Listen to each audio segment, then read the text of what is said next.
Alright, so we do one more Murder Win for the weekend mission. And then we're gonna jump on into burning some more of my Infinite Conquest tickets before those leave tomorrow. Remember, any Conquest tickets or medals that you have are gonna reset when the season resets. They get converted to boosters at pretty mediocre rates, so you use them or lose them. Kitty in the opener is nice. So is Elsa, lovely.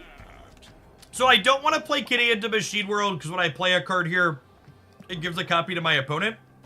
And you don't want to play Kitty into the second location, because you can get caught somewhere in, like, deep space. Green Flyer's not terrible on Nebula. She's got a green nameplate. I think I'm gonna Luke here, because this location could tentatively be bad for us. Yeah, let's Luke here. It's the one I think I care about losing the least.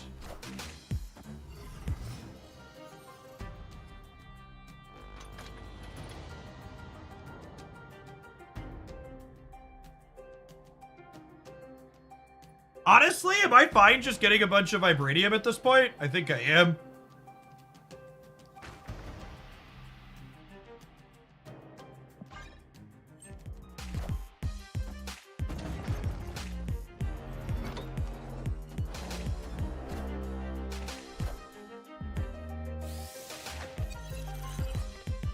Hitting White Queen's actually really mediocre for us, because it means that I don't get to copy my Kitty Pride.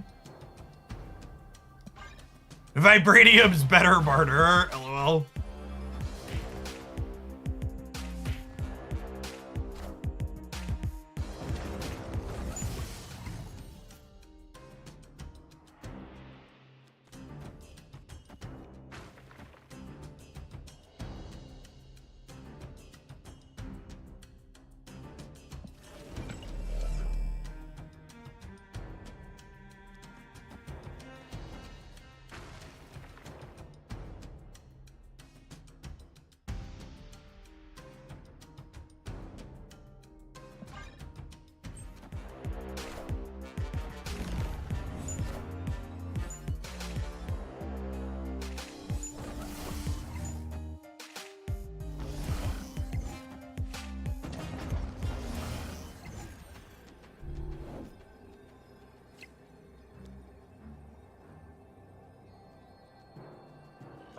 So they can't play anything big here.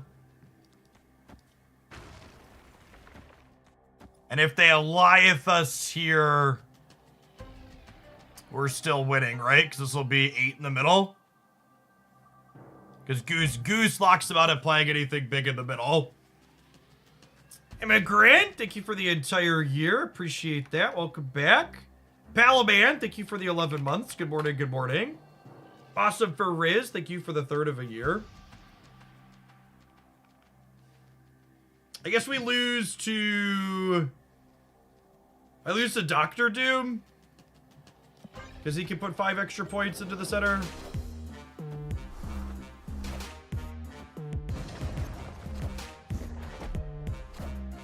Did I end up losing to that too? I think we're a little bit short there, right?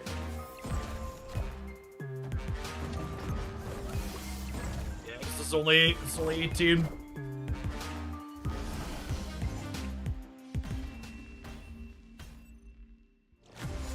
They have priority. Them having priority doesn't mean anything here. If they Goliath here with priority, I end up at 16 in the middle, which beats their 15 in the middle.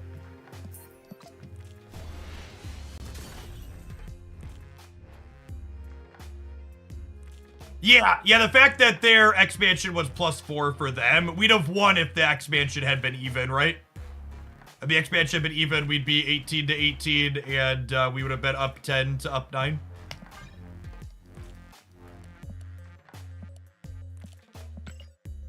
Yeah, a couple of people would ask me what am I hoping for in the patch tomorrow. Changes to Goliath and Professor X are the top of my list. The constant lockout meta is not enjoyable. Less interest, there's less strategic value in a game like Marvel Snap when suddenly you can't play to a bunch of the locations.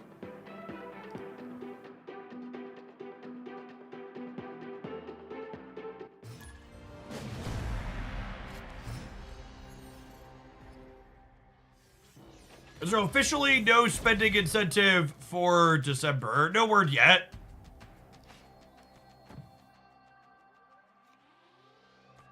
Snap. Vibe on the bass until maybe we have something worth basting in our hands. The spending incentive started after the last season started last time, and the December season hasn't started yet, Alistair. So remember, while we loosely have a December season, that doesn't begin until the 5th. What are my ideal changes to be that card? I'm not really a big fan of discussing specific changes to cards, because as is always the case, they could always make lots of different changes to cards in Marvel Snap, and it's decidedly not my job to pick ones that are worthwhile or good.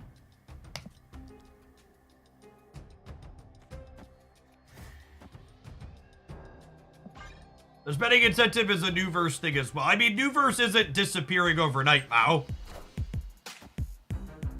Like they didn't announce that they were like closing their doors instantaneously and everything was turning off.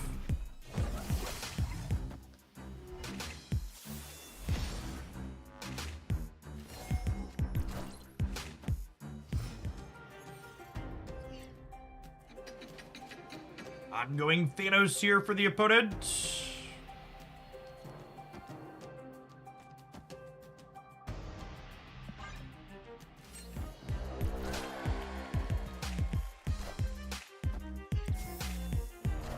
Yes, it was said in the Discord that there would be a December spending incentive, but people in chat are doing the Twitch chat thing and speculating that the new verse change would potentially impact that, but they've not said that that would be the case.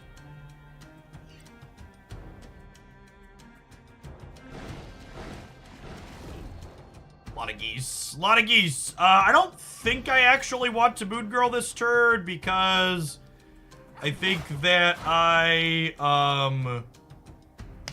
want to be able to draw Elsa Bloodstone next turn.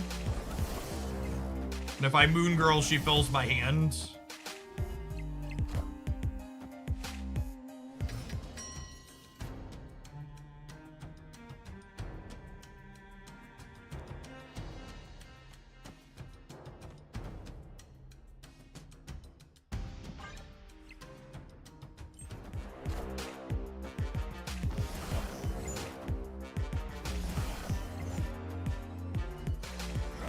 Juggernaut left. I wanted to leave myself the flexibility and Juggernaut left on the last turn. What's going on, Chris? Thank you for the 57 months. I appreciate that. Welcome back. So I have 1, 2, 3, 4 spots on the board.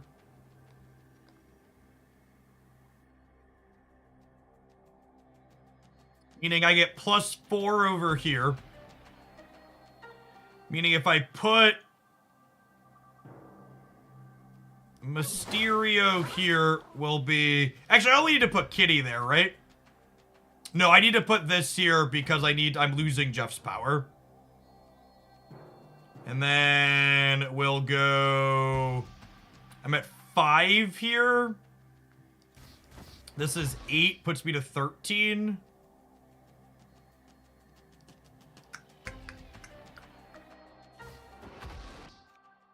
They're probably playing 2 cards. I guess they might not be able to play 2 cards, though.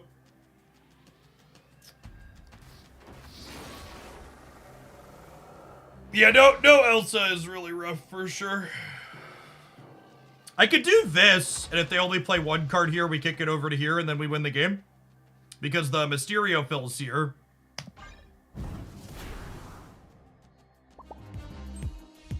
Oh, they just can't play anything.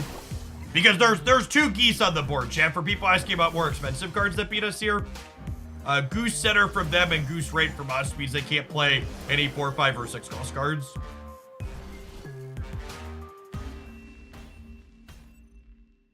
Victory.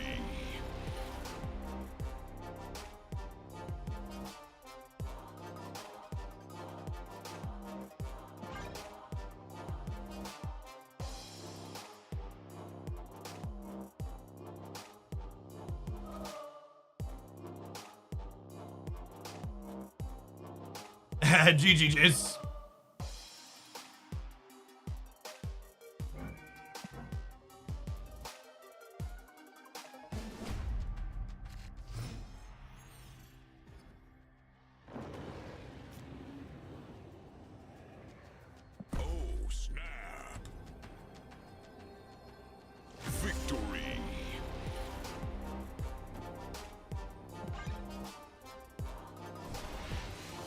I just clicked the wrong button. Been there, done that.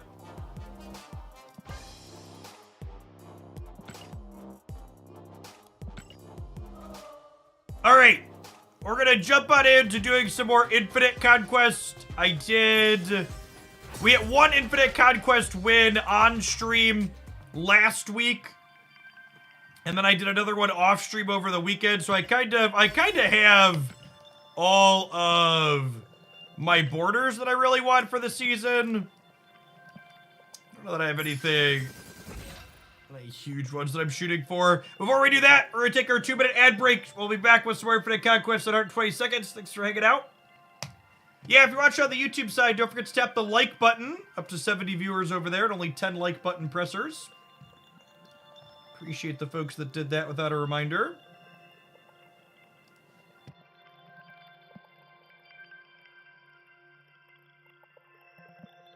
I like playing an Infinite Conquest this morning. Do something new.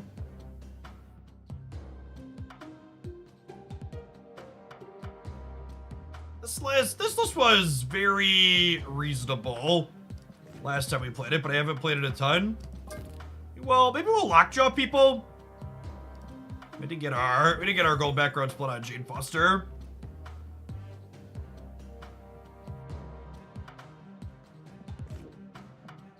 Super 2 lockjaw. Nope, not gonna play anything that terrible this morning. Could do some surfer too. I need snow guard boosters. I need werewolf boosters. Maybe we'll start here for the sake of booster farming. You posted the Stature Wolf Miles deck on YouTube. Yeah, there was a highlight with the Stature Wolf Miles deck on the Jeff Hoagland YouTube channel. So as a heads up, I've been doing snap highlights on both the channels now. Longer, slightly less edited stuff on YouTube, Jeff Hoagland. More heavily edited gameplay stuff on the Hoaglandia Snap channel. So I can only do one video a day because of YouTube algorithm purposes. So in order to post more stuff consistently, spreading it out between the two. JD Catlin, thank you for the 2/3 of a year. Welcome back. Go back to the Cheerios deck. This one's up on the YouTube channel too. Also, keep in mind, you can always find my decks by coming into chat and typing !decks. That command even works when I'm offline as well, as a heads up.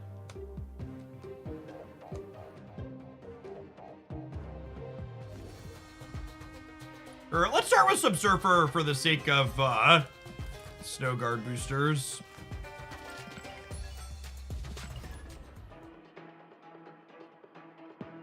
Any hype for the GTA trailer tomorrow? No, I never played that video game series growing up.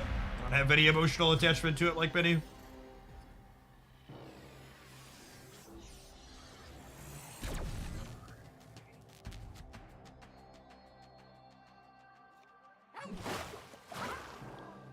I tried yesterday when you were offline and it didn't work, by the way. I mean, I can't fix the problem that exists between your keyboard and the chair.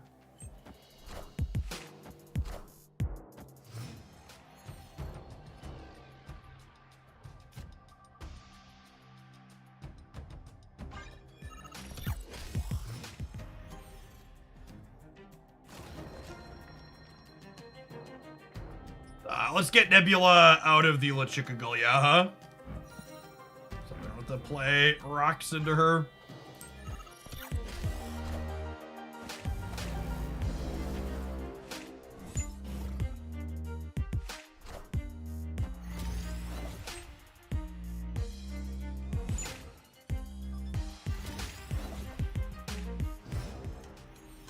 Oh, you know, statistically, maybe I'm supposed to Polaris here. So that way I have a chance to get Nebula and their Aunt May's card into the same path. I guess I could still potentially do that with this, so. Being able to Shadow King and take pop bonuses off of multiple cards here would be nice.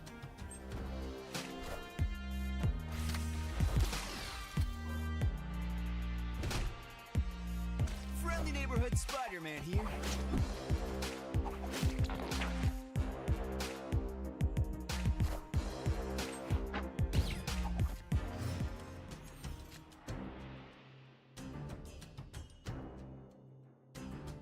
Parking Doctor Doom ain't bad, but I'm kind of missing big numbers here for the end. Oh, I get Professor X this turn. It feels like I might get Professor X this turn.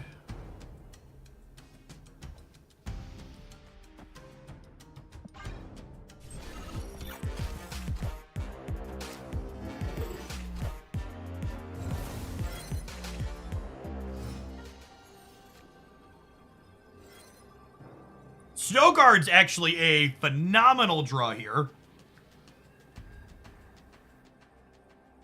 Because it means that, I get to bounce this wolf one more time. I think it's Werewolf center, Juggernaut left, Snowguard center, Shadow King right. The wolf jumps every time we play it on reveals. The wolf will start here. It'll jump to here. And then it'll jump back to here. And then it'll jump to here. The Shadow King takes 6 off their Nebula and 3 off our Polaris. So they'll be at 7 versus 10, 13, and then 9. So we're into 22 here. So Wolf left to start to protect against Goliath.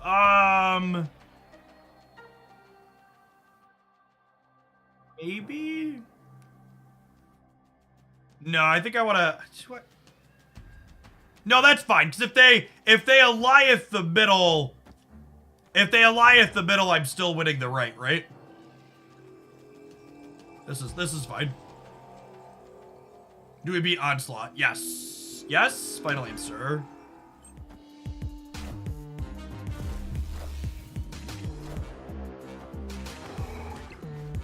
Tied on the left. Do I have enough points? Might lose the breaker. I think we might be losing the breaker. Yeah. That was unfortunate. This is when like I said, I have all the infinite borders I really care about for the season. But having the Twitch chatter suggesting I change my play to play around Goliath I was already beating and then not counting Onslaught is Sedge. Focusing on the wrong things. Shoebox, thank you for the entire year. I appreciate that. Welcome back. Good morning, good morning. Savage Lands is not stellar for us. Or probably a Miss Marvel deck is a good take.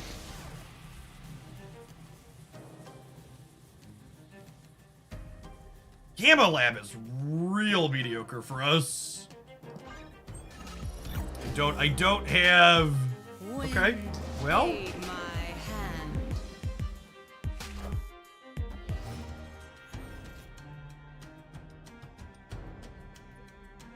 Killmonger is amazing. Alright, I think I snap on that, huh?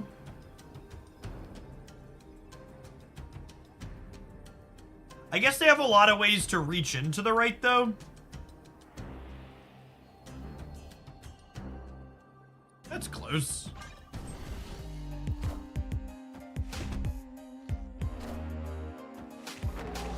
The Twitch chat's a competitive advantage, yeah. Yep.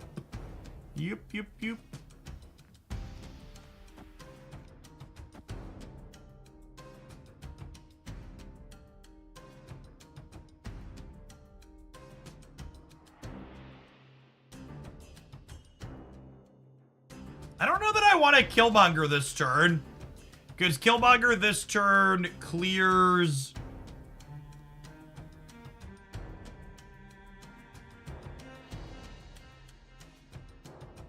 Killmonger clears the space in the center for them.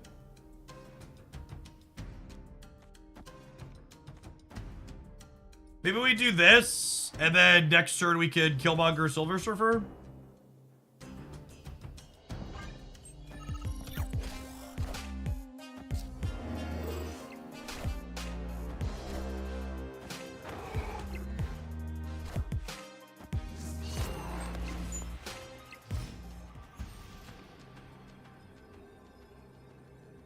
Yeah, so if I go Killmonger here, the raptors will move before the wolf jumps. And then I can surfer it back over to here. If they onslaught the center... If they onslaught the center, they end up at 5-9 over here, and I'm only at 8.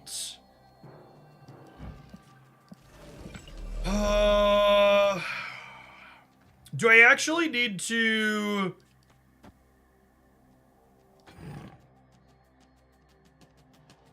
Do I actually need to do this? And have the wolf end up middle?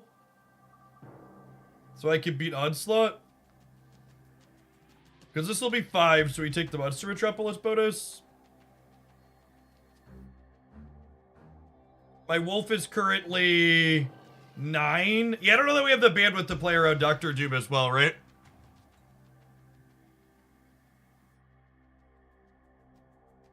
They can onslaught the claw. Yeah, but my wolf is currently 9, and he'll end up at 13 in the middle, so I'm going to be 13, 15, 18. I think this is fine. And if not, we'll go next.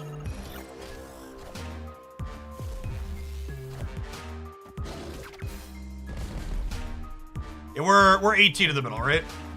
I believe. Math. Yeah.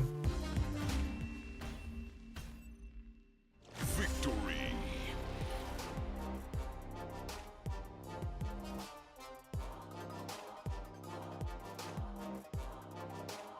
There is not a news source that gives further detail past that YouTube video, $20.99.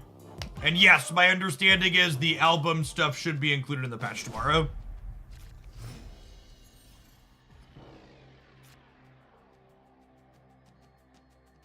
So, I don't like playing out Snowguard proactively early.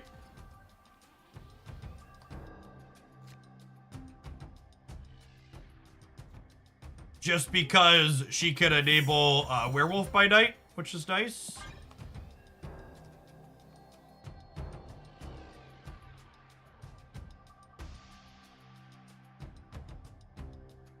Our opponent really likes Boomer Snapping, pressing that button on the last turn.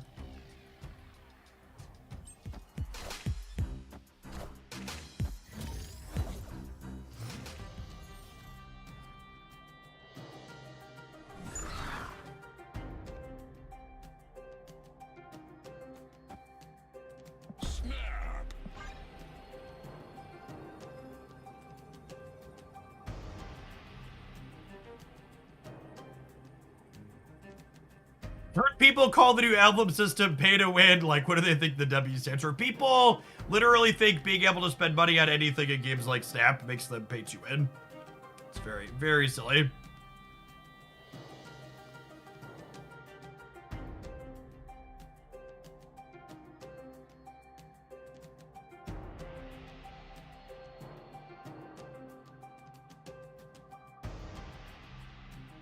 Album system. They announced a new cosmetic collection thing coming in the update on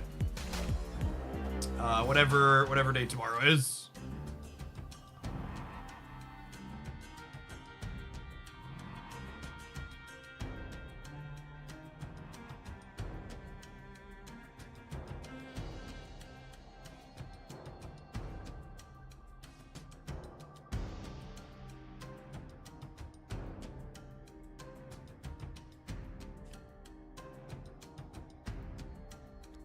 A Polaris middle, and then Snowguard here.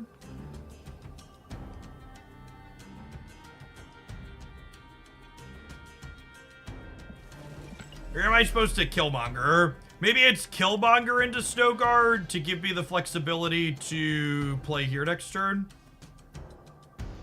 Or have the wolf jump there next turn. Yeah, let's do that actually.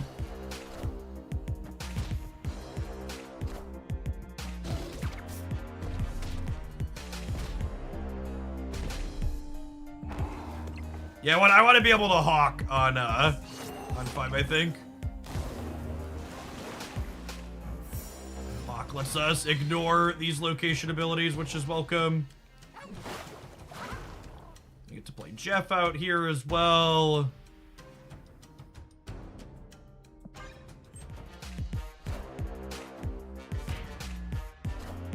Yeah, I mean, the opponent is 100% a lockdown deck, Jet.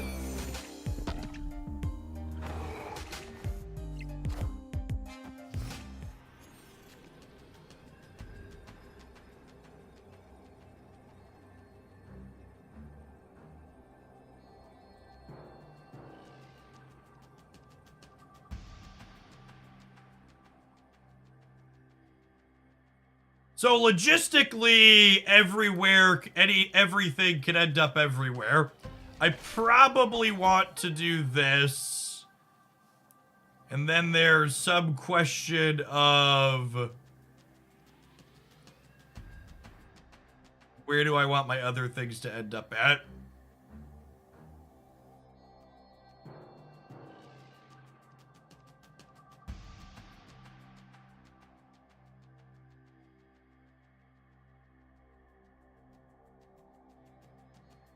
Do I bear the right so that way the wolf can't jump back into it?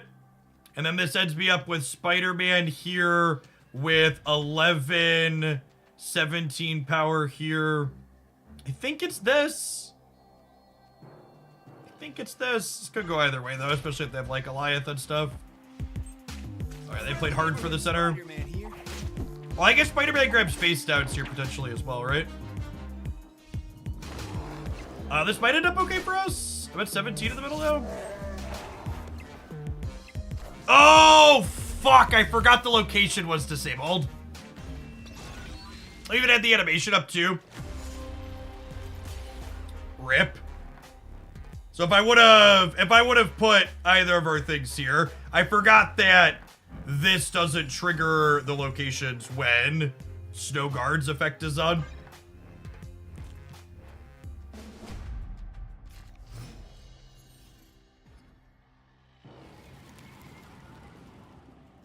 Live from the Daily Bugle.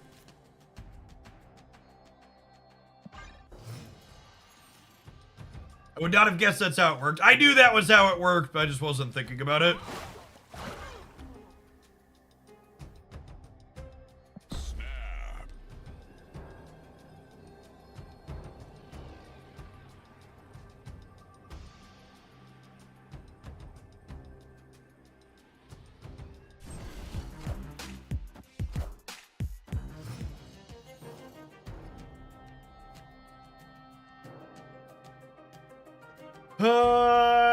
Yeah, I guess.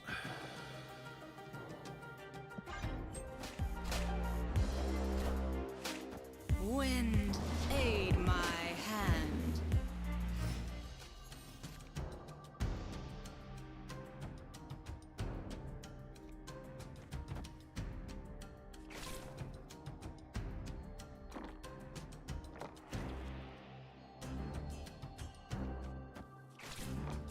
I probably want to save Spider-Man for the last turn to be able to reposition their stuff. I think that means I just have to play Killmonger for tempo here.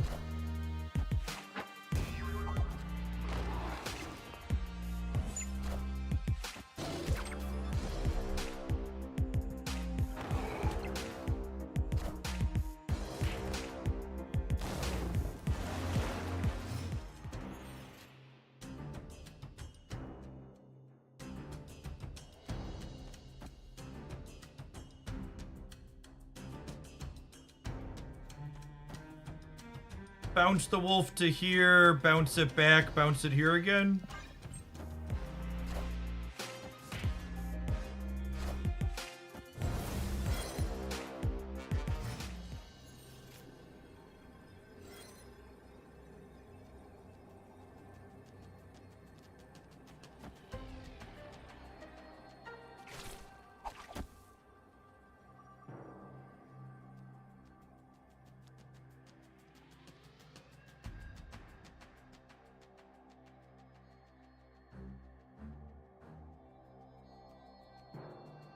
I think it's just Spider-Man in the middle.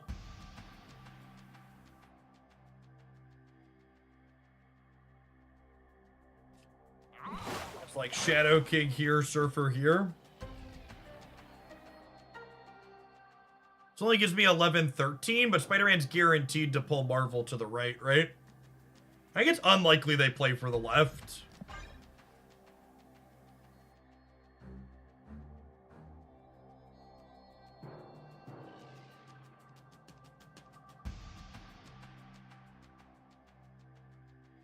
I guess they could like claw the left, maybe. Their Jeff could technically still move.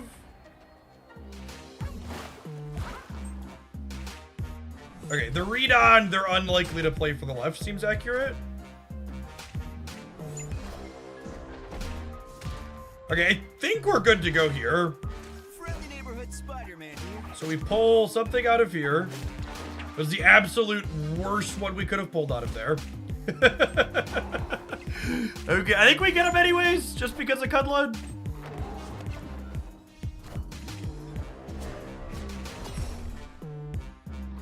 We jump back. Okay. But we pulled the absolute worst one we could pull out because it still added the same amount of power. And we still got over the top of it there, which is good.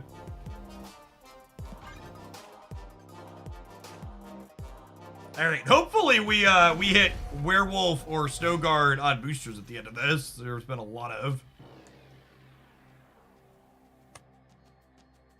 boosters so far.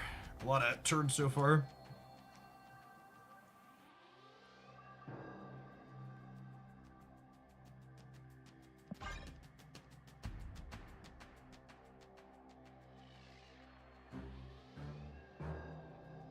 Why are people talking about it being good to shut off the Marvel bonus? We didn't win the right? Or did we? I wasn't paying attention.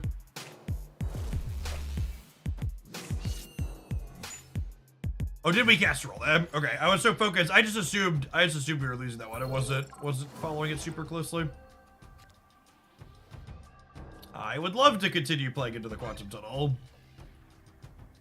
Their Onslaught being in Quantum Tunnel is theoretically good for us.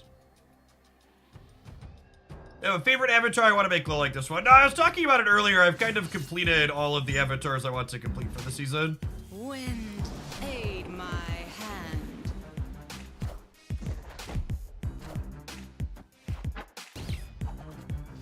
What's going on, Philly? Thank you for the 91-month resubscription of Hoaglandia's OGs. Welcome, welcome, welcome back.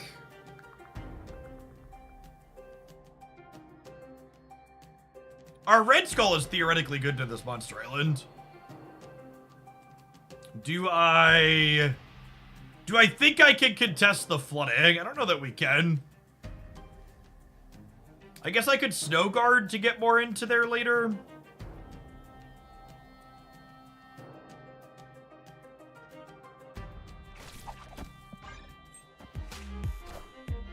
This might be wrong because it could pull Onslaught into the middle.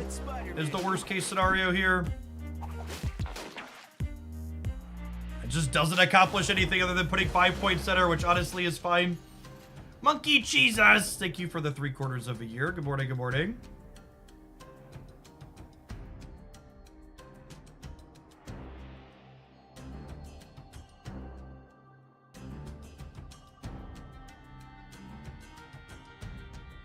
I feel like I'm just gonna jug them in the middle to try and kick a Miss Marvel out of here.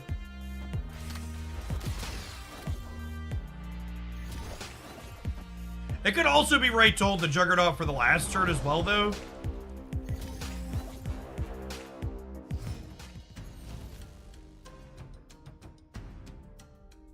And I think I'm just obligated to Red Skull now, so that way I can play double center on the last turn.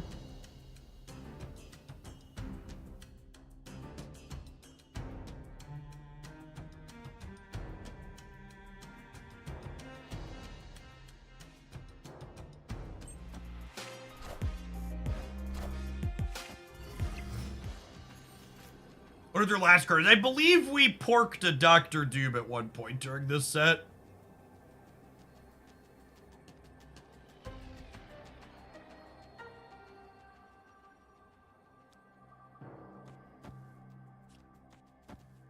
If I recall correctly. So this puts us to 15. And it puts them down to 10.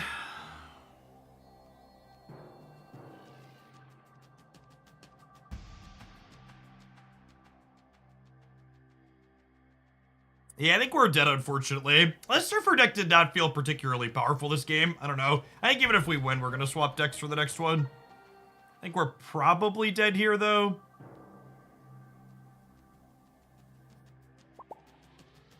Oh, Polaris has more stats than Bear. Yeah, it's a good call.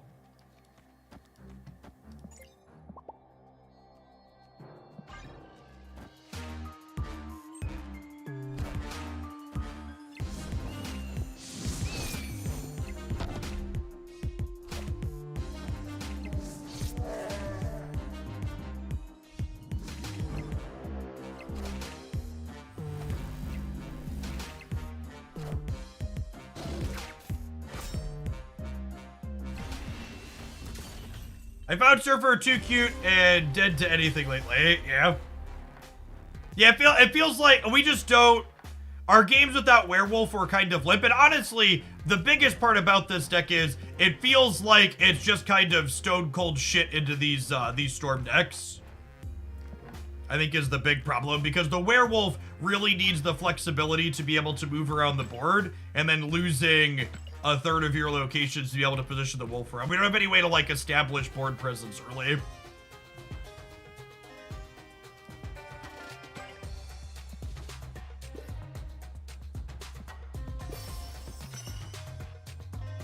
We need to gain collection level and upgrade cards before the end of the season. Noted.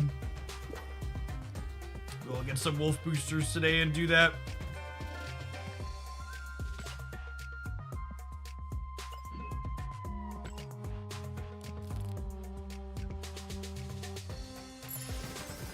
Like, to set a low bar, I think that was my first time playing that build. I just grabbed a random one that had high stats off of Untap. I think I like this build better, just because of its ability to have Thor early. Kind of does what I was talking about there. It allows you to kind of establish board presence. But I also don't know that this deck is particularly good. I think it's mostly worse than this one. I don't know. I have a bunch of tickets I'm probably not going to have time to use. So we'll fire one off with this now too, just to get a feel for it. It's been a second since I've played it. I've played more of that build though.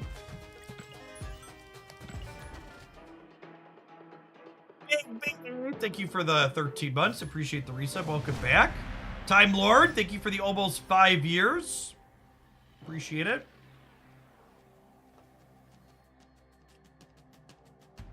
I picked up 2 Infinite Conquest wins this season. One with Moon Girl, Miss Marvel, and one with Hawk Bounce.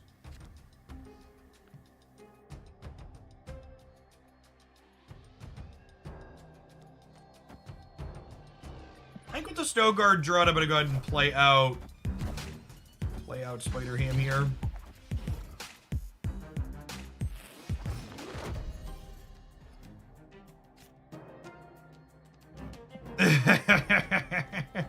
Well,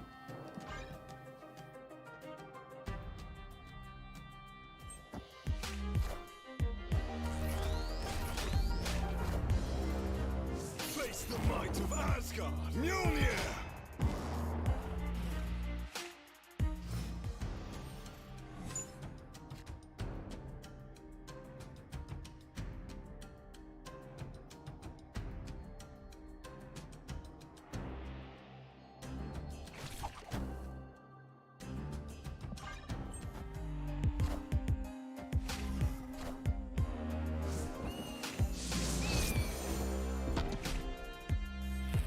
I think Sarah adds as much value to Surfer as people think she does. Yeah, I agree with that. That's a good take.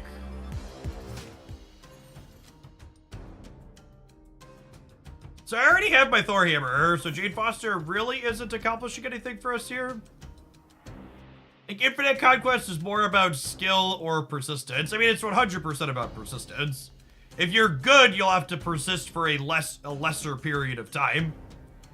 I don't know if that's useful or helpful to you to think about, but the stat to be aware of is even if you have an 80% win rate, which is a totally absurd win rate, you are still only going to you're still only going to 5-0 your Infinite Conquest a very small amount of the time. Oh, this was a Maria Hellmaster mold. So they're not doing anything cute. They're just yeah.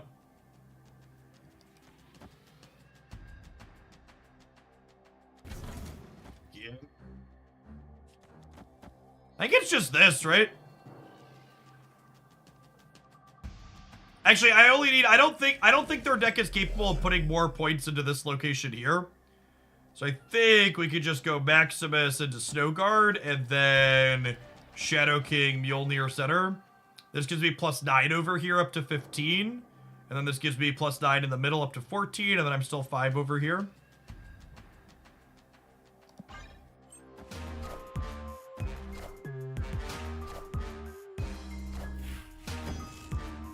Mjolnir, to me.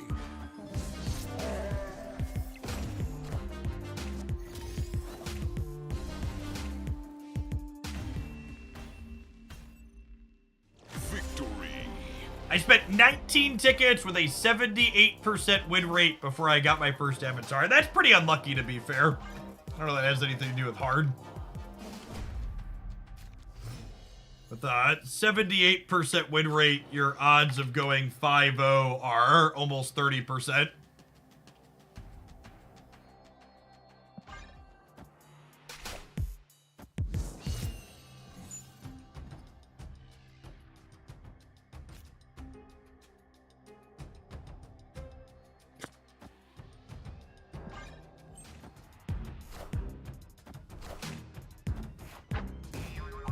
Honestly, with their copy of Elsa here, I think I'm going to use the Snow Guard to murder the Polaris into the Fist Tower.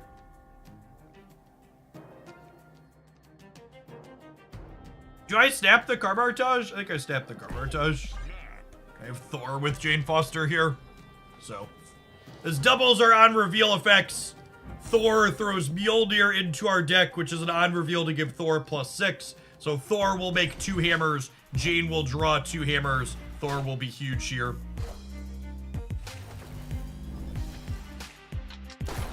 Tick, tick, boom. This means I don't have time to play Werewolf, unfortunately, but that's probably fine. If I play Snow Guard, it adds 1 total card to my hand up to 4. I think that's okay, though.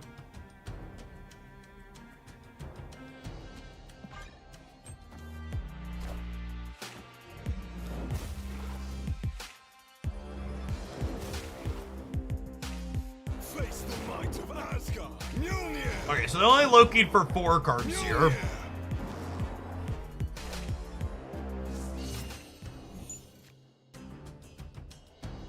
And then Jane Foster draws us both the hammers out of our deck here. And then next turn I get to go Wolf into Hammer, Hammer, Maximus, and then play for all 3 very cleanly here. Oh, I need to think about my own Cosmo. Yeah, that's a good point. If my Cosmo is a consideration, I should probably play the Jane left. So that way, they played the Cosmo proactively, sure.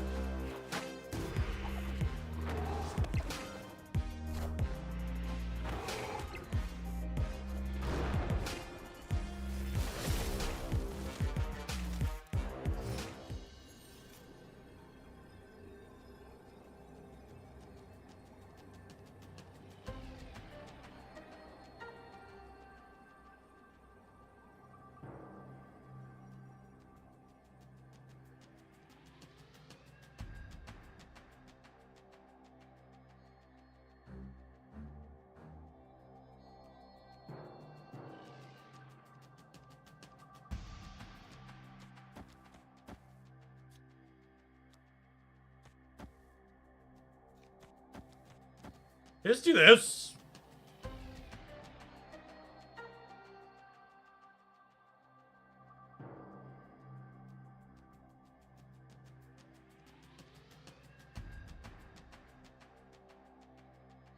think it's this.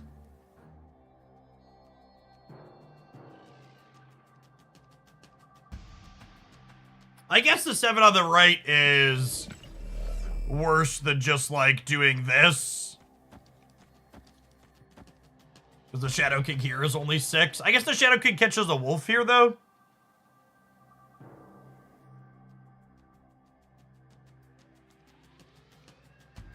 It could also be right to just play for mid. They probably can't beat 23 in the middle. I think this is my final answer. I don't think they can beat 23 in the middle, or a Chavez deck.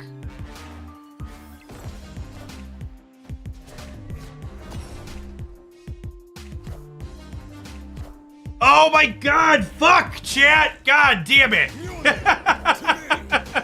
Ah, fucking chat! This is why playing Infinite Conquest off stream is so much easier.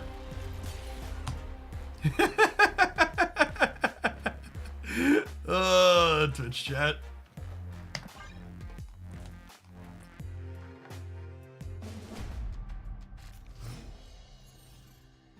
Frag people now. Grolden, thank you for the 26 months. I appreciate that. Welcome back. Yeah, big Twitch streamer advantage.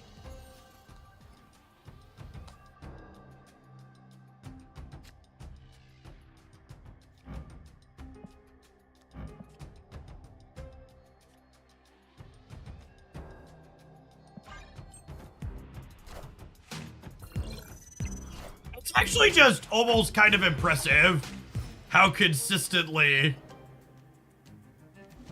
awful chat suggestions are. Borderline comic even.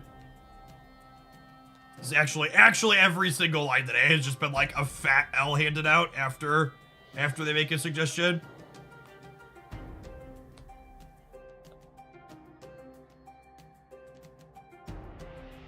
Yeah, having Fist Tower every single round for my Werewolf by Night deck feels real bad.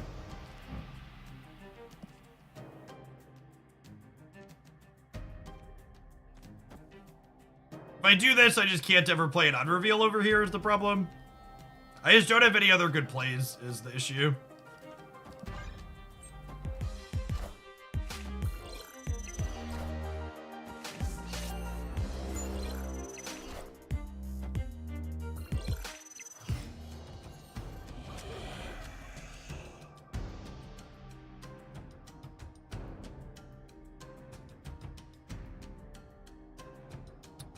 That's nice. This lets me poke an on reveal over into here, which is great.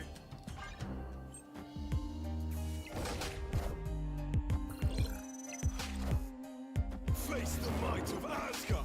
We're pressured to post suggestion without thinking too much so we can do it before you would feel smart. Well, I mean, that's part of the reason why I time people out for posting bad suggestions. So you have the exact opposite pressure, so you're encouraged to think through your choices here.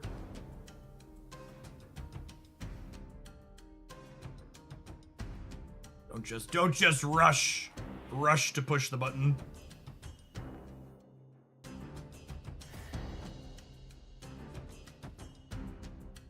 And I give him a couple of cards here.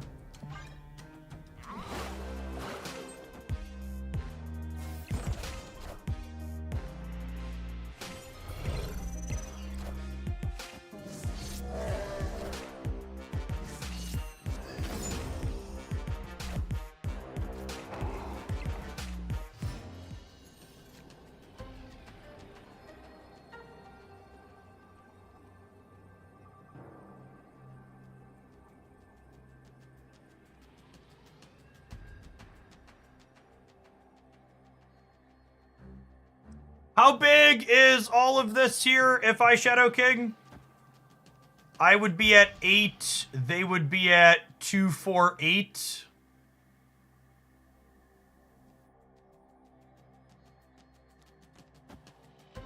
Can I win that breaker? Maybe. I play by vibes, hard to explain. The Surfer was mine from the Loki gamers. They're not playing Surfer in their deck. It's a real shame we didn't draw Thor's Hammer.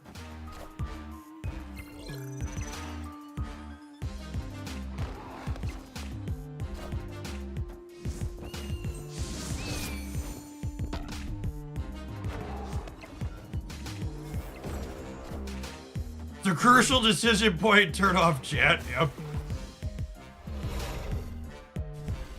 Got him, cool. Victory.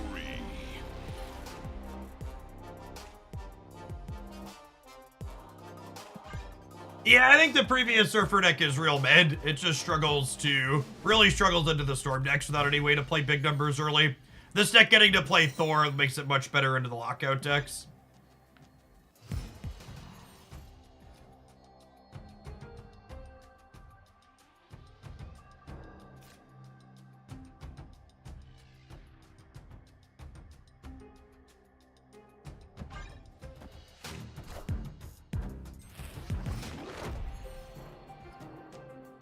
Other streamers block their turn 6 play for their opponent. Jeff blocks his turn 6 play for his chat. I need to turn it off so that way chat doesn't make any fucking suggestions. Face the might of Asgard. Mjolnir.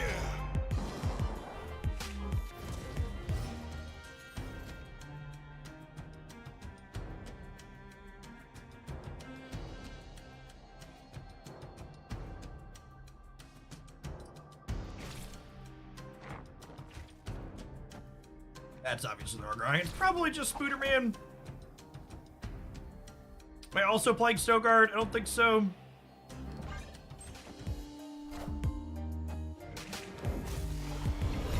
Friendly neighborhood Spider-Man here. Having to worry about our own Cosmo in the Loki matchup kind of sucks.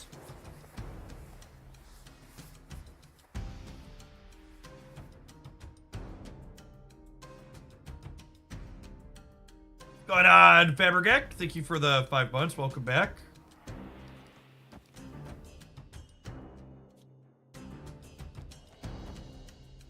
I need the Shadow King for the Collector, obviously. I guess it's just this. Do I even need to play the Snow Guard, though? Because next turn I can play all 3 of these plus a 3-drop, right? So I think it's just this.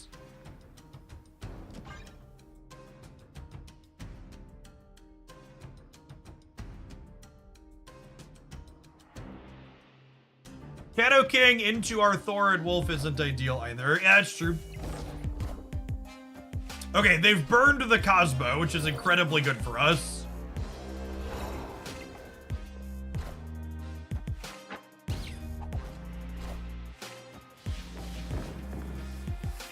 Surfer wasn't even remotely the most important card in our hand. Not even a little bit. So we go Shadow King into Hammer, into Snow Guard, into Cosmo. Have you used Surfer once this matchup? No, that's why this deck is good though. Because you don't need Surfer to win.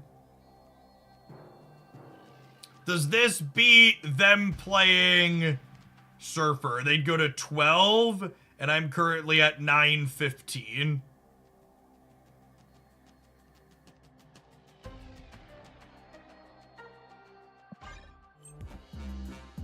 I don't think they would stay for a Boomer Snap, but we'll get an extra cube out of them here. Mjolnir. To me.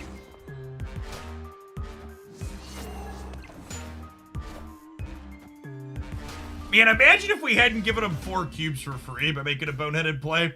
Victory. It'd be a lot less close. Ben Pie, thank you for the 14 months. Welcome back.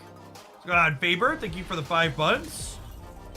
I guess they decided to give us 4 points for free. All right, we'll call that a wash, chat. Speaking of a wash, some of you might need to wash your eyes out after these 2 minutes of adverts, but I'm gonna run them anyways. We'll see you in 120 seconds with round 2. Thanks for hanging out. Don't go anywhere. Watch it on the YouTube side. Don't forget to tap the like button. 180 viewers over there, only 60 like button pressers. Found the button. Good job, Michael. Appreciate you.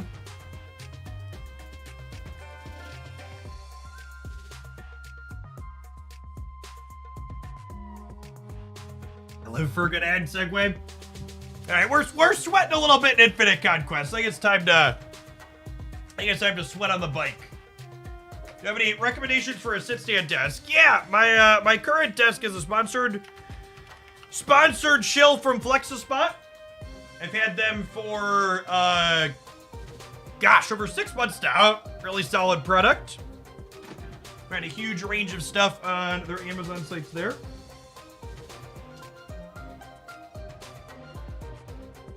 Like, why is my chair so hard to move? My toddler locked the wheels. Last time she was in my office. I was like, this should not be this hard to drag across the floor. Hey, Scurvy, thanks for the 3rd of a year. Welcome back.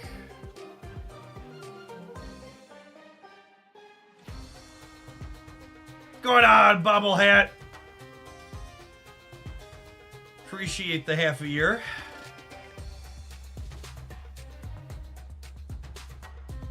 I always wonder if these are genuine questions or paid actors. I mean, that's why, like, sponsorships like the desk or my shirts and stuff are so fantastic, right? Because they're super organic things that people ask about periodically anyways. So I might as well make a couple of bucks here and there off of it. People are going to ask anyways. I am under pressure. Thanks for dropping that sub off again. Appreciate the 2/3 of a year. And Doofy, thanks for the 21 months.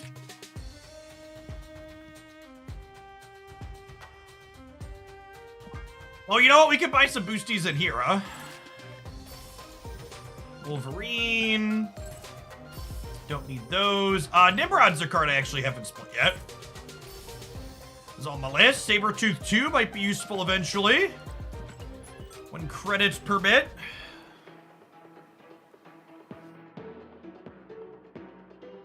Look at that huge chunk of gold. Saving for something special? No, there was just there's a 4x play points bonus going on right now on Google Play, which means buying gold or spending money on Marvel Snap gets an extra discount. So whenever they run 4 or 5x play point bonuses, I stock up a little bit in advance, knowing I'll spend it eventually.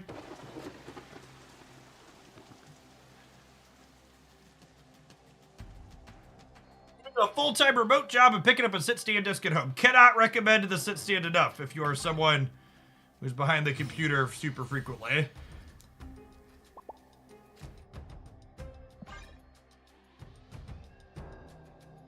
Our deck is not great into the Raft. If they play out a 2-drop this turn and snap, we might have to leave. Do not basically ever fill this location.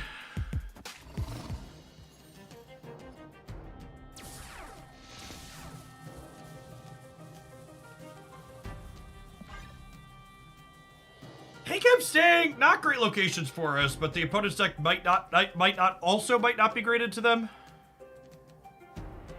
Hey, Panda, thanks for the 27 months. Welcome back. They also elected not to play for Gamma Labs. Sweet. Noted.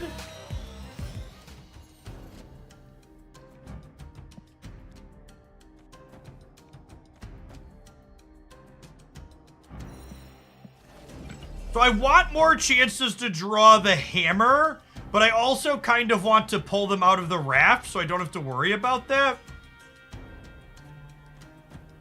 I think it's just this.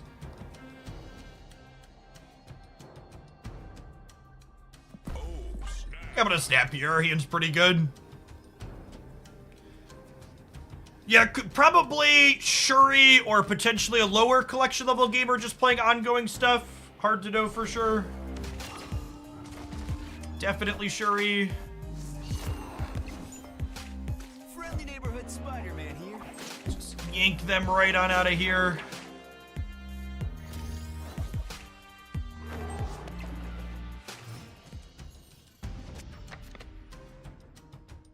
Spider-Ham's actually great here because it gives us a chance to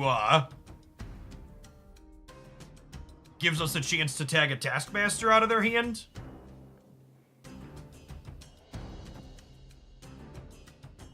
And then this is a little thing, but I want to actually copy Spider-Ham here, because if I copy Spider-Ham and we draw Shadow King, I want to be able to play Spider-Ham, Shadow King, and a 3 energy card.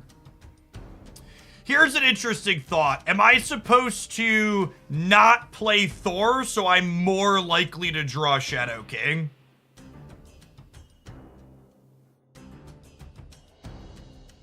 Is it right to like Polaris here? Yeah, I think it is actually.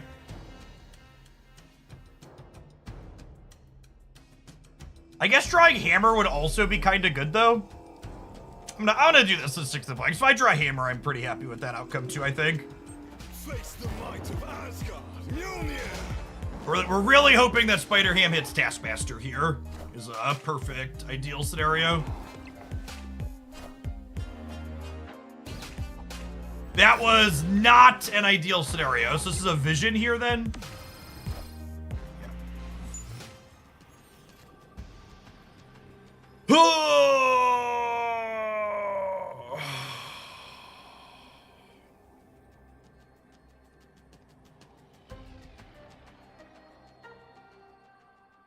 I think we just have to go then, right?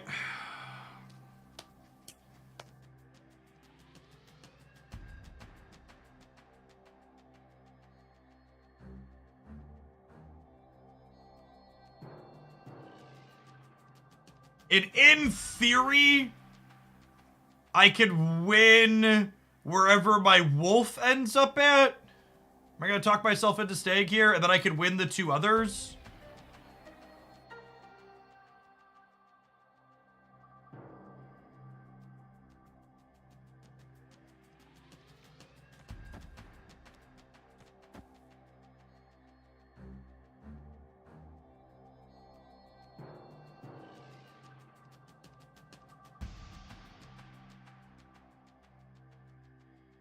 I don't win if they play here is the problem.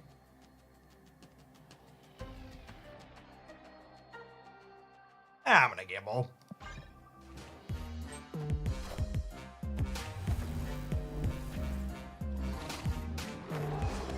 I think we're good. Yeah, they might skip contesting the Thor here. Yeah, cool. So there were permutations of this that we lost, but I think there's enough that we win that we're supposed to stay. Because remember, we're committed for 2 either way, right? Alan, that knifo. Thank you for the primer. Appreciate it.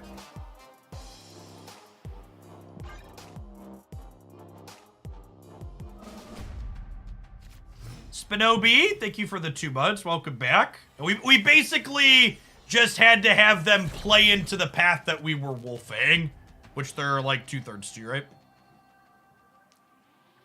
You'll note that I don't play my 1-drop on reveals out on 1 in this deck, because generally speaking, you want to save them to move your wolf around on turn 4.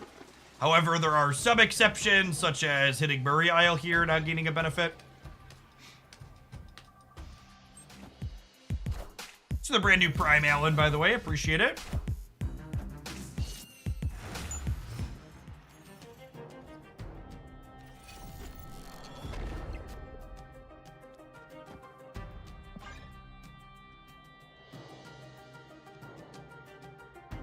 Is Sarah kind of phased out of Surfer decks? I was playing a Surfer deck before this that still had Sarah in it. It tends to be relatively popular still. I am not a fan of Sarah inside of this particular list, but it's definitely still relatively commonly played.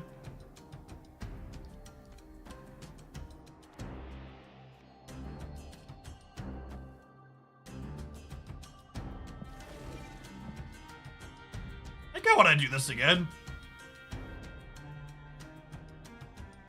Oh, you know what? I could bear the energy and then I get to play 2 3s. Next turn? Is that beneficial? That seems like it could be beneficial.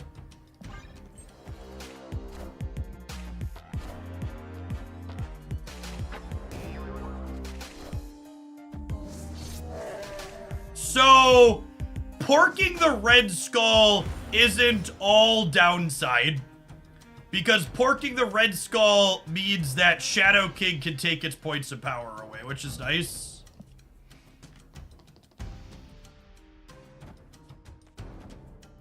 What do we think of this? Gonna spread out here a little bit.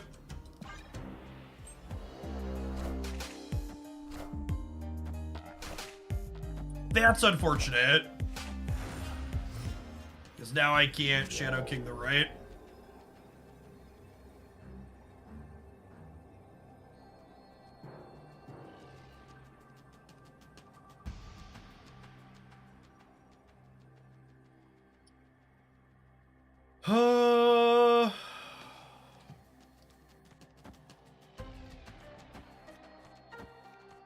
Let's ever win the game. So Shadow King's taking 5. He's taking 9 away from here, but it's taking 4, 5, 6, 7, 13 away from them. So they're at 10, 20. And then I'm at 10, 12, 13, 14, 15, 16, 17, 18, 19, 20, 21.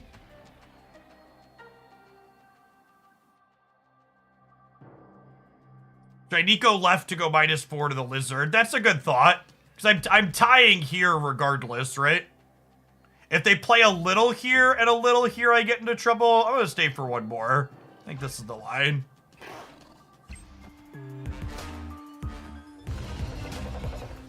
Motherfucker.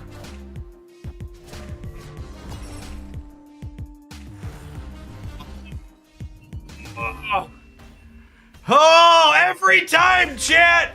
Every time! Fucking Twitch chat. Every single time. Just without fail, Twitch chat suggests a play, and we just immediately eat shit and lose because of it.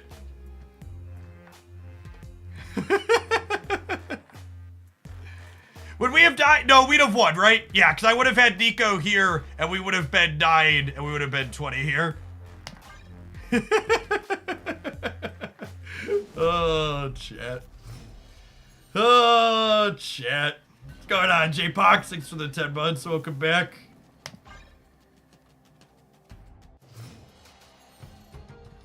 We got the It's Always Goliath meme in there, too. Always changing.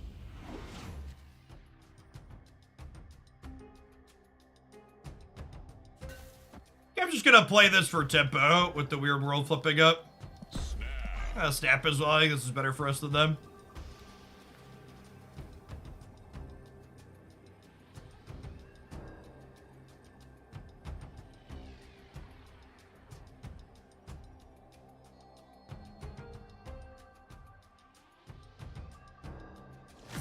Well, fine, chat. This is why it's so much easier for me to get infinite Conquest wins off stream. It's like when you're training for a marathon and you like drop the weighted blanket and the ankle weights, and suddenly you're like, oh my god, I'm so fast. This is so easy.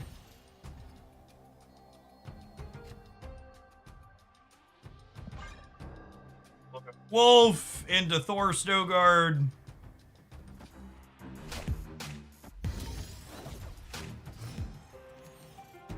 Magic nerds, help me. I've blocked out. What was the red equip we're always dead to? Embercleave. Always dead to Embercleave.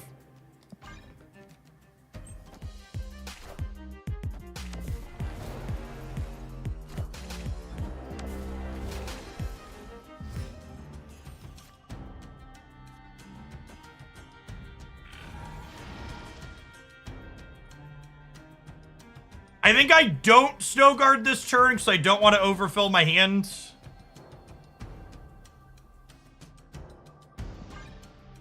Part of me wants to snap here. Yeah, I'm gonna snap. I want my stuff. They can have a good Shuri hand. I think we might be able to contest a good Shuri hand with Werewolf. We'll see.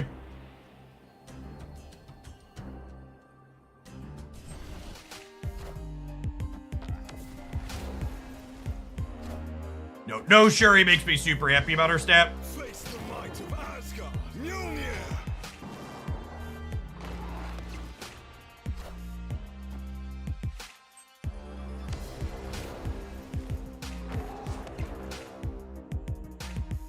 Okay, and ideally, we want to have priority going into this next turn so we can Cosmo their Goliath in one of the paths. Oh, I guess they could technically Goliath us this turn, huh?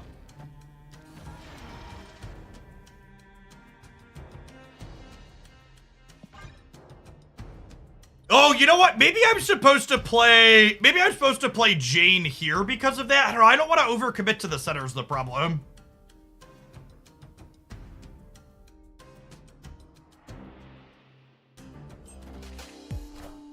Yeah, fuck me.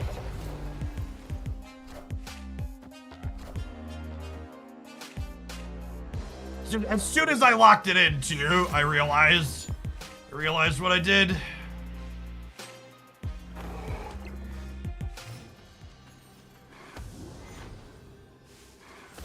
Can I draw the hammer anyways like a professional? We cannot.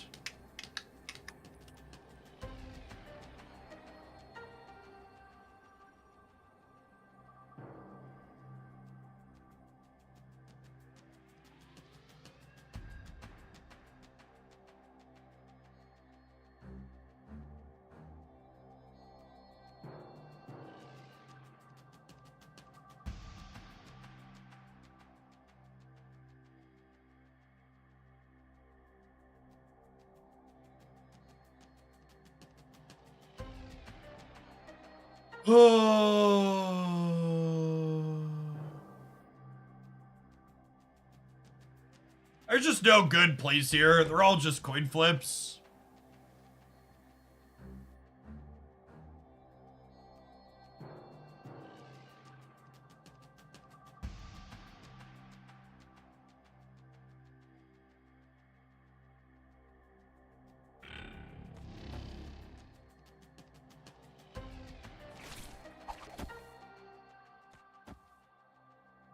I think it's this.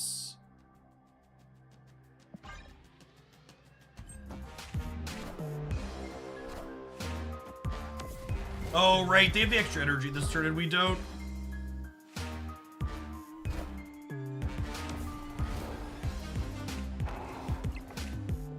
Do I tie the right? Spider-Man here.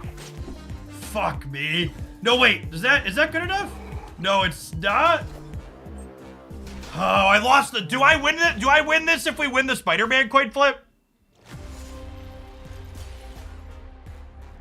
If Spider-Man goes left, my wolf ends up here as a 17, and then I'm 22 to 22, and I'm down by 5 here, and I'm up. No, we lost regardless. Okay.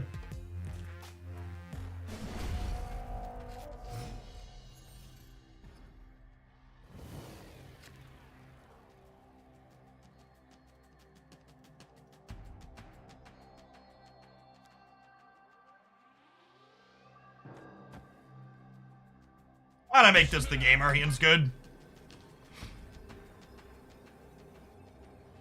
Let's make Goliath an EX license and ban it for the season. Honestly, if there's no meaningful lockout deck changes tomorrow, I'm probably taking a break from streaming Snap for till the OTA happens. Feta had a good year and will take a little bit of time off for my mental sake. Such a bad design.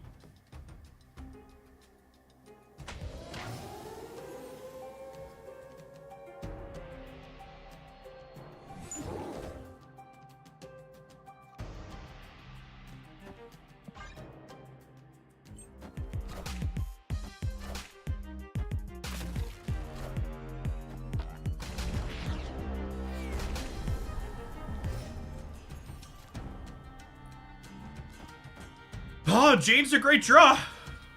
It's really, really good.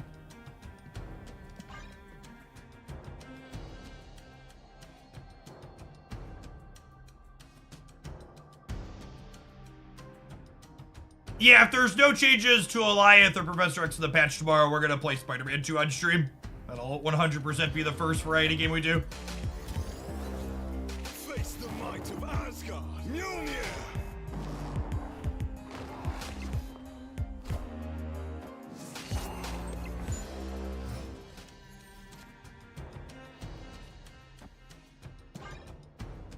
Hopefully they play the Red Skull out that we porked so we can Shadow King it.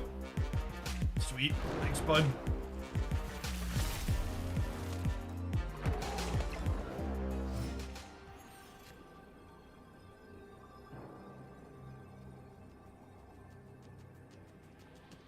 We'll go Hammer, Shadow King, Surfer. Does this beat Eliath? It does, right? If they Eliath here, I win here and here. If they Eliath here, I win here and here. If they Eliath here, they're just a no-brain gamer because they have an armor.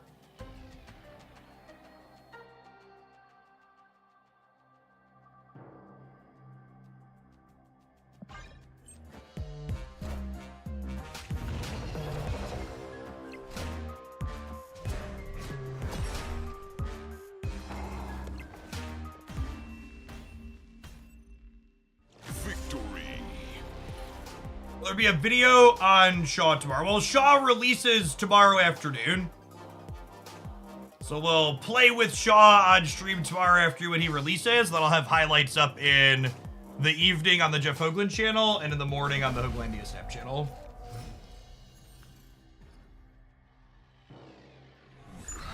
All right, so now I've got 2 chances to win the last one here.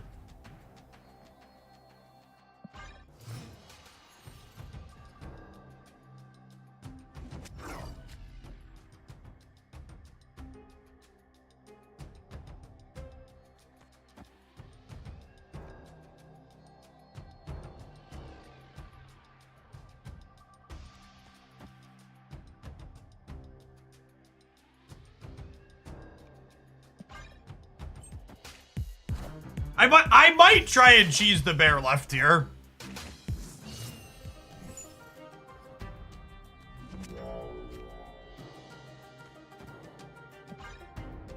I have a game to give. I'm gonna try and get a freebie here.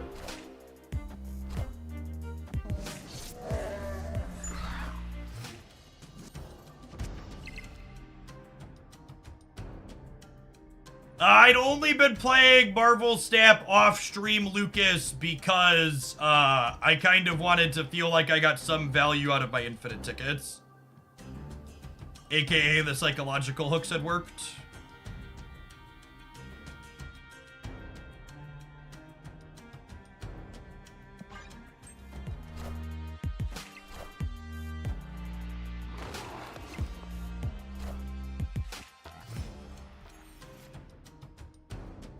They successfully FOMO'd me.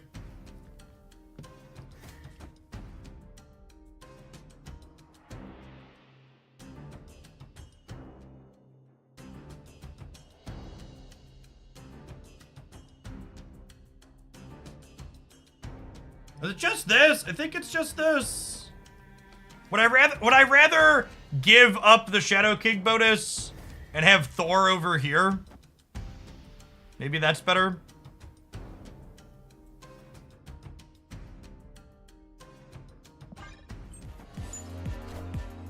Face the might of Asgard. Mjolnir!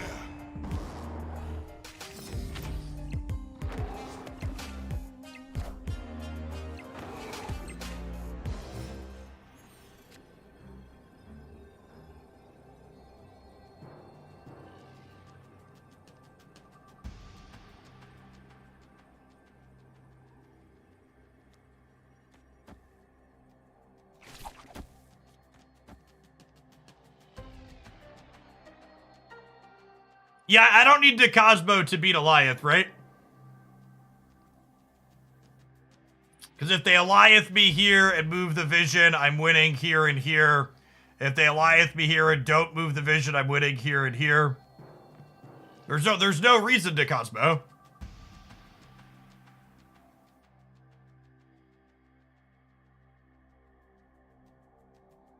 Well, they have 9 energy as well. Yeah, I guess that's fair then.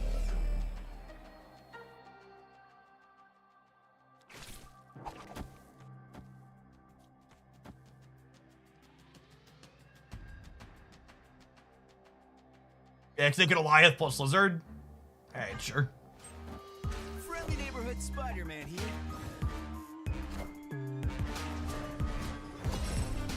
Die to a Red Skull here, probably. Uh-oh. Yeah, dead anyways. Wait, are we dead? Tie. That's funny right there.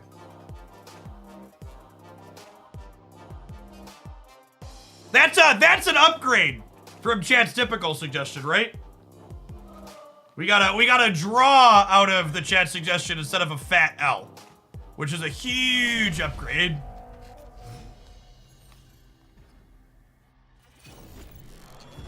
Asymptotic ape. Thank you for the third of a year. Welcome back. I don't actually know if the draw mode is useful here. I don't have anything worth sacking in my hand. I guess I could draw Hammer Snow Guard. All right, hello. You consider a single deck the best deck right now, or the few? No, I don't think there's a super clear best deck at the moment.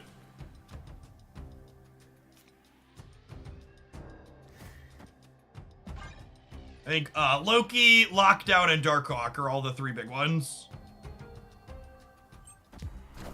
Which of those three is the best? I don't know. It's probably one of those three.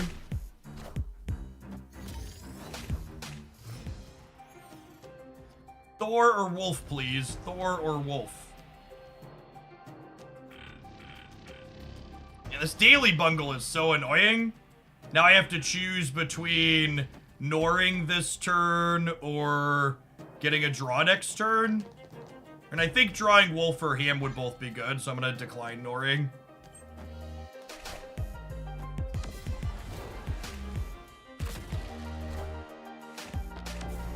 Grant, thank you for the 10 months. I appreciate that. Welcome back.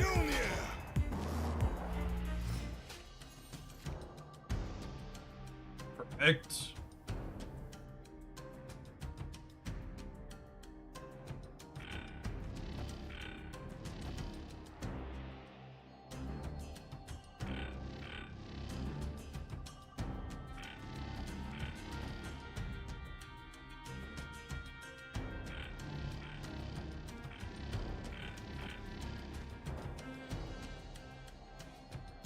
If I do this...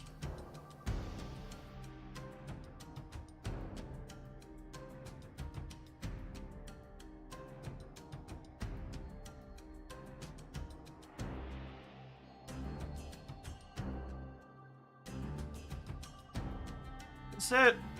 I think this is it.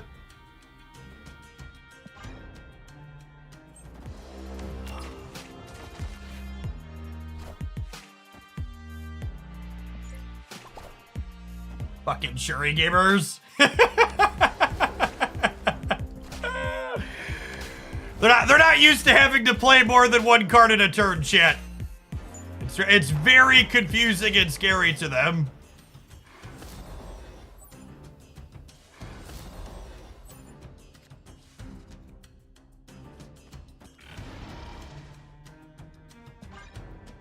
I'm gonna Jane in the middle because I think they're least likely to Eliath here, says local man currently being ghosted.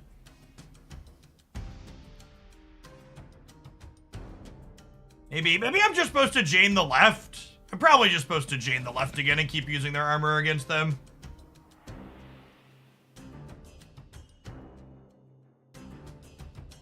So for those that missed it, our opponent played Shuri and then played two Jins afterwards. Oh, I have priority. We're fine.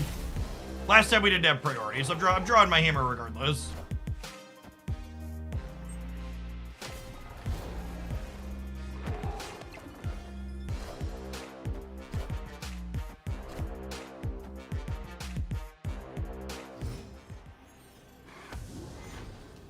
Oh, and I actually still have priority here to play around their pooper. That's great.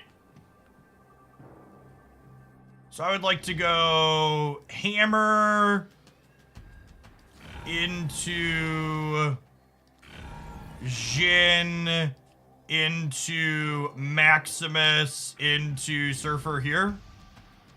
So Wolf goes jump, jump, jump, jump, crush him.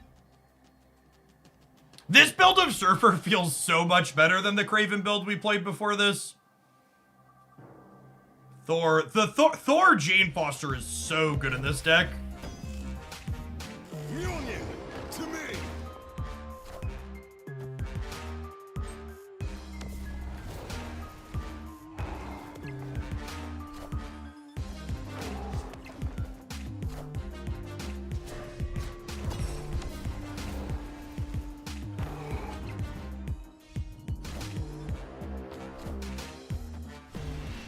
Easy casserole. Victory.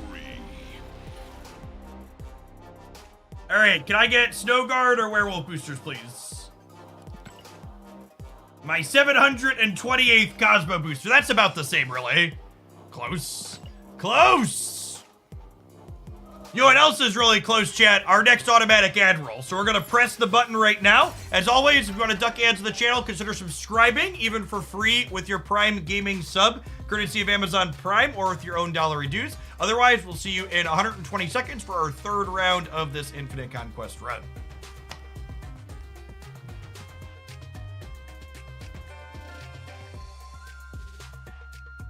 For YouTube gamer, be sure to tap the like button. 200 viewers over there, only 100 like button pressers. Believe in your ability to find it.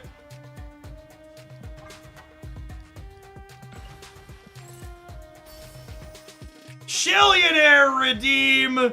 Look at that. Tiger Yamamoto. Truly the trickle-down economy in action. Our next Shillionaire will now only need to spend... Whoop, where are we at? Click the wrong button. 999,865 shillings. Thanks for watching a ton over the last year and more, I'm sure. Be sure to ping me on the Discord server to get access to Beverly Shills there.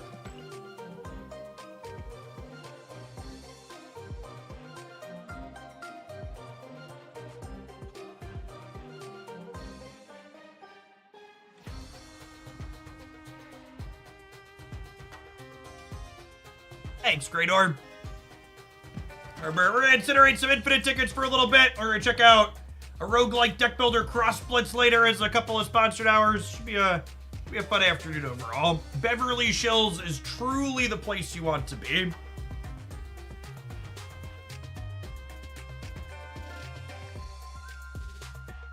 For the aspiring Shillionaires at home, it takes approximately 2,000 watch hours to acquire the close to 1 million shillings. Which is loosely what I stream in a year, somewhere between 18 and 1,900 hours streamed in a year usually. 1/5 of the way to my third Shillionaire. We have several multi-Shillionaires at this point, because you know what they say, chat. The first Shillion is always the hardest.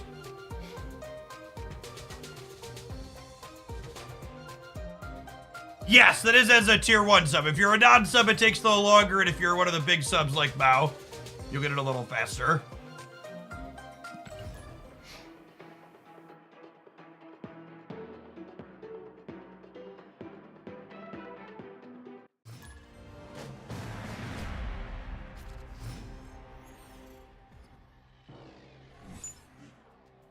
They lost to Miss Marvel, we lost to Nico. That's probably a better exchange for us than for them, I have to imagine.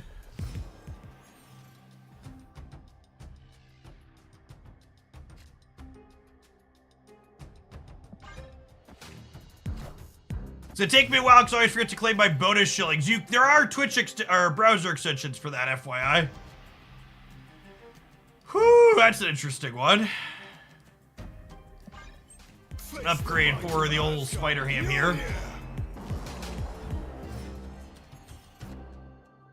We can pay more for higher shilling rates. The, what's it called? The higher tier subs have higher shilling rates, yes. Once per year, or sorry, once per month, you can cheer 50 bits or gift 1 sub to get a small one-time boost. But you can't just endlessly spend money to get more shillings. I'm gonna snap them before the Spider Ham happens here. We got the Jane Foster teed up for the Thor as well, so feels like we're in a good spot. Dasha Fen. Thank you for the entire year of support. Let's get you a sword to go with that shield. Welcome back.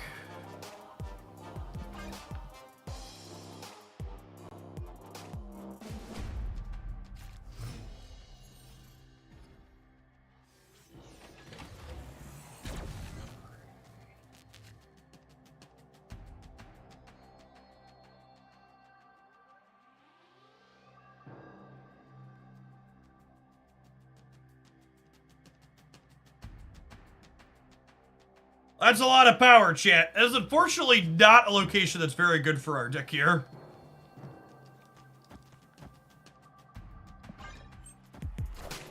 Hey, thanks for the sub gift, Bow. Appreciate it. Like our opponent is playing Lockout here.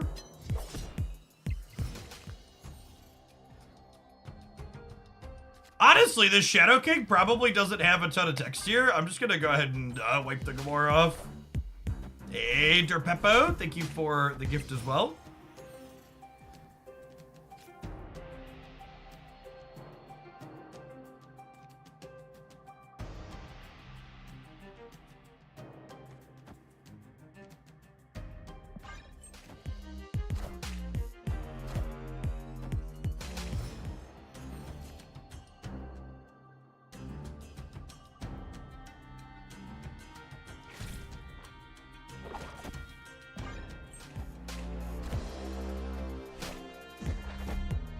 Friendly neighborhood Spider-Man here.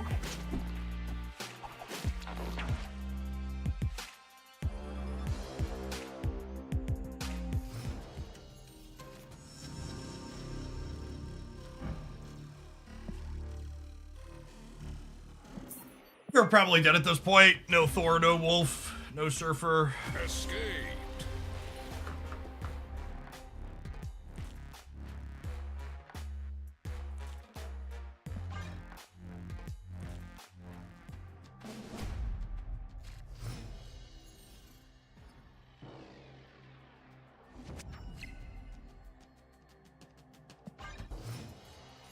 That's probably a beneficial location for them.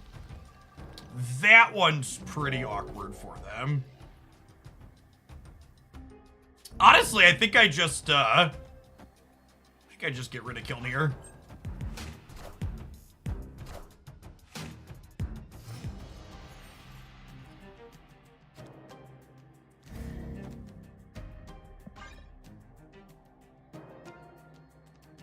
Snap. I'll snap this time around. I've got Snow Guard.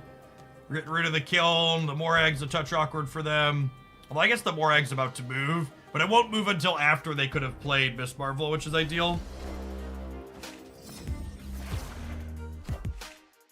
Wind, aid my hand.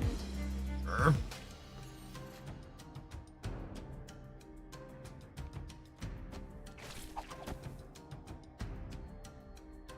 Oh, I guess the flooding's about to move, huh?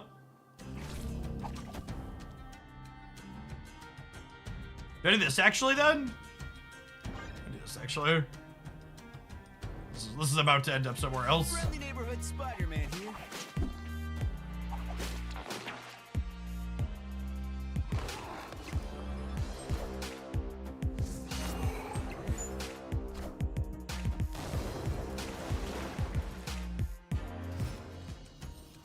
Here.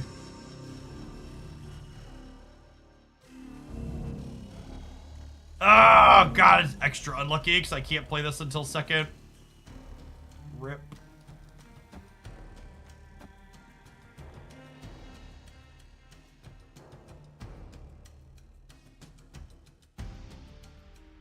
The big problem with this is it means I won't have priority going into the last turn, so I can't Cosmo and Goliath.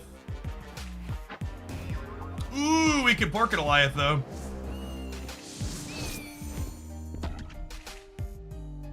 It's just like Professor X in the middle. Okay.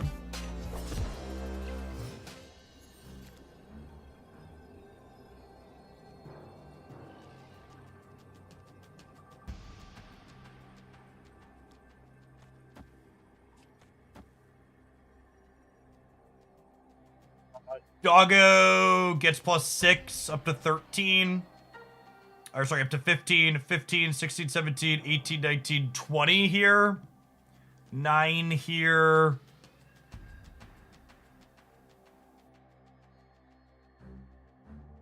Let's lose this to Doctor Doom.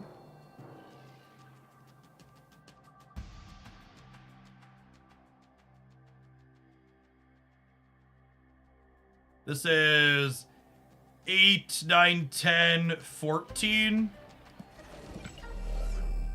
Do I just do this to beat Doctor Doom then? I think this is the play, because we porked their Goliath.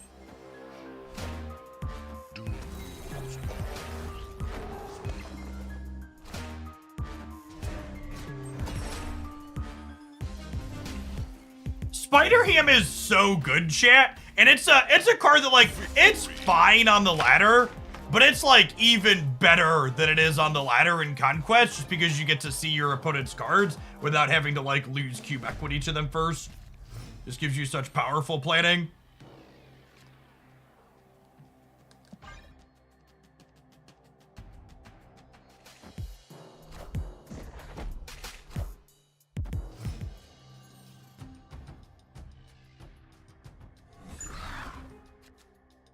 I think Savage Lands is good for us on average.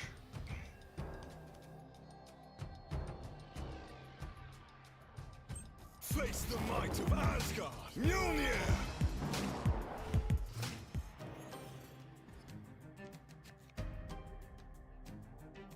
This is significantly better for them than us.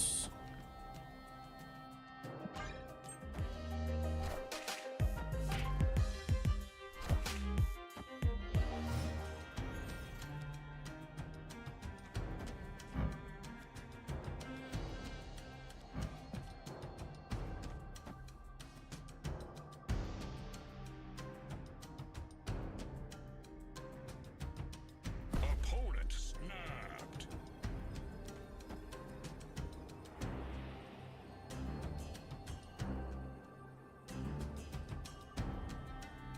Polaris isn't super useful here. I think I'm just playing it for stats. I think I'm staying for the stab. Might be a fish.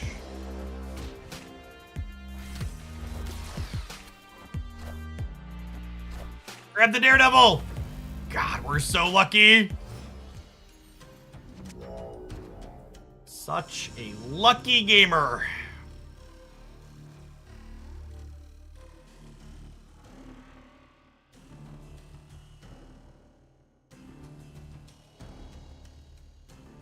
They can Goliath me this turn. Is noteworthy. But they can't Goliath me here, right?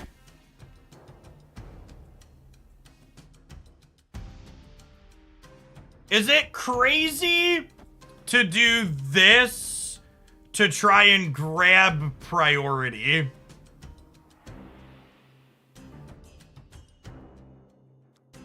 I think I want to leave this. I don't think I want to let them know that I have this. I think I need to do this. This makes their Goliath worse next turn. I think I want to do this, so this way if they Professor X me, I'm better off here. Let's do this. They've already snapped. Von Su, thank you for the 2 months. Welcome back.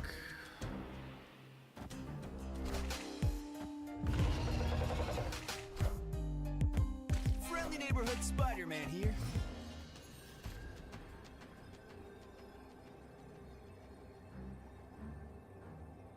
I don't think they have more ways to get power into the center, right?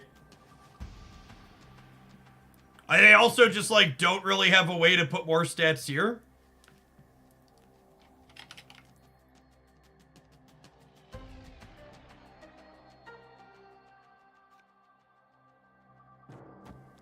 Do I ever need more than 21 here on the right?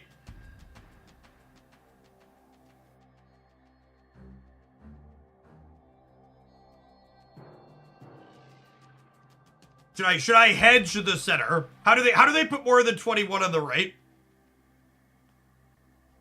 Orca puts them to exactly 21. And they've already played their 1-drops. They could Orca plus Medusa.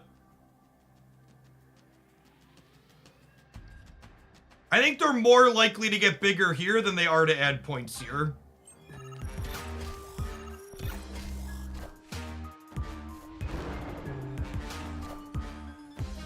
Did they just not realize Cosmo was there? Victory. Average Goliath gaming. Man, if they do adjust Goliath tomorrow in the patch, these folks are going to have a hard time finding the decks that can carry them. They have to actually, like, think and sequence and stuff. Von Su, thank you for re-upping that sub for the 2nd month. Appreciate the support. Welcome back.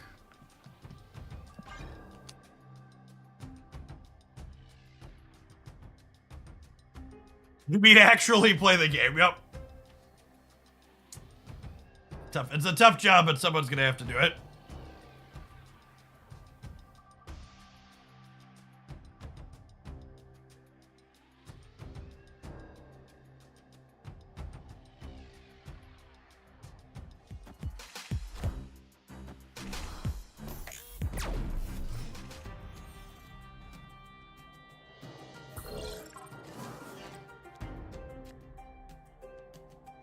Ooh, piece of candy. If I hadn't already snapped, I would snap at this point. We would like to draw any of our 3 1-drops next turn, ideally. 50% chance for that to happen.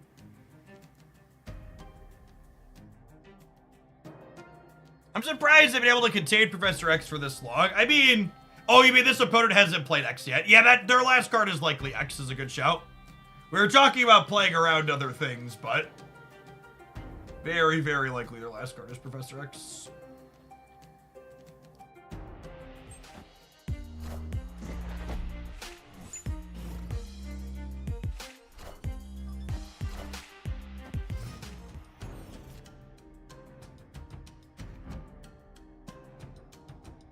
Oh, that's perfect. Because I've been holding the Ant Maze, so she goes here, goes to 5, and then Thor doubles her power.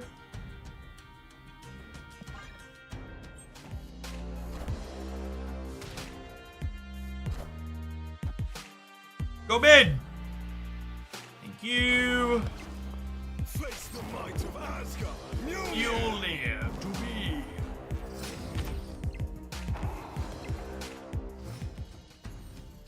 Hey, Engineer. Thank you for the 71-month resubscription. I appreciate that. Welcome, welcome, welcome back. I think I Jane middle so they can only Professor X here. And then if they Professor X here, I'll have priority going into the last turn and we can hammer to beat Eliath.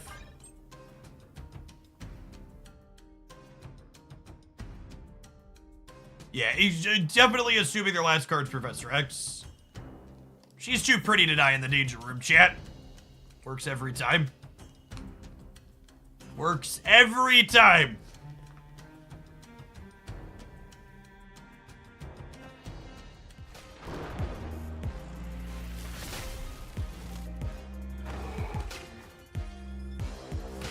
Oh, I forgot the Nightcrawler could move. This lets him X the left. Oh, and I lost priority, so we lose to the shitter now, right?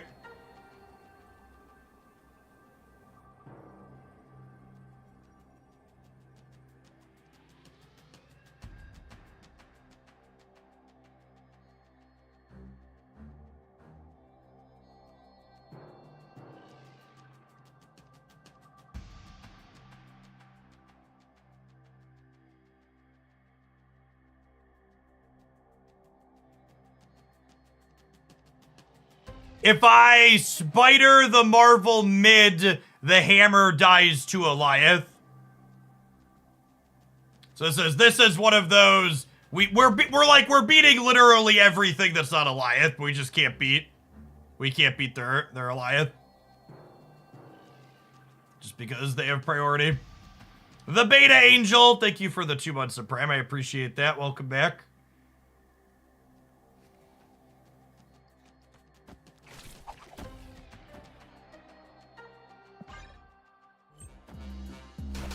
At least they didn't slow roll their card. Sedge. Friendly neighborhood Spider-Man here. Trash Panda, thank you for the 21 months. I appreciate that. Welcome back. Gonna say this day is free. And we have 4 more shots here. Just a very lackluster end to an otherwise interesting game.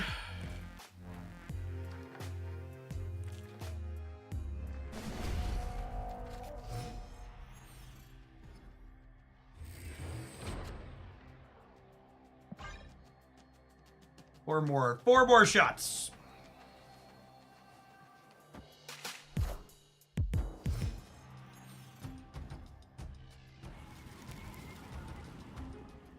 Breaking news.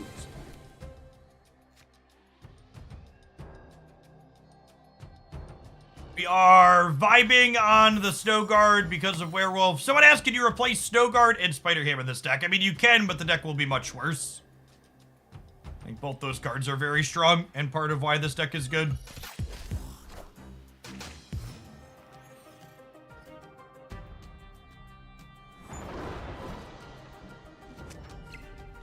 I'm missing a draw here, feels bad. Wind, aid my hand.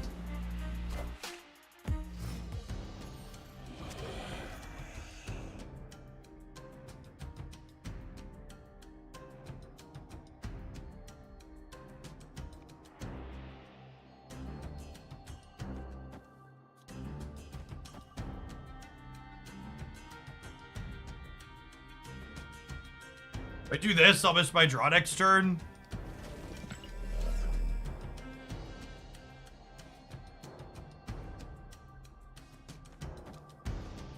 I think it's just this, and then next turn we go Bird into Shadow King.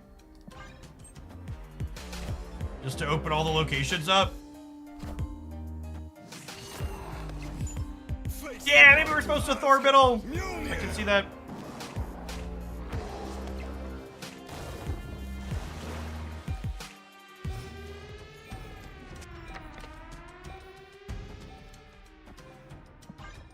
Then we're hoping to draw Surfer or Hammer next turn. Surfer, Hammer, or Ham. Our three good ones. Honestly, even Maximus is a pretty solid draw.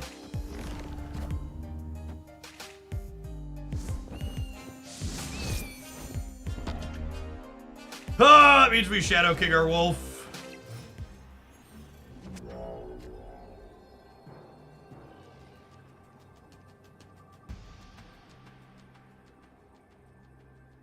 Stop me if you've heard this one before, but we are dead to Goliath here.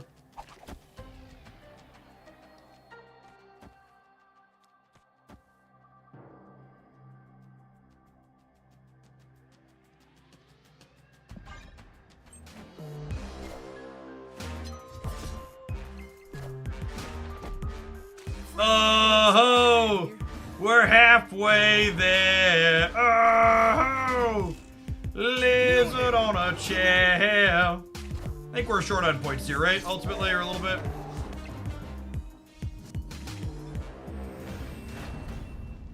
Hey, 3 more shots.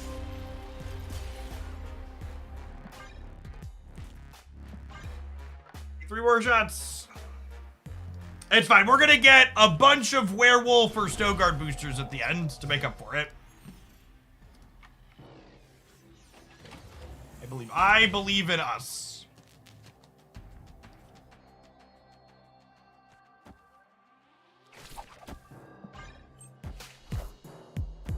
Friendly neighborhood Spider-Man. This location is significantly better for them than us, but our hand is okay here at least.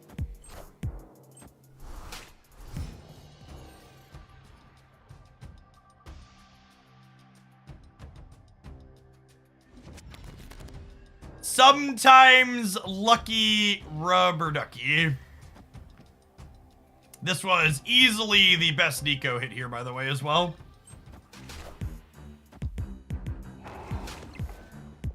Perfect Nico spell, perfect center location.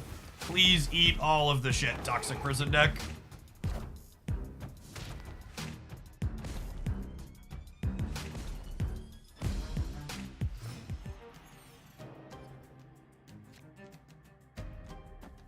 Funny old pal. We had to slog through some stinkers, but looks like we might be graduating to match 4 of this run. Face the might of Asgard. Mjolnir.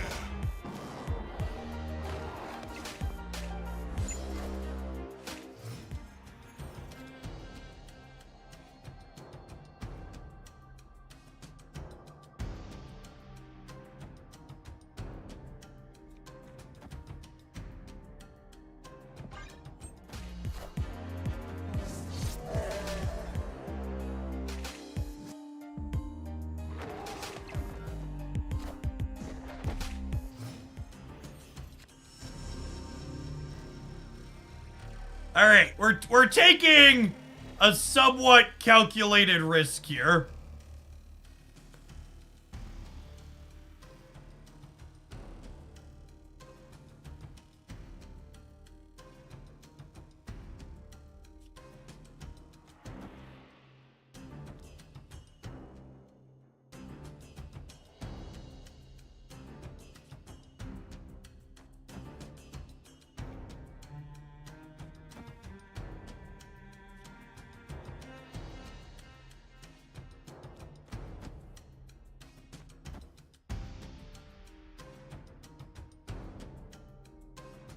I think I do this and I vibe on Shadow King.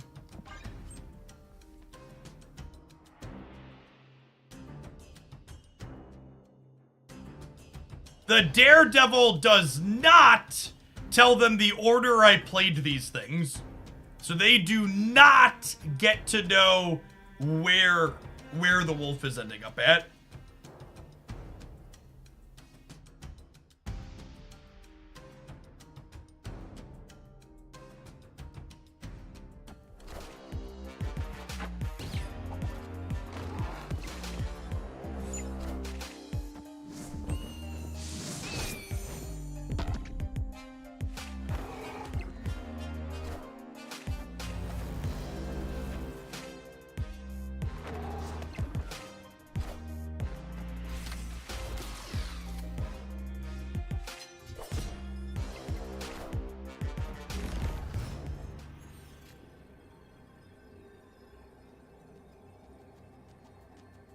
Couldn't have happened to a nicer opponent, really.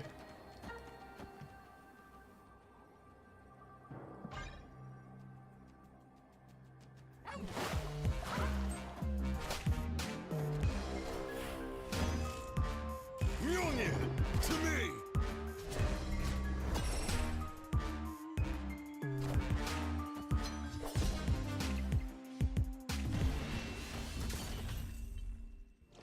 All right, Snow Guard or Wolf boosters, please. Snow Guard or Wolf boosters, please. Heyo. Our next Wolf split has a chance for ink, chat.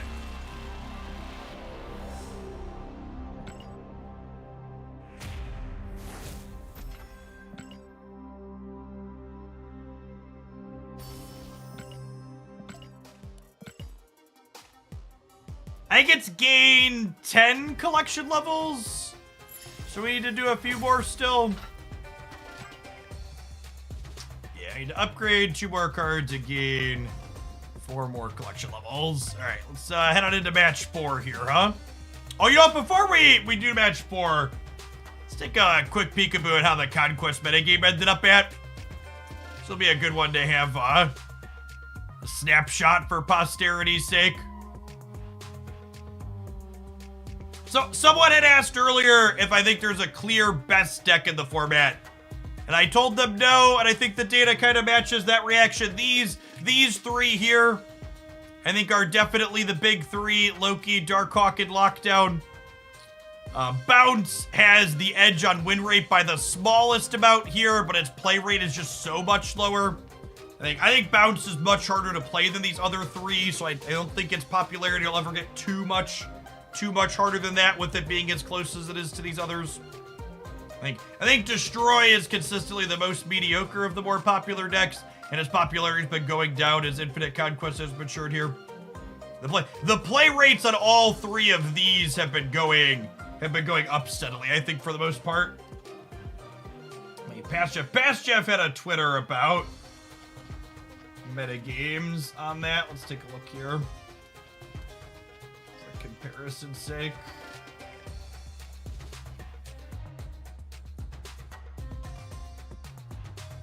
It's actually not that much different. So Lockdown and Darkhawk were both 11.5%, and Loki was 15.5%, and now we're at almost 16 and then 13. So up 1.5% and up 0.5%. But it's also worth noting this is a pretty big sample, so the amount that has to be played to move that percentage up is quite a lot.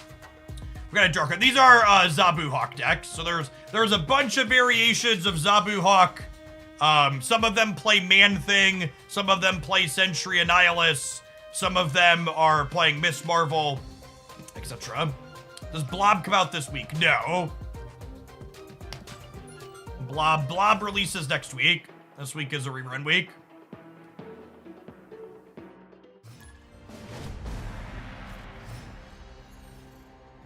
I think tech cards are basically always overplayed because there is a strong positive psychological bias towards playing tech cards. In fact, I think part of the reason why decks like Bounce are so hard to play for so many people is because the Bounce deck doesn't really get to play I auto win the game tech cards in certain spots.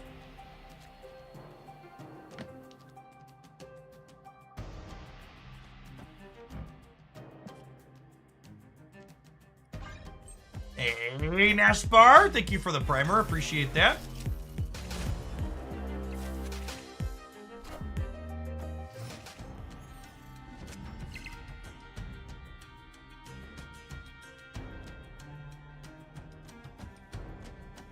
The Nexus is about to be somewhere else. I'm gonna play... Actually, I'm gonna play Thor here. So that way, if the Nexus ends up here, that's great. And if the Nexus doesn't end up here, Stark Tower is gonna end up here, which is also fine.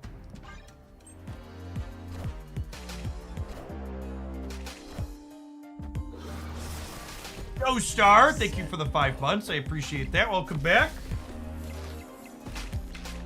Have a 4-power Deadpool in their hands. Mjolnir.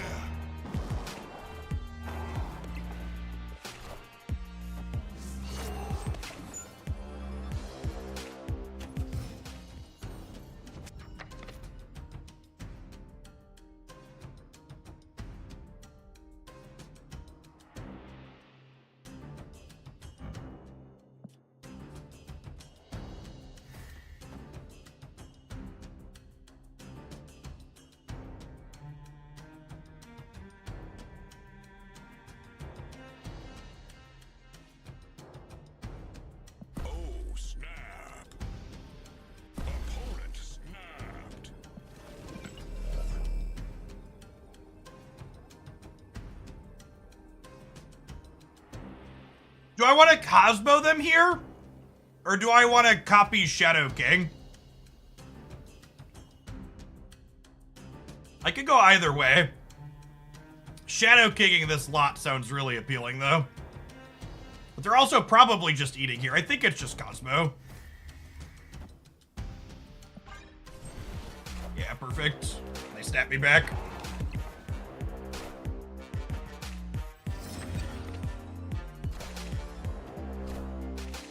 All systems go.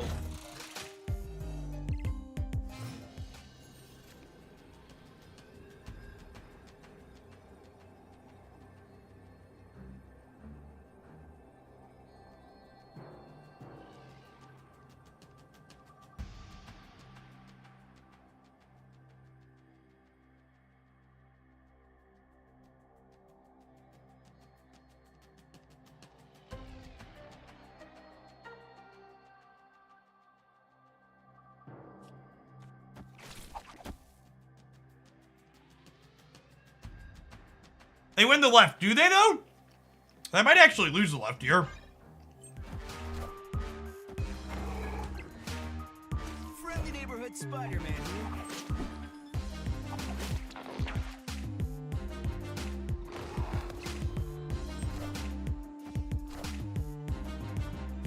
I got it. Cool. We get the Innkeeper though. Victory.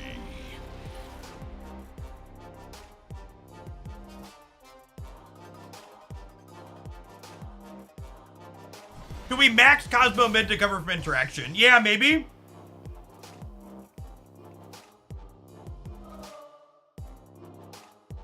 Yeah, maybe that was better, Steric. Not lose to a random Shang-Chi out of their deck. Talking about tech cards that are overplayed.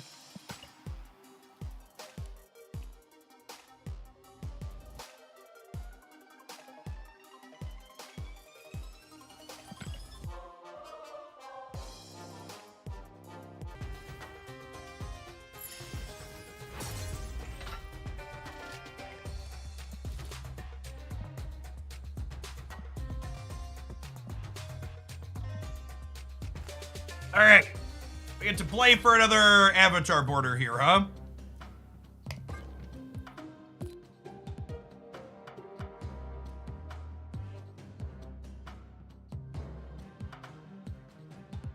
few good ones in here. Each 23 is not bad. I don't know. I think I wanna do one of my whale variants. I think it's Doctor Strange or Master Mold. Usually I prioritize doing variants that less people have. Doctor Strange is a fan favorite.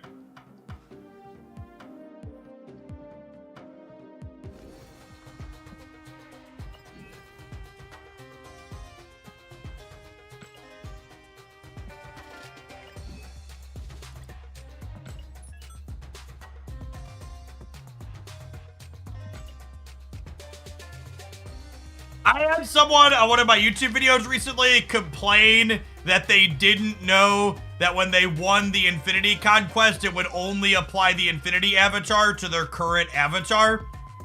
And it's just like, man, you can lead a horse to water, but you'll drown it trying to make it drink.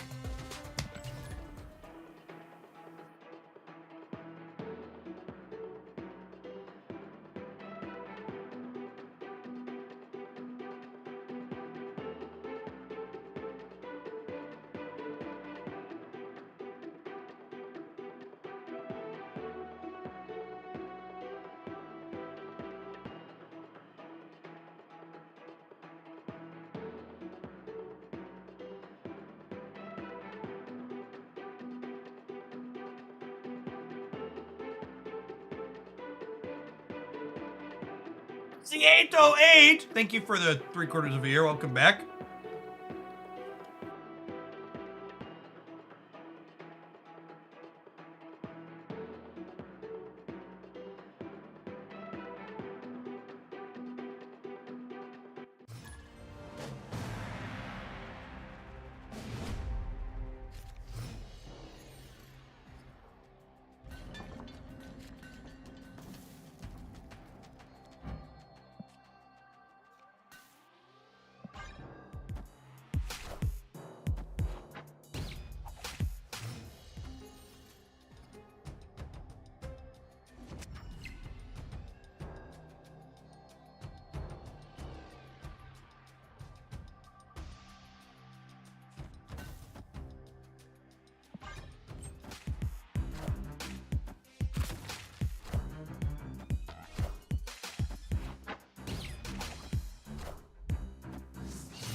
Opponent snapped.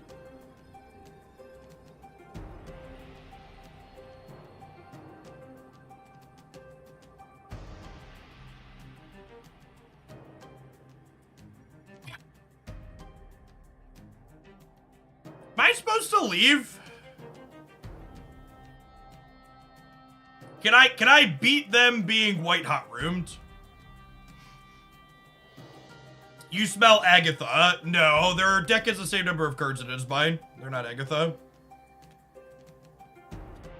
Yeah, they're some type of Patriot brew. I think I'm just leaving because they're filling the center.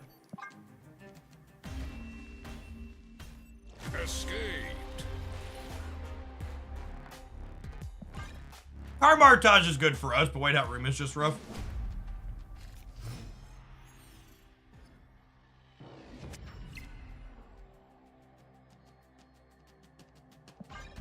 That's true. You're also 100% to pick Agatha. Good God.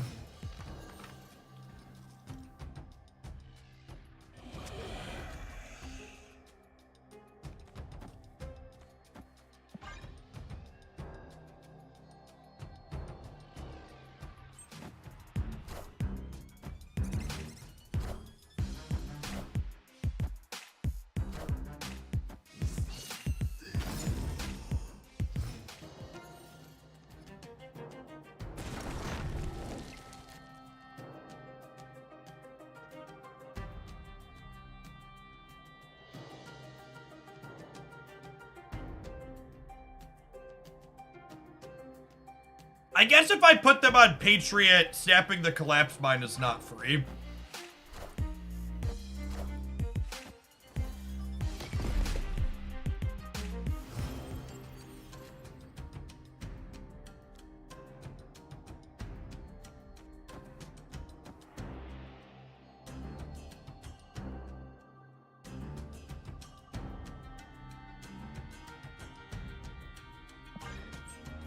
It might have been right. It might have been right to Snowguard Hawk this turn. I don't know, though. Getting an extra draw towards the hammer seems really good.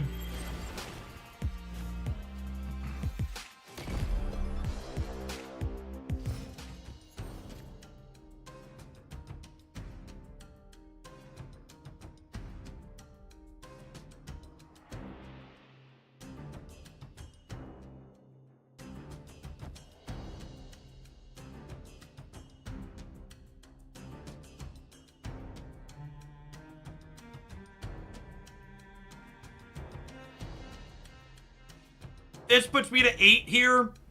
Patriot would also put them to 8. Surfer would let me win.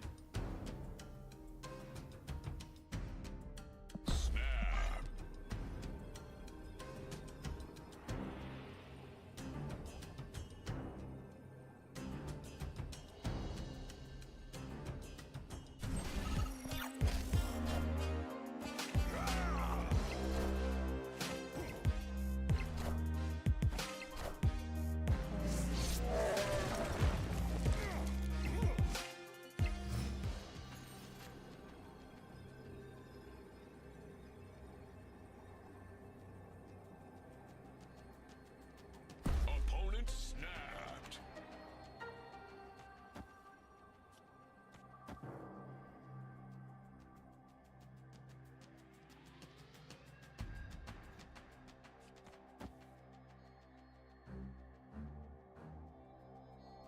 This beats Ultron.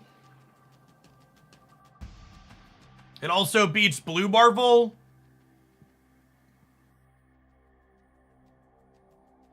Right? There you go to 17 in the middle. I'm only going to 16 in the middle. This beats Goliath. Yeah, I'm just counting the Ultron being played into the throne room, chat. I lose to Blue Marvel plus a 1-drop.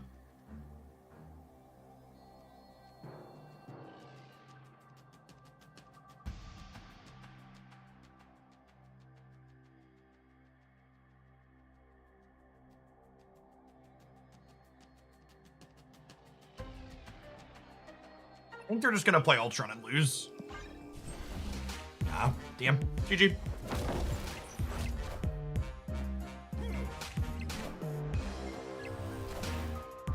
I lose the middle by 1 because we didn't draw the hammer. Oh, we know they have Kitty in hand. Yeah, with the Kitty in hand, I should definitely leave because it's just Blue Marvel that beats us. Yeah, that's a good shot. With knowing they have Kitty in hand, I should leave. That's one of those things where Marvel Snap's interface really leaves a whole lot to be desired. I don't like the fact that like we should know that their card is in their hand, but the interface doesn't actually show it to us is super unfortunate. So I can't really make an as informed decision while we're multitasking.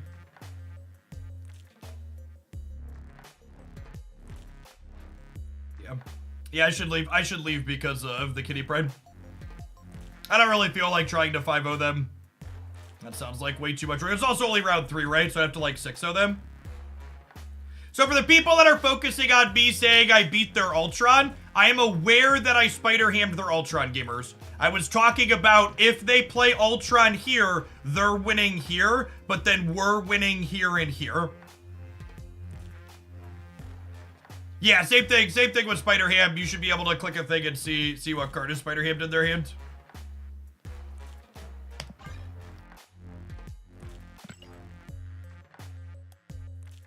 Got some Sogar boosters.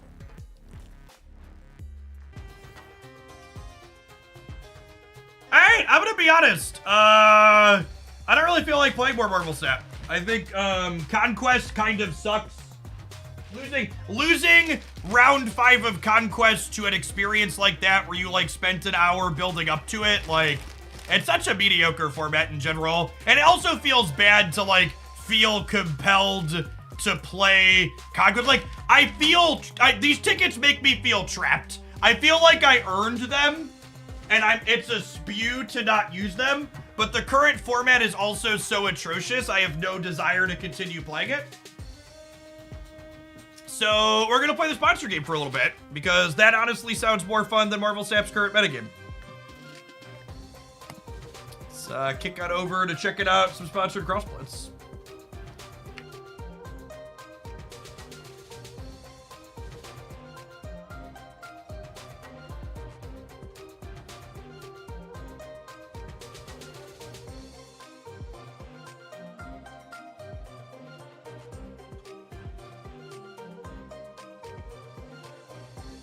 I think Conquest is already a pretty super exhausting format that sucks a good amount of Snap's joy out of it just because, like, it's long and brutal and it makes variants feel infinitely worse.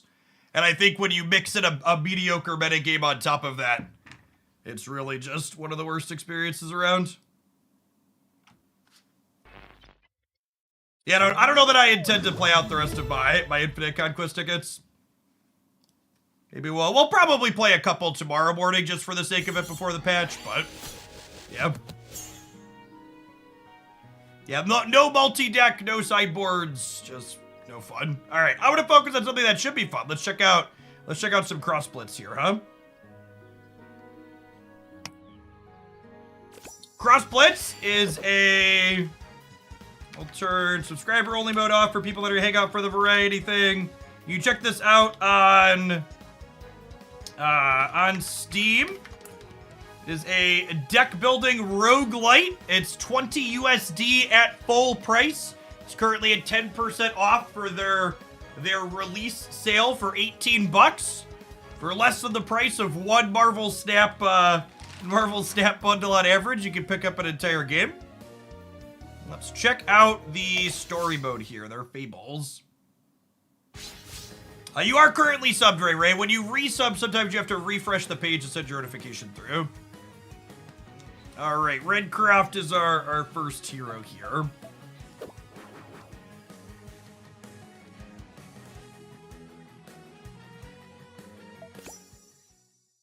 See where I need to end up at. Redcraft, do you all hear the sound, by the way? Maybe it's a little low.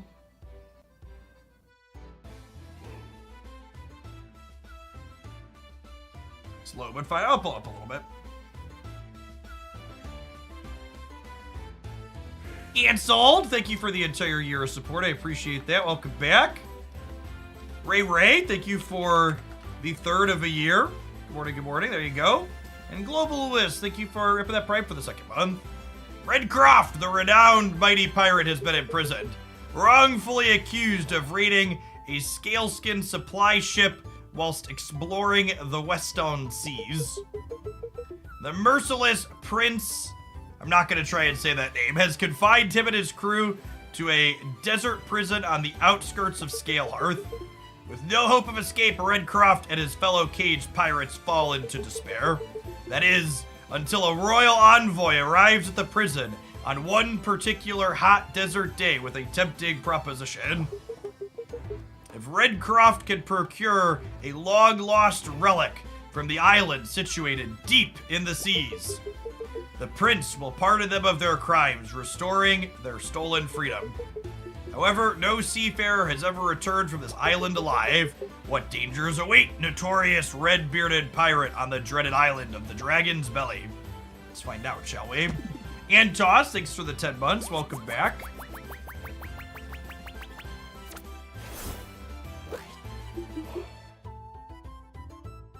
Finally out of that hellhole prison. So we're to be errand boys for the princess, eh? Fine by me, anything to win our freedom back. He's very happy to be sent on a fetch quest. As soon as I get to Swindler's Wharf, I'm drowning a mug of grog.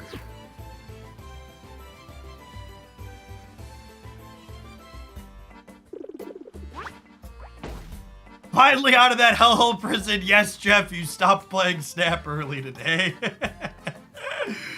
A great adventure awaits. Let me show you the metaphorical ropes. These are your health points, or HP for short. Yep. After every battle, your HP will be fully restored. Okay, that does not carry over. This is your equip deck. Press the view deck button to take a peek. You can swap to a different deck or edit your current deck from here too. This is the Hex map. You'll be exploring Crosstown Island by navigating maps like these. This is you. How cute. You must get tired from marching in place, yes? These are notes. These are nodes. There are many different types. Walk to different nodes of the Hex map by selecting them, but keep in mind you can only travel between nodes that have visible pathways connecting them, no path, no access. By visiting event nodes or claiming victory on battle nodes, new pathways will open. Seems there's an available node right here. What luck. Select it and press the green arrow at the bottom to interact with it. Looks like I have 3 stats on these cards. I've not played Backpack Battles. Played deal 2 damage to myself. After you summon a pirate minion, deals 2 damage to a random enemy minion.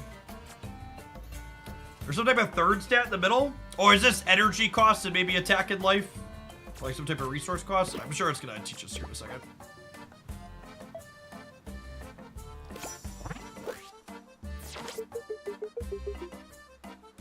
Redcroft and his crew arrive at the pirate haven of Swindler's Wharf after a perilous journey across the western desert.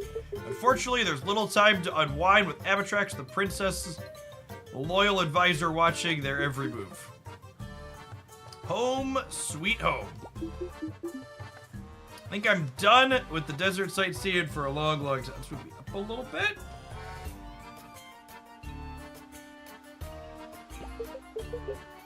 The salty breeze bolsters the soul. Right you are, Brass. Rigbeak!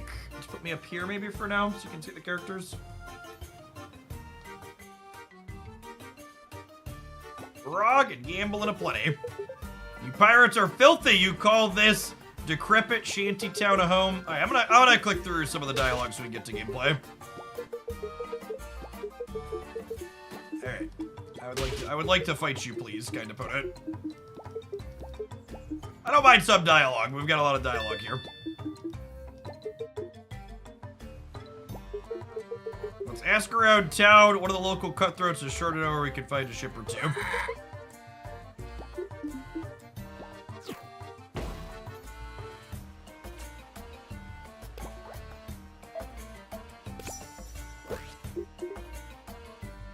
Oi, you there!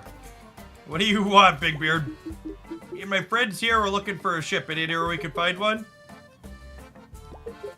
You're making me laugh. Alright, I would like to fight you now.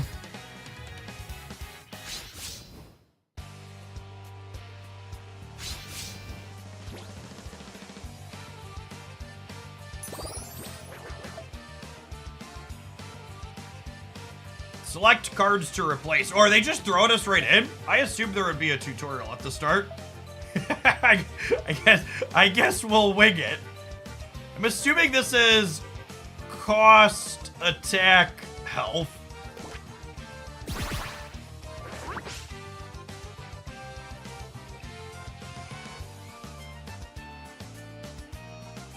I think the dialogue you just skipped is the tutorial. I would assume the tutorial would be inside of the actual game here.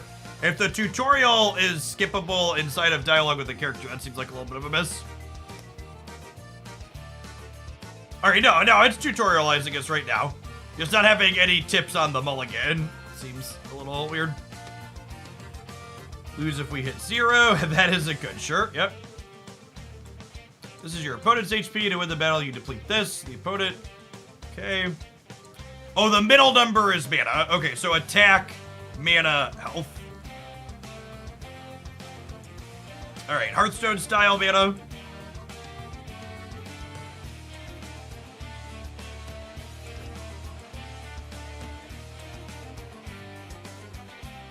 Cards contain important information on them. Listen, little wispy character. I've never read a card game in my life, and I'm certainly not about to start now. Left number is the card's power, how much damage it does, and what it attacks. Top right is the card's HP. There are spell cards that don't have power, HP, only mana. Yep. Reading is cheating. Yep. This is your current hand. Drag the cards to the board to play them. You can only play Minion cards on the blue tiles. That's your side of the field. When you're done playing cards or out of mana, press the big Blitz button. The Blitz button is underneath by a camera for reference. You'll end the turn and you'll enter the combat phase.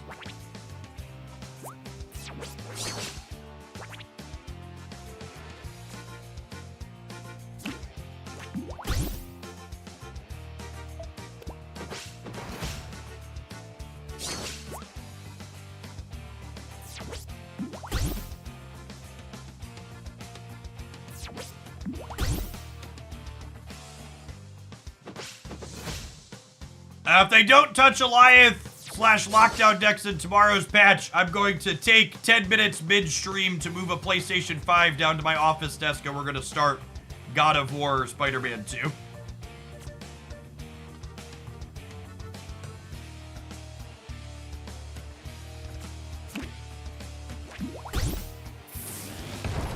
Mathis for Potty.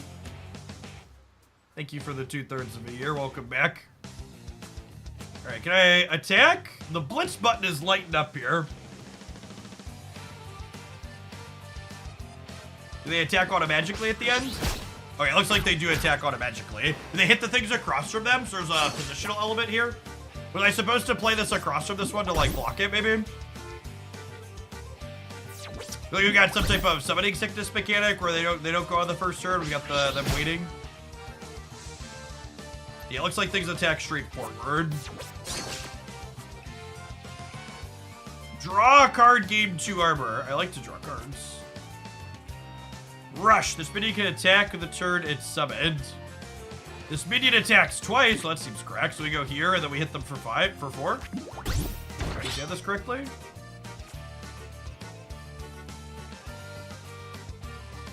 Oh, and this gives my pirates rush. Okay, that's fun. I'm out of energy. Attack.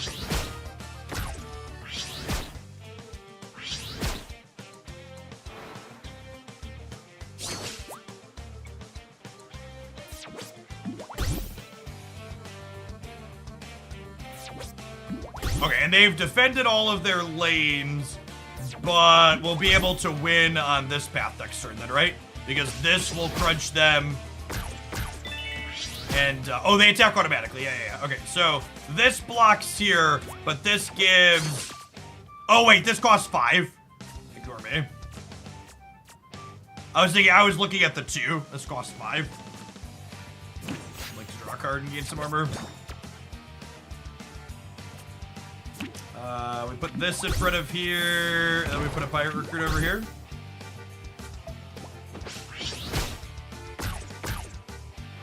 Drontonian, thank you for the half a year of support. I appreciate that. Welcome back.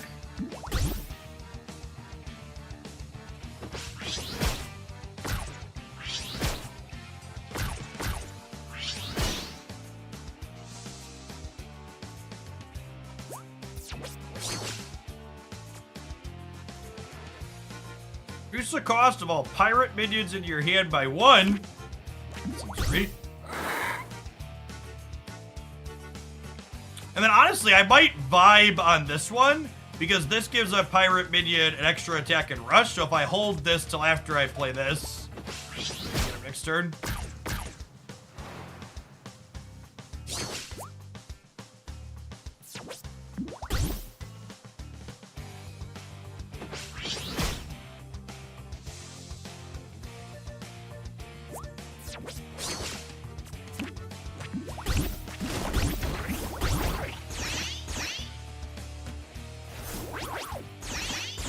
Little animations look good together when they power each other up. We have defeated Lou the Ape.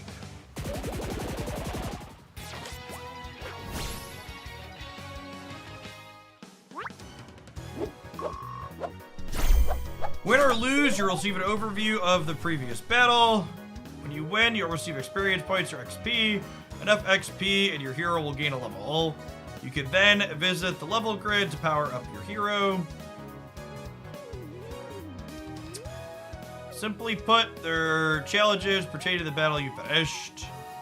Each completed will reward you with Dawn Dollars, the money we often use in the Crosstown Isles. If you'd like to purchase cool stuff, I recommend completing as many of these as possible to not be financially strapped. loot section to see which goodies you've acquired. Your total Dawn dollars earned from completed things will be displayed, along with any new card recipes you found. These recipes let you build new cards at the forge. Mana shards and ingredients are the resources for building these new cards. The more you have, the better. Lastly, use these arrows to flip the page. Detailed information about the battle is cataloged here. Browse it at your leisure. I know I won't.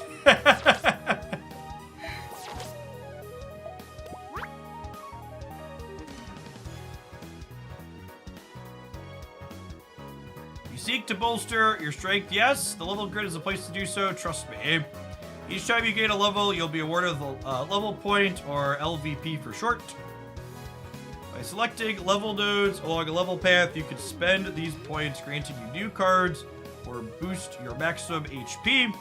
There are 4 paths to pick from, but you must move along the designated path when making a selection, unlocking each node in sequence of the column.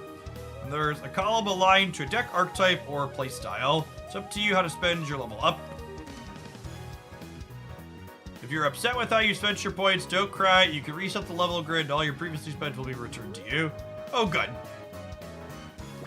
That's good. I like when you can reset experience things for free in games like this, so that way you're not doesn't feel like you're punished for experimenting.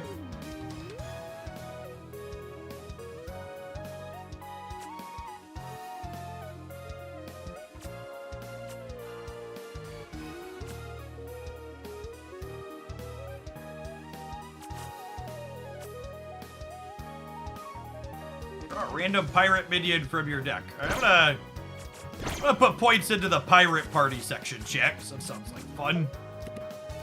We'll start there and we can always readjust later. Oh, and we got the Seafaring Ape as a card. Oh, it's a recipe for a card. Jeez.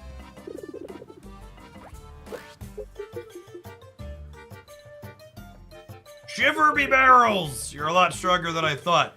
I'll teach you to laugh at the mighty Redcraft. You're the mighty Redcraft! They said you drowned out in the Weston Seas. Do I look drowned? Now back to business, where can we find ourselves a ship? I wish I knew ships are harder to come by these days. These blasted sea-spout centuries rounded up pirates and the like. But if your heart's set on sailing again, try asking... why didn't the princess give us a ship, chat? We're doing her dirty work. You truly are a simple-minded brute. Accurate. Mini-map. Each square represents a different section of the map. The flashing marker is your current location. You'll be able to move between the sections with passage nodes. You'll find exploring the hex map. Some areas may seem impossible to reach yet, but do not fret. By exploring, interacting with nodes, the path will make itself available. Expand the mini-map to get a better view of it, too.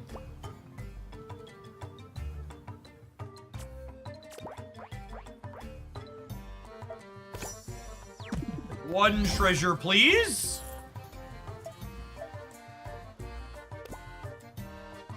To meld new cards.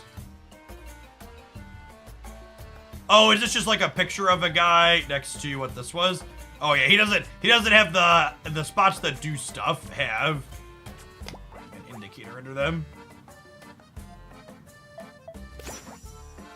This takes us to the next part of the minimap here, I assume.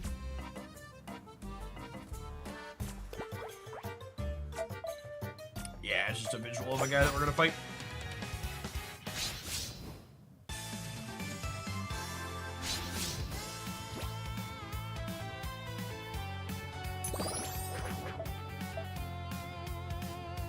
Alright, so I want to mulligan looking for cheap things then. Like the TLDR.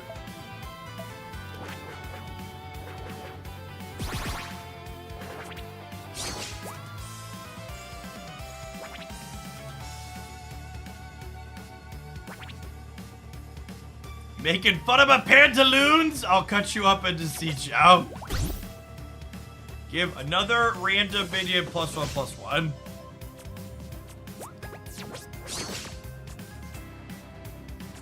I'm gonna put this one over here because I don't want to bump into this. Because if they play more of this next turn, we can use this card to deal 1 to everything.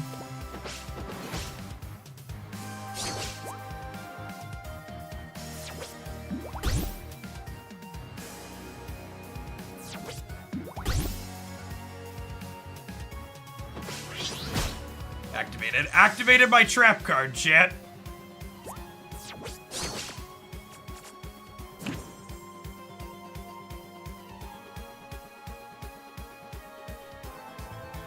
I don't know. So these give something 1/1 when they die. I don't know if it's like magic where it does a damage to everything and then those abilities happen, or if it's like snap where it's gonna stop mid-resolution to power this up. I guess we'll find out. Okay, cool. It's like magic where I feel like snap's kind of the exception to that rule, where it stops to resolve other cards mid-resolution of your current one. I feel like more often than not,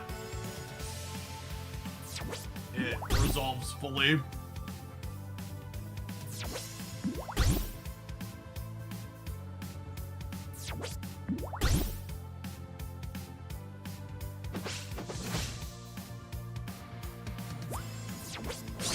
I have regrets about having used my Pyroclasm already. I wasn't expecting them to play 3 more 1/1s.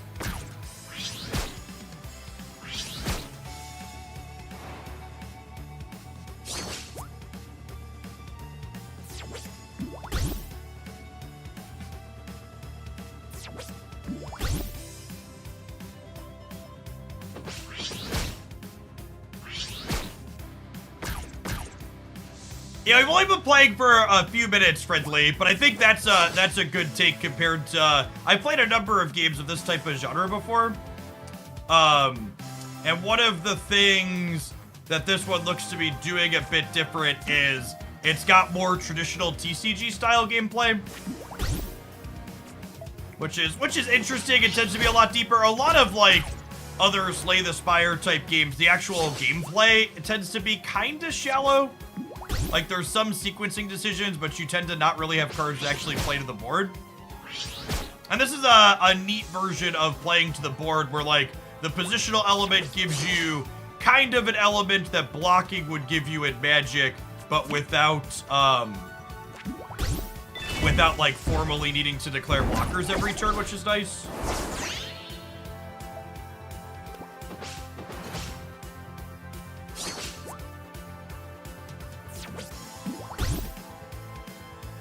Yeah, so this game has a full roguelite mode, and then it also has an RPG, which is what we're currently doing to start. I would love to draw a card from this order. I would like to start blasting my cannons.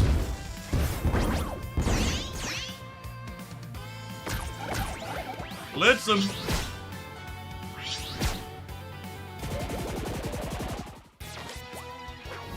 Yeah, the audio design seems good too.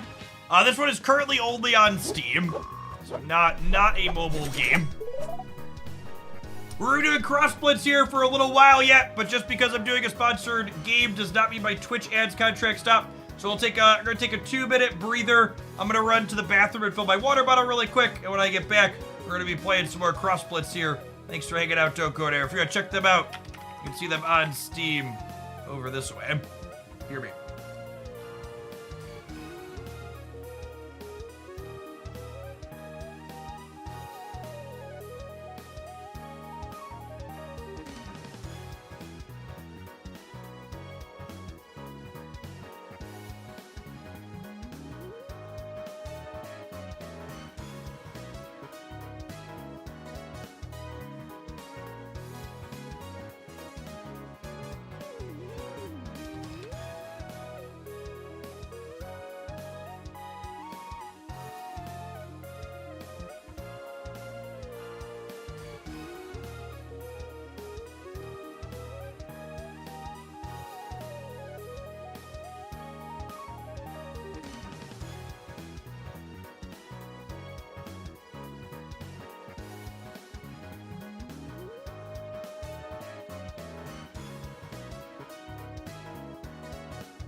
May I start tomorrow with Snap or just wait until the patch?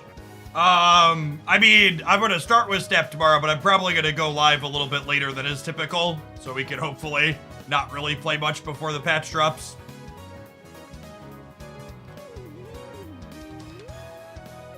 I don't expect to be live. I don't expect to be live before 9 a.m. It might go live closer to 10.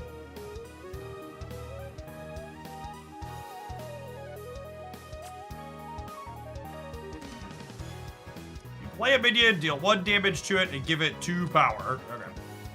That's not a pirate for our pirate deck.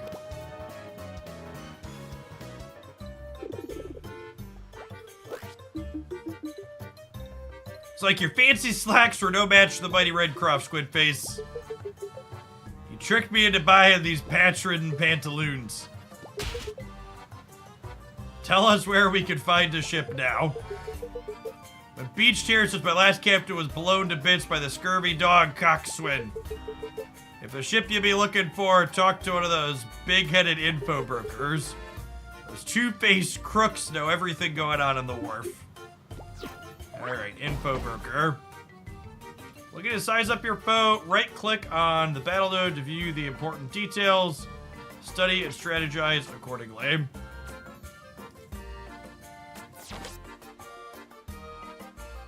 Oh, this has the bonuses listed on it here, too.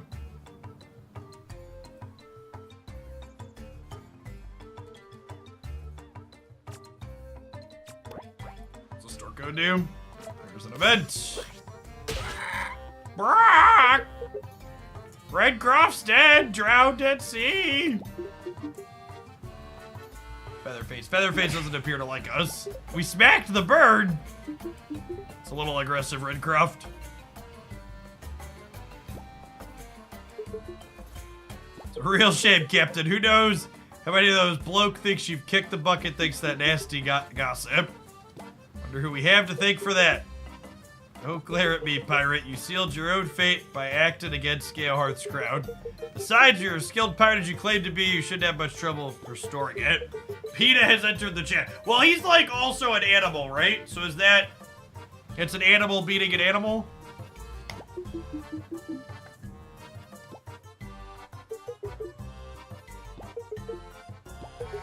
Alright. So that's just like a little sit-in convo there. Looks like it was this do. Passage, move to a different area. Card shop, purchase new cards. Let's check that out real quick. Is that different than the crafting? Customers! Welcome to the card market. Your one-stop shop for cards, and more cards! Nice to make your acquaintance, ma'am.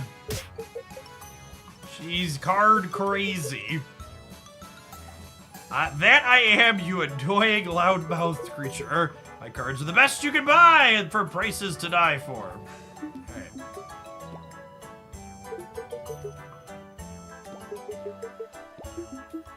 Alright, let's take a peekaboo here.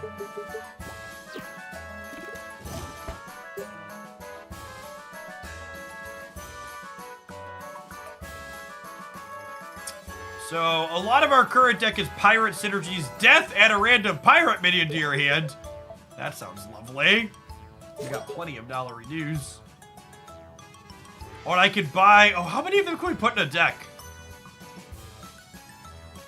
Oh, he's a tough pirate. Oh, this is like a strict upgrade from the other ones that we have, right? Thanks, Solar. Appreciate the 19 months.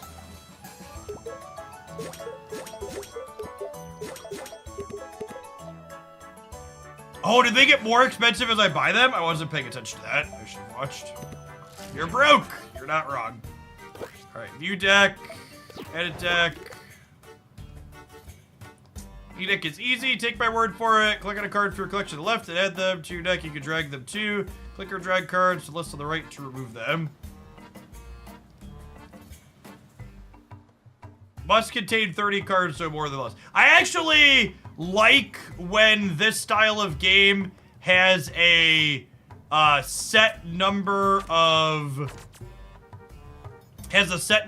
cards your deck has to be, because I think it's really boring when the optimal strategy is to just make your deck as small as possible.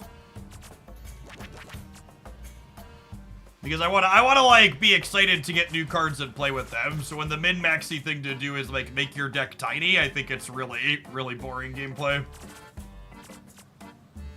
Okay, there's rarity of things. We can only have 2 of the purple ones, 4 of the blue ones, and we can have 8 of the common ones. So I just cut a bunch of. Need to buy more Buccaneers, chat, when we get money. Got it?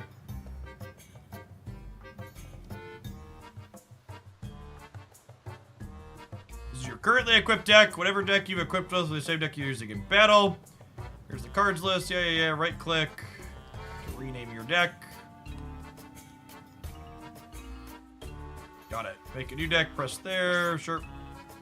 Interface all looks clean and reasonable. Alright, let's take our new pirates out for a spin, huh?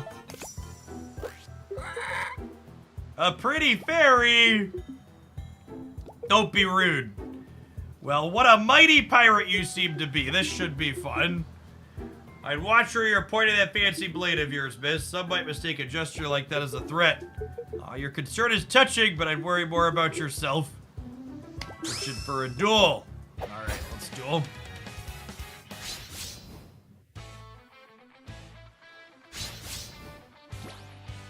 Oh, we did get another pirate from the level grid, you're right.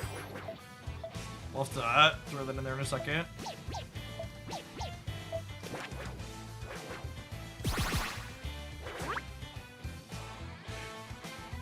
Pay attention to your opponent's relics. They have mystic properties that can drastically alter the course of battle. Be unwise to ignore this. After your opponent plays their first minion in a turn, deal 1 damage to it. Well, I'm glad we just bought some tough minions. This game free to play? It is not. It is a one-time purchase game without microtransactions. It is 20 USD on Steam. So they deal 1 here, but that does 0 because this has tough.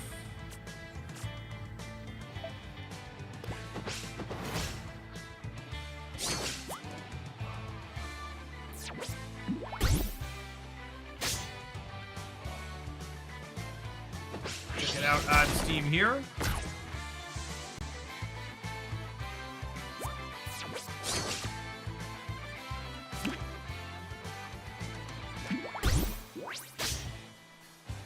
And this Dorko gets to live because it's my second played card.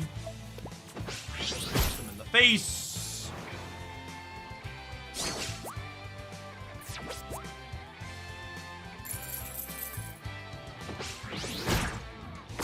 Trade.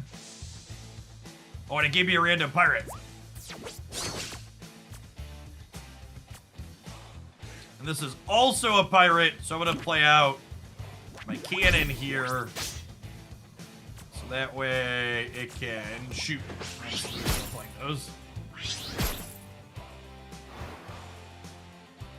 I think there was some sort of mechanic that gave me an extra energy there. This said 3 out of 2, but I don't know that I caught exactly what that was from. Was it from going second? I'll have to pay attention better at the start.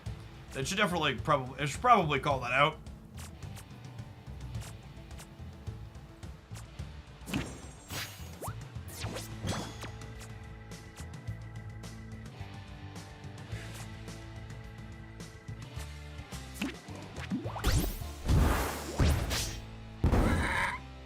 And then unfortunately, I think we're going to lose our cannon because we blitz here, so everything attacks.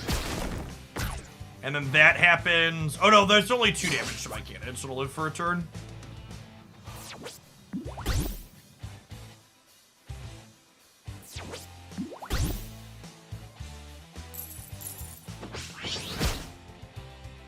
Big 2 Glimmer. What does Glimmer do?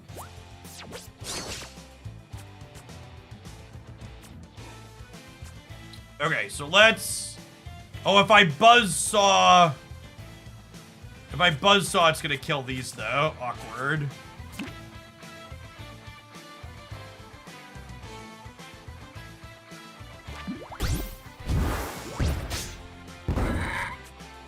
And let's play another one of these here.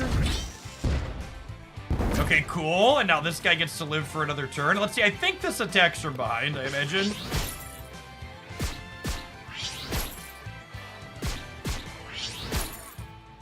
Oh, is the glimmer like armor? It looks like it was like armor.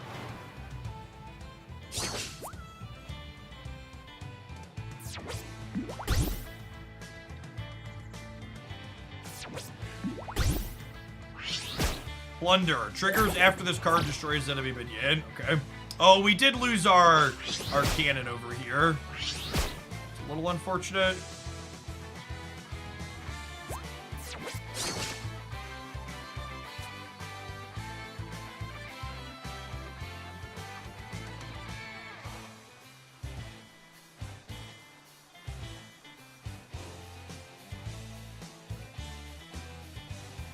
Feels like we're kind of not in a great spot. I don't think I can really play anything. We hit them for 4 on the left, and then we trade 2 for 1 in the center.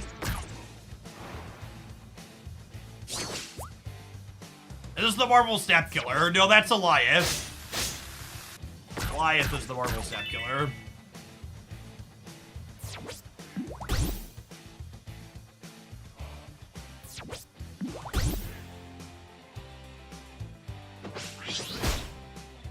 Alright, well then clearing out our board is good for our spin blades, letting us mess them up a little bit here. So we get to clear out most of their stuff.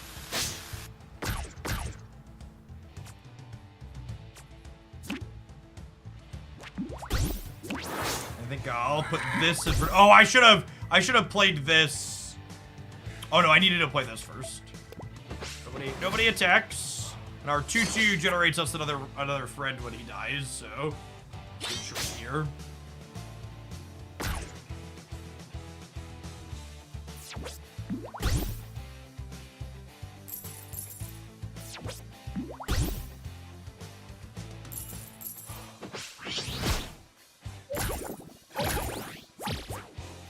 Ooh, that's a biggin. Fill your front row with doomed recruits. Well, we're gonna open on this. Give those a buzzsaw.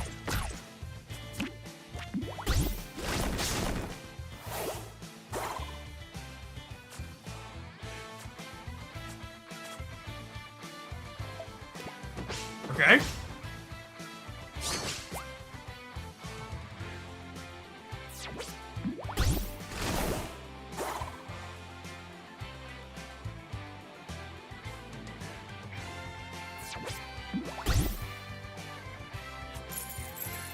We found Ultron.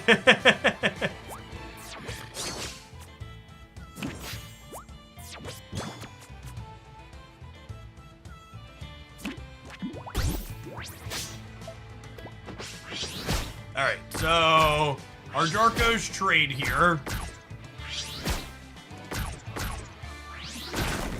Ultron for my ex-Magic players. It's kind of what's it, Hermit Druid adjacent?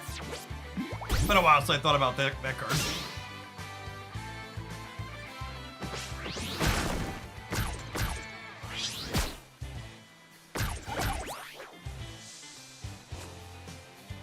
Yo, dog, I heard you like Brown Tooth, so we RNG to Brown Tooth for your Brown Tooth. Woo. Perfect.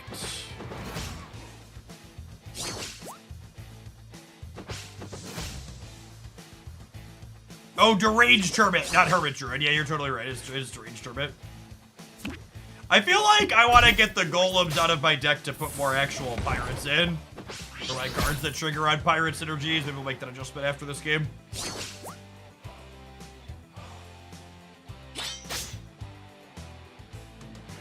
Deal 4 to a minion and every minion diagonal to it.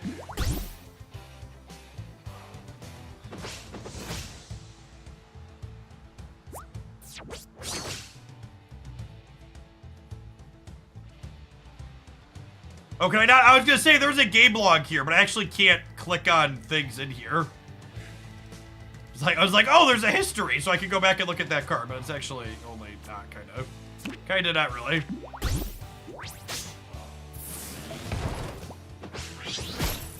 Oh, we are currently playing the story mode. Still a step up from Snaps, neither of the above.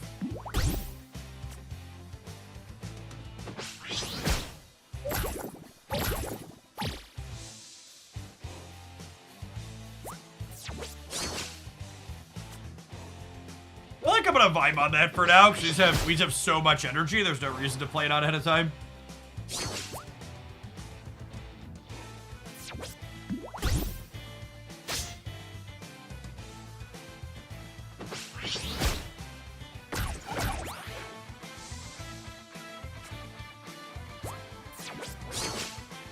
Death, give another random friendly minion, death, summon a haunted crewmate. I do wish I could see, I wish it was highlightable, like, what a haunted crewmate was, like in the pop-up here.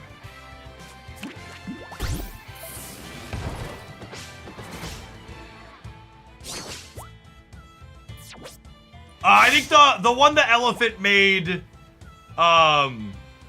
the one that elephant made was a doomed crewmate, I think.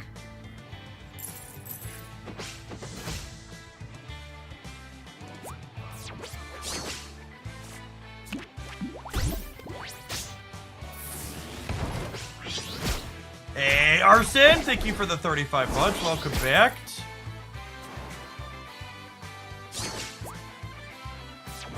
Death, summon a haunted crewmate. Okay.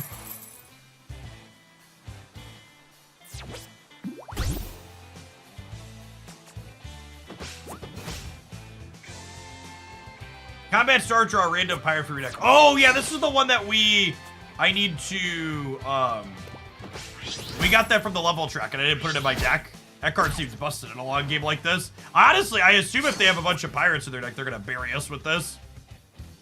Because we're both just like out of resources at this point. Maybe I should have buzzsawed.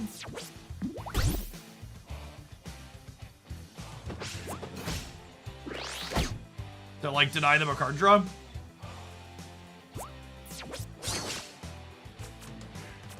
Alright, let's open on the buzzsaw here. I think I should have done that last turn.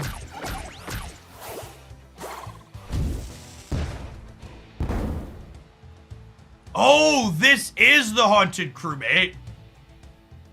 Oh, I missed it. Someone said it's a recursive threat. I understand now. Like I said earlier, Jay, I've never read a card in my life. Don't expect me to start today. Get you later, Blap. Thanks for hanging out. The haunted crewmate's really good in this attrition battle.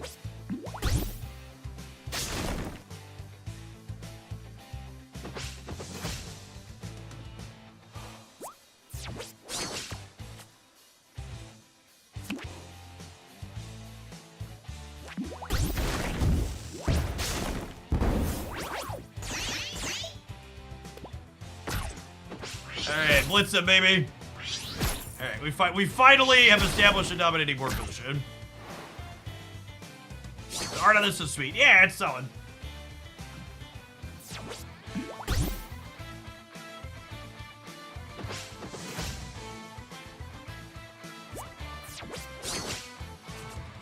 That'll finally do, huh?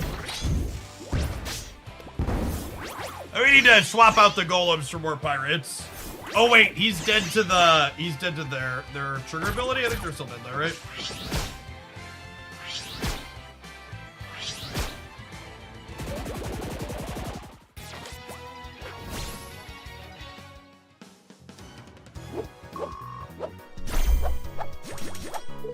Three, take less than 12 damage. Definitely didn't do that. Definitely didn't do 10 turns or less. Draw a pirate from your deck. If you control a pirate, draw 2. I see why it's a pirate party, chat. All right, well that sounds great. Another friendly minion takes damage, gain 1 armor.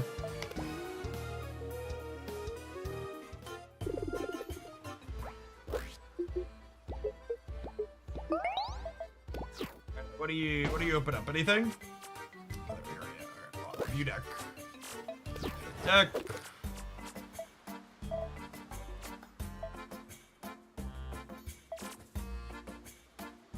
Oh, and I have 4 of the barrel mutt. Oh, that's so good. Like all of my barrel mutts, please. And we got some more money. I think I want some more buccaneers. We need our sea shanties as well.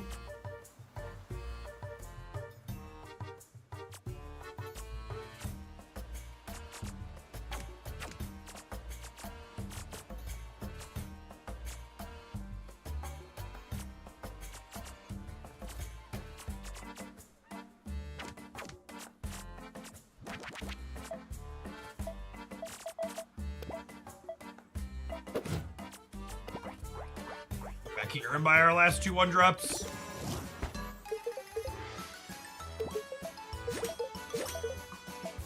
Perfect.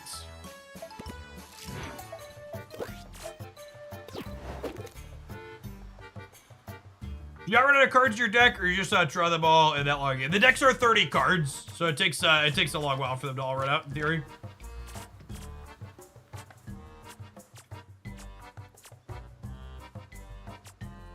Honestly, the spin blade seems a little awkward at times, but maybe necessary, so I'm gonna go to 2 of those. Extra card in.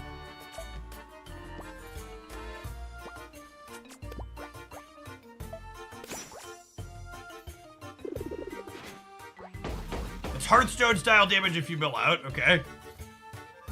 Relics. Spent most of our money on cards. Maybe we should have come here first. Show me your shop.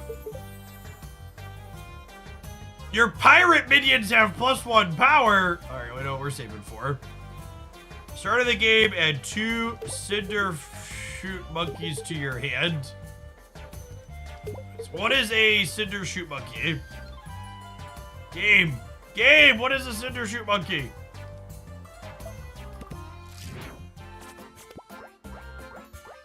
Feels relevant.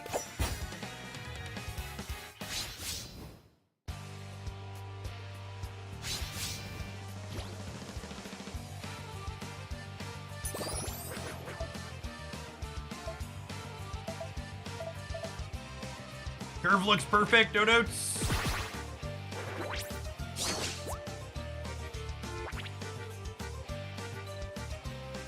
Stop me to chum!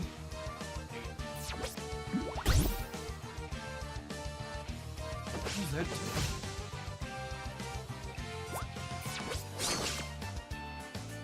Give a friendly minion +1 power, +1 damage, and fire it.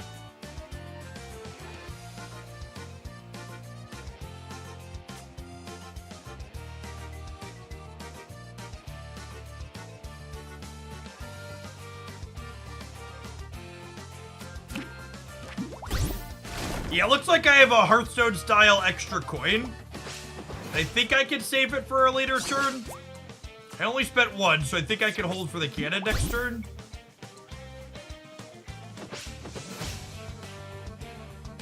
Yeah, looks like it. Okay, cool. That lets me get the ship cannon into play.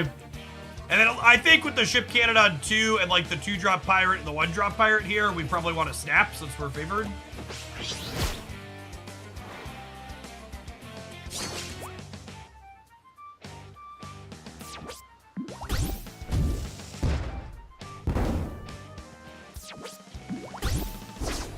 Oh, look, Chad, it's a cinder shoot monkey. Hothead fleeting. Destroys its minion after attacks. When it's summoned, if an enemy minion occupies this column. When summoned, if an enemy minion occupies this column, attack. What does this thing do? Your cannons cost 1 less. Oh, that's like cheating.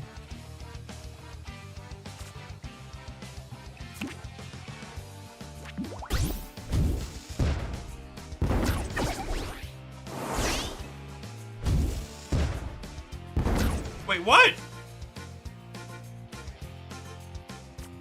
Well, that's poop.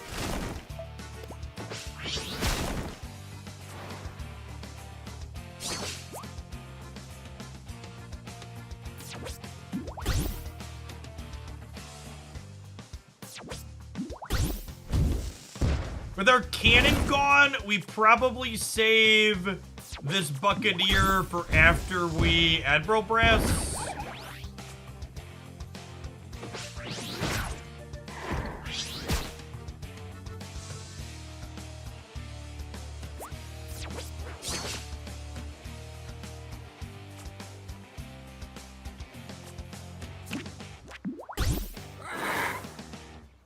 Everything gets cheaper, and next year we could do this and this.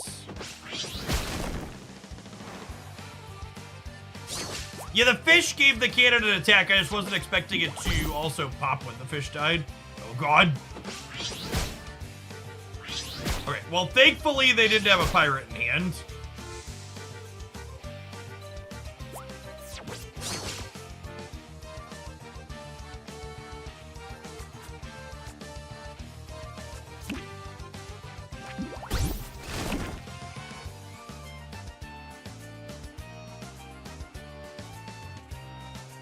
No steps in the rough spot when Magic has more viewers category. I actually don't believe that's true. I think if you look at the historical data on average Magic, average more viewers in its category than Snap does, historically speaking. It's been a second since I've looked, but not sure if drops changed that dynamic. Before drops happened, I believe Magic was averaging more still. You gotta remember, chat, Magic's a game that's 3 decades old. It's got a big player base.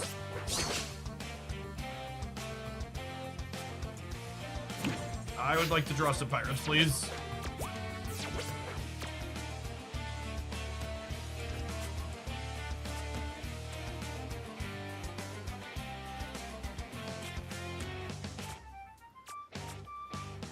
Why does this one have why don't these have their cost reduced? Am I missing something?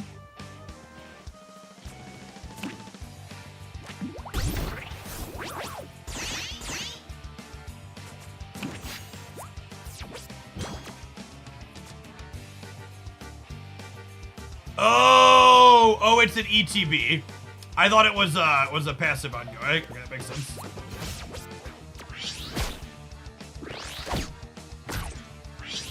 I guess that would be kind of busto if it was passive happening every turn.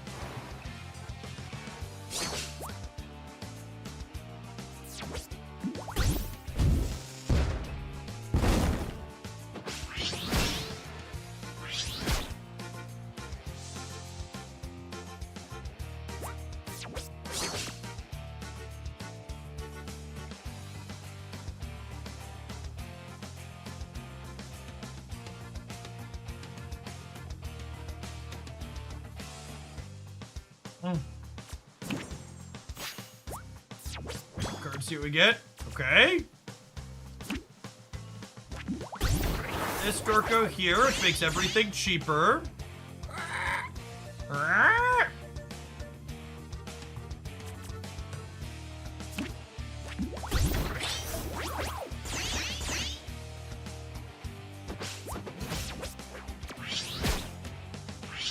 One that lets you draw an extra card every turn is very silly. We're good here now?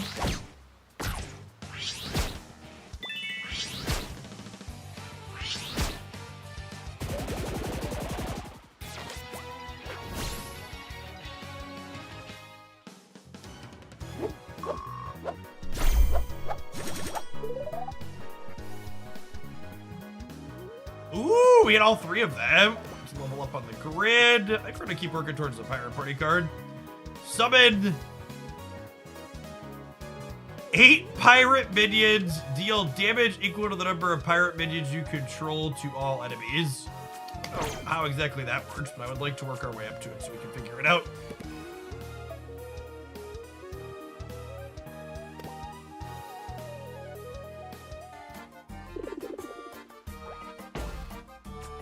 Alright, we get a treasure chest team.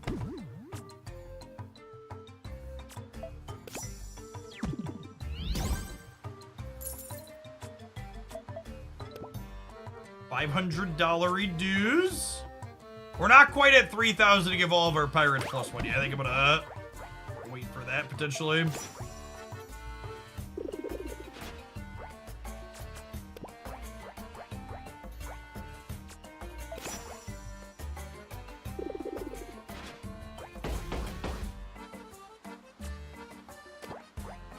Oh, this is where we get to forge new cards that we've had resources for. Yeah.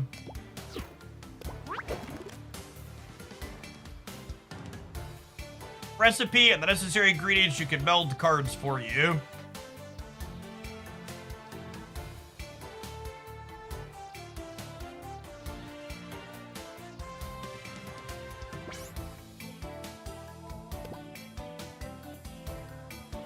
Played, give your other minions +1/+1.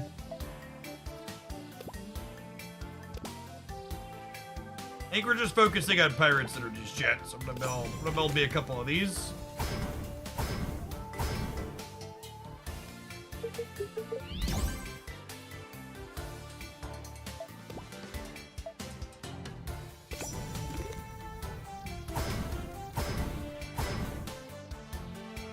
Probably don't need more than 2 of these. It's like you could play 4, but they're a 6-drop.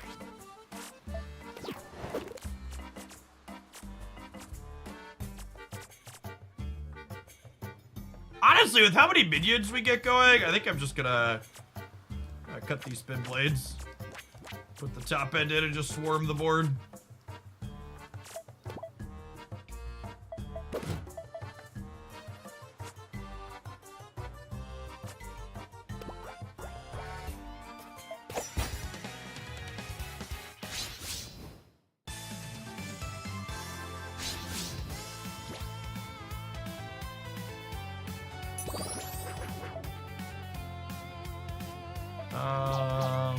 I basically always want to keep my ship cannon. Brown cheese is also excellent. After you play your first death, minion that costs 3 or less in a turn, trigger its death.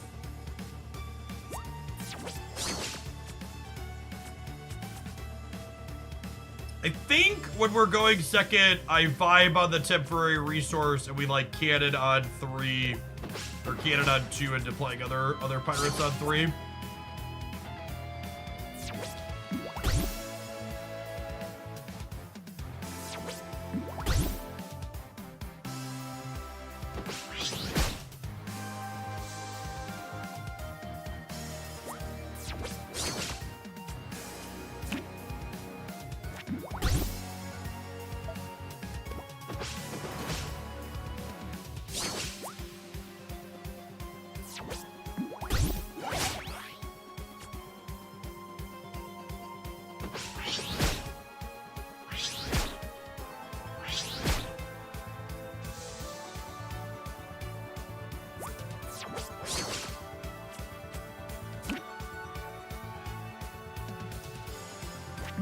And then this bird discounts all of these, which is crazy.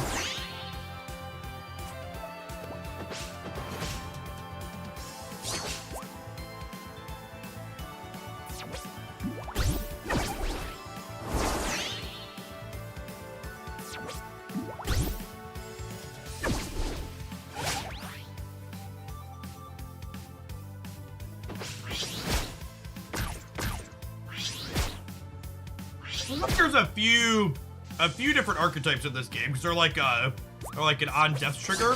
Yeah, I think I can play almost my whole hand out here with this Brigbeak, because this will trigger and reduce all of these by 1.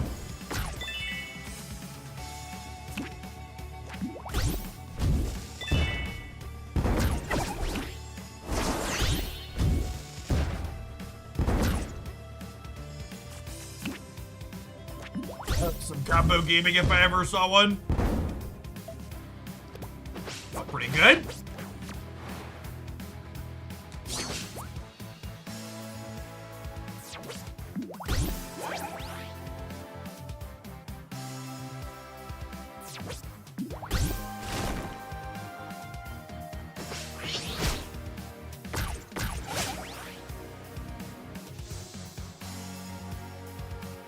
Oh, what difference does the front and the back row make? Things in the back row get attacked second. Hey, we weren't able to play the 6-drop last year, but this is huge here, right? It pumps all these Dorkos up. And it gets to get down early here. So So like you'll see me, I'm always deploying the ship cannons to the back row so they're less likely to be attacked.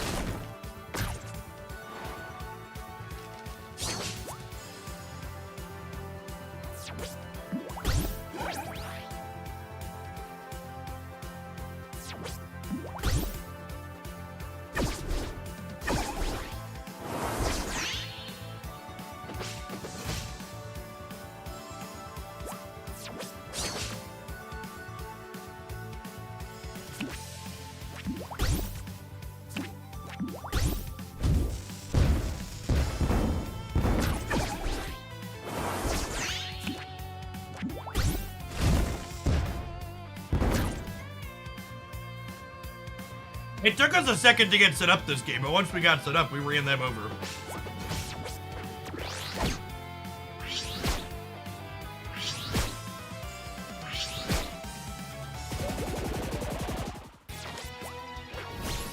This is not a free-to-play game. It is a one-time purchase indie game you can find on Steam called Blitz. All right, we hit the final level up in here for the Red Wing raid.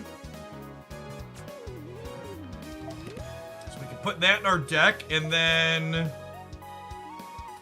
we don't need that. And then we should have enough dollary dues to run back up and grab. We're $5 short. God bless.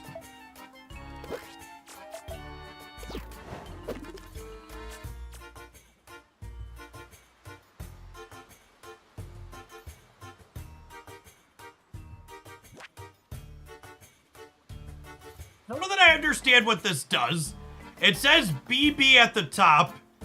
Summon 8 pirate minions. Deal damage equal to number of pirate minions you control to all enemies. So, like, is this something that, like, starts in play? Does it have a resource? Some of the tool tipping leaves a little bit to be desired. You know what else often leaves a little bit to be desired? Adverts, but we still gotta run them. We're gonna take, is it ultimate? So the top is an activation, the bottom's an effect. Yeah, okay, but like, does it like start passively in my deck or something? Like, there's no resource center, so I don't know that I understand exactly how it functions. Like, it looks like it's one of one, it's some kind of ultimate ability, but I don't know how it actually plays out inside the actual game until we see it. We'll find out. We'll find out here in just a couple minutes. Thanks for checking out, folks. Cut something from our deck.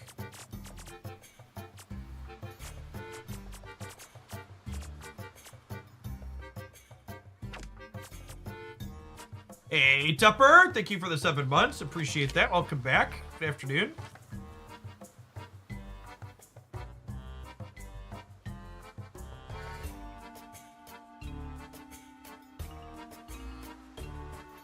We'll probably always be there and just be an extra HP in battle. Okay.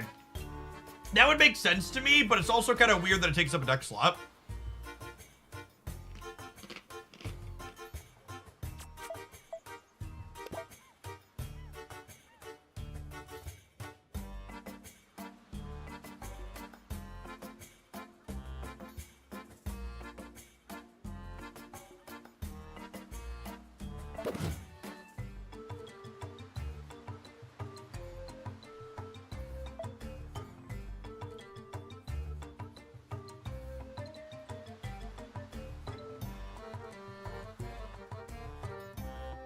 Doc, thanks for the half a year. Welcome back.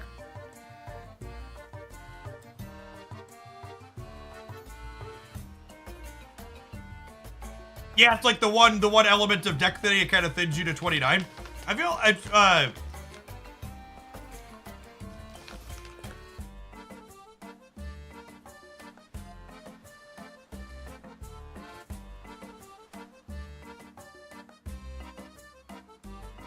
I mean, 29 out of 30 is so much better than some of those games where like your optimal deck size is like 5 or 6 cards.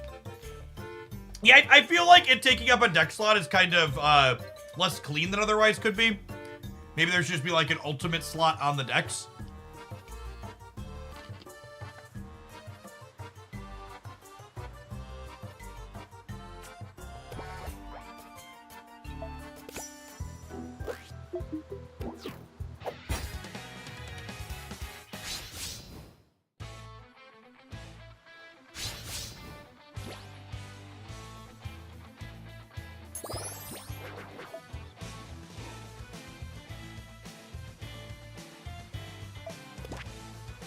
Honestly, this hand looks great.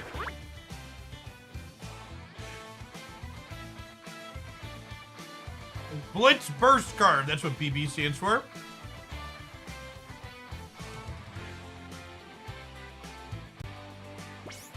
Alright, it builds up and then activates. Got it.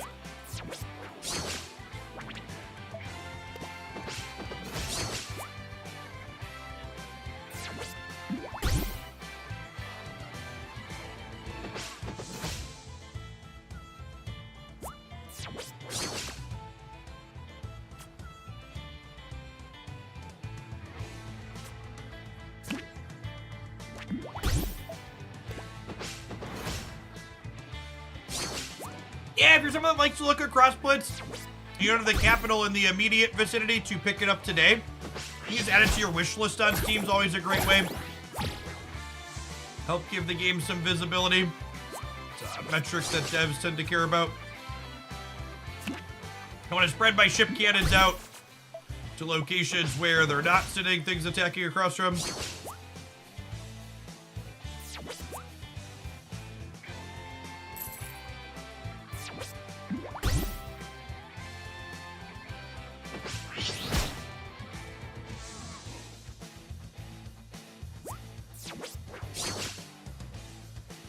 That was actually the best draw in my deck. That's a 1 energy pirate that now triggers both of these cannons.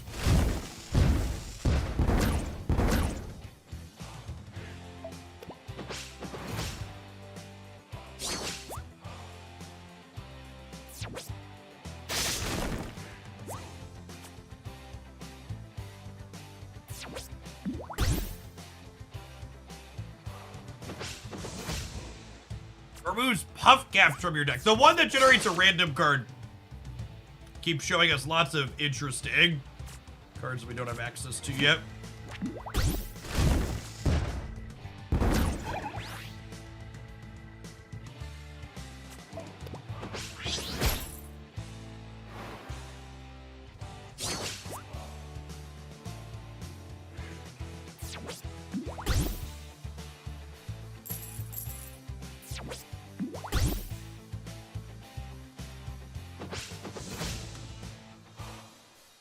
So now our pirates get +1 in Blitz.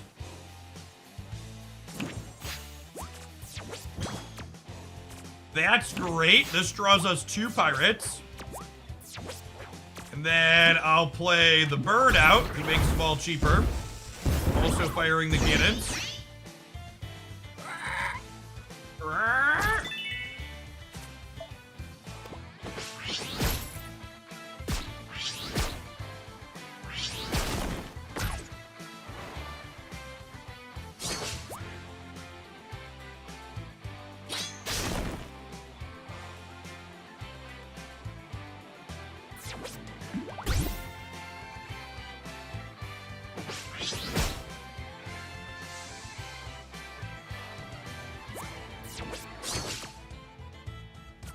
So we have 7 energy, so we're gonna basically just torch their entire board here. And them too, actually. I get to do this, which fires the cannons, and then I get to play this, and all of these get +1 from each of these.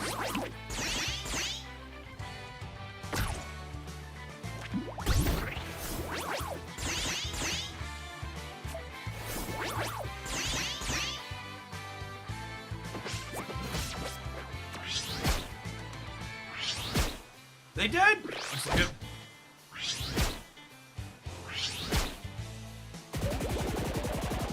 It was much quicker than the last time we played her.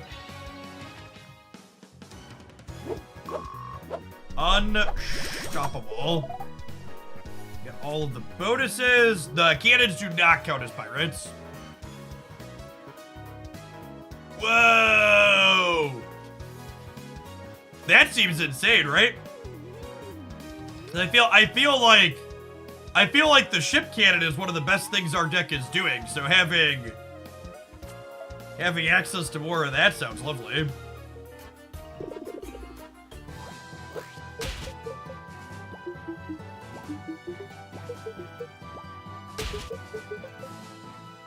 Why are you trying to kill us? Tell us now before we end you. I work for Grub, the notorious info broker. He sent me to take care of your little gang. Wouldn't it be good for business if the masses learned that the mighty Redcroft was actually alive and back? Oh, they're the one that spread the rumor. You pirates are all the same. If you boys have a bone to pick with Grub, I suggest you pay him a visit. All right.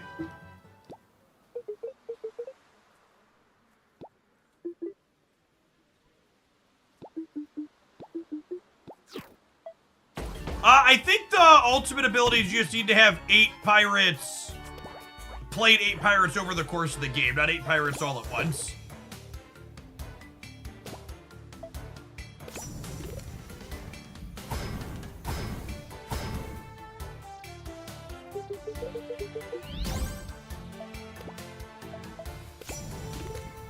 Oh yeah, I want to go get the relic that lets our pirates be huge. Who comes tomorrow? Tomorrow's the new season for Snap, so, what's the 3-drop save chat? I'm blanking on its name.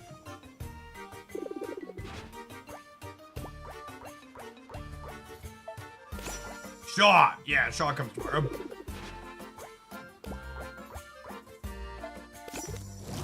Sebastian Shaw.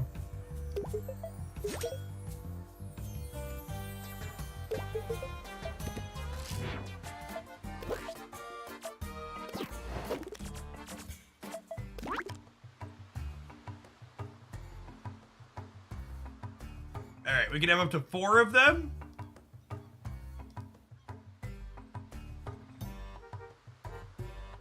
What's an Elder Relic? Only 1 Elder Relic can be equipped at a time. Okay, that makes sense why this one seems insane.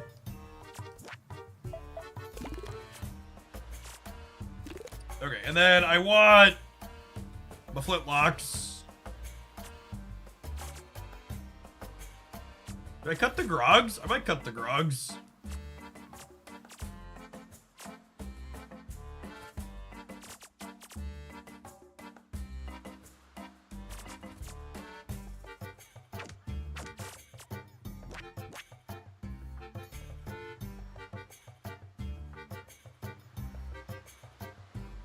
Looking at the Steam page, I shocked this only got mixed reception, hoping it brewer time. Yeah, so I scroll the reviews of games before I take them, typically for sponsored stuff, and all the negative reviews for the mixed reviews for the game seem to be mentioning difficulty spikes at different points during the roguelite portion, while basically all also saying they like the core loop of the game.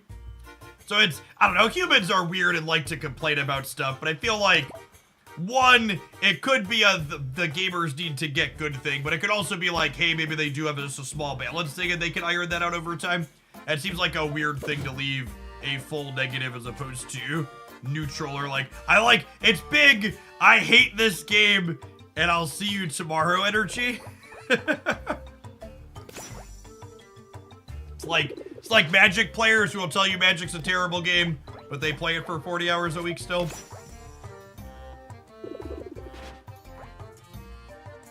So I played Magic for years, yep.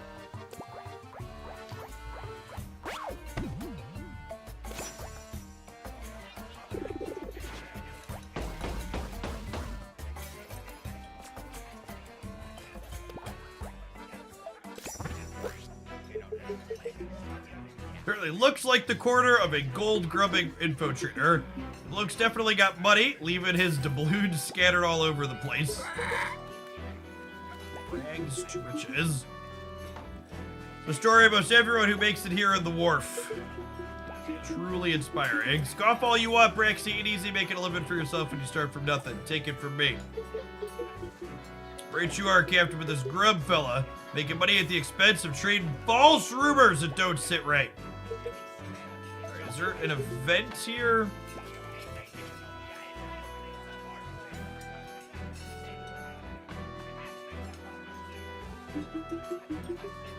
Threat numb. You think you'll be whittling some haughty tune with my fingers wrapped around that scrawny neck of yours? Easy there, Captain. Our lives are on the line here. It ain't worth it. Don't forget about the compliance curse.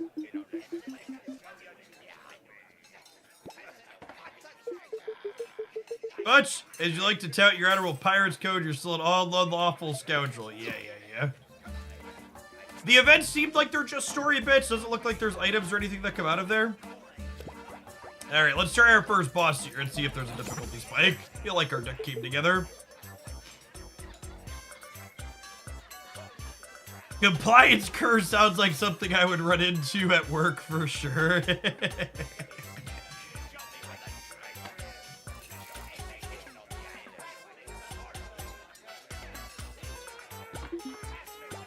Found me. You must be the one and only Grub. The mouse has some stuff going on. Grub the grotesque. Looking all over for you. Yes, I know. My loyal tipsters have been keeping tabs on you and your friendly friends. Mighty useful to have a band of spies at your beck and skull. Enough about me. How can I help you? Glad you asked. You're going to tell me while your little gang of town criers make the round with the revised announcement that Redcroft the Mighty Pirate is alive and thriving. The rumors of me drowning at sea need to be put to rest. Unfortunately, I can't help you, friend. You see, it would be quite the debacle if I were formally to withdraw information I had sold previously. The secrets I trade here are always reliable. The gold grubber's guarantee. If it happens that the information I've sold is less than reliable, I'm forced to get my hands dirty to make things right. Alright, so he's gonna fight us then? Come and get it, you little rat.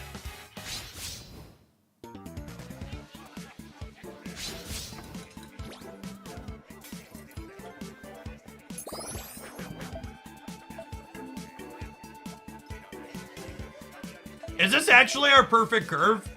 It's like one drop pirate, sea shanty up some pirates. Oh, we're on the draw though. We're going second. So it's probably a pass into ship cannon, buccaneer, sea shanty. We're keeping our cards regardless. Just our curve changes when we're on the draw.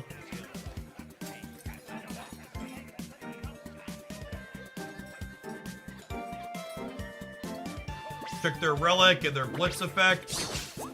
Set 4 traps, transform your traps into random legendary minions. When you set a trap, summon 2 cutting crows in adjacent spaces.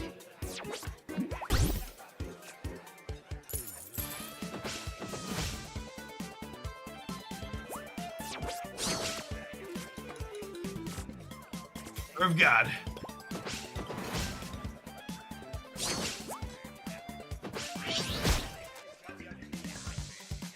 Well, this character has 25 health similar to us, is noteworthy here.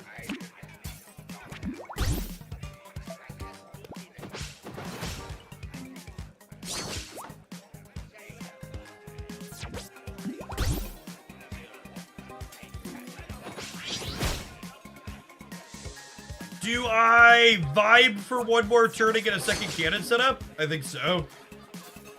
I think so.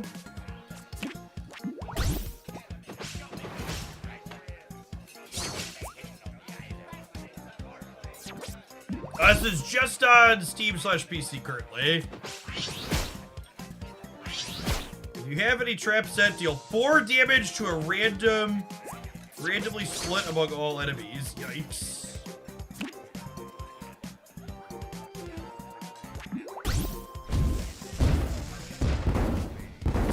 Okay, we wanna try an RNG into hitting this again here, huh? Nice, easy game. Easy game.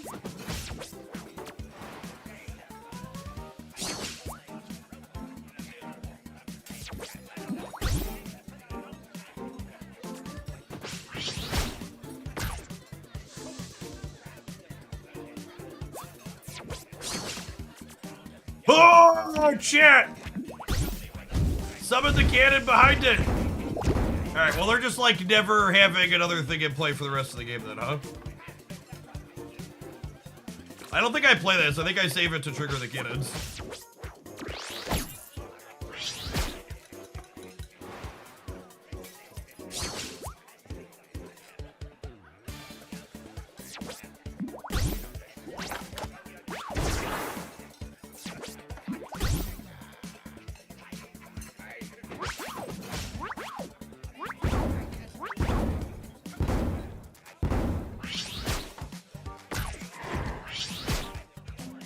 Oh, there's flying cards. Well, that's good to know, I suppose. Do I have a hand size limit?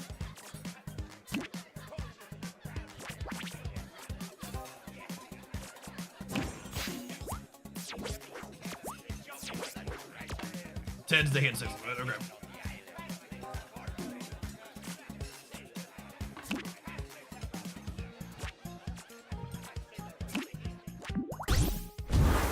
Cheaper.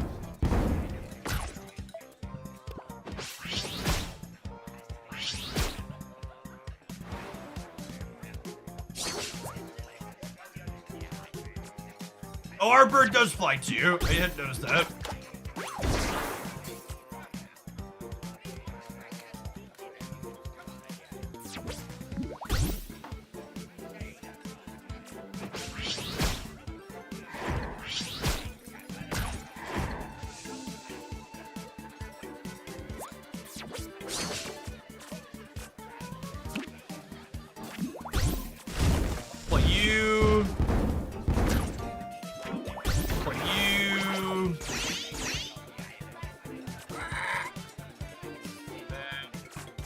This is free.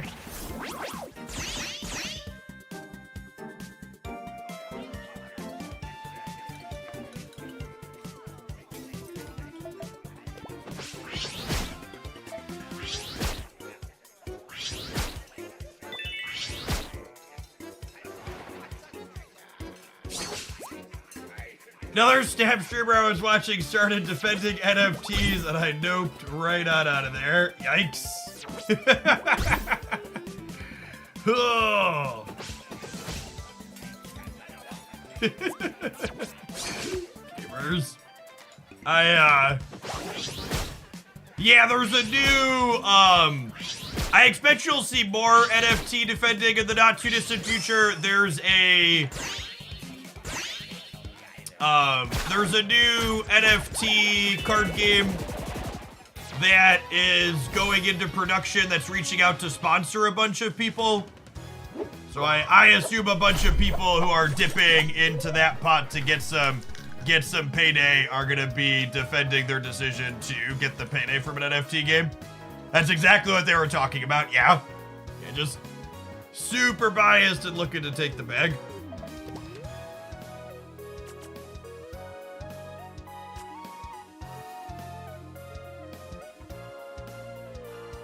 Play to death as a bomb to your opponent's deck. Destroy a random enemy minion? That's not bad.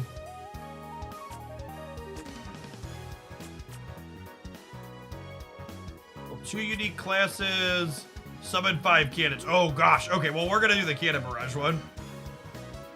Fire a friendly cannon and can target the enemy hero. Whoa, that's a sweet one. Okay, well that's our next path we're going down. Oh, and that's also a pirate. Oh, we're gonna put some cannoneers in our deck, gamers. Tim, thank you for the 5 months. I appreciate that. Welcome back. Yeah, you can feel free to call them out, Terrible Gamer. Which one is it? Was it Lambie? Lambie was defending NFT games on Twitter.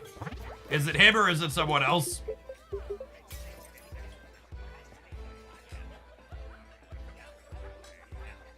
Oh, it's Dara. Oh, it doesn't surprise me that Dara's into NFTs.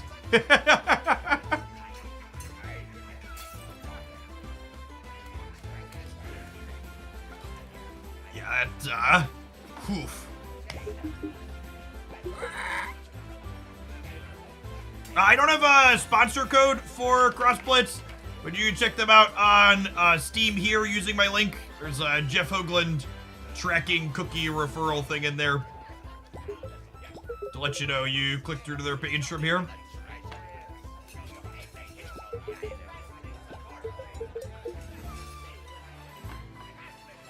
If you're not informed on why NFTs and NFT games are deeply problematic, I'd encourage you to watch this this documentary here. It's on the longer side, but it is deeply informative and articulates any position I could give you incredibly well.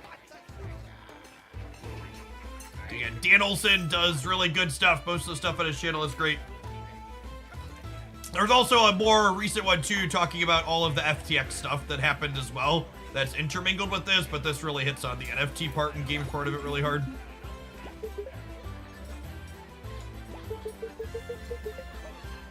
But yeah, for reference, gamers, and this is something I call out because I know people like here out the back end business. So like when I take a sponsorship for a game like this one, I charge the rate for this is lower than what I would charge for a Marvel Snap microtransactions or AAA game, right? Because this is an indie studio. It's a type of game that I typically enjoy playing, and I like getting a chance to show off on stream. So like my rate for something like this is much lower and different than something else in the space.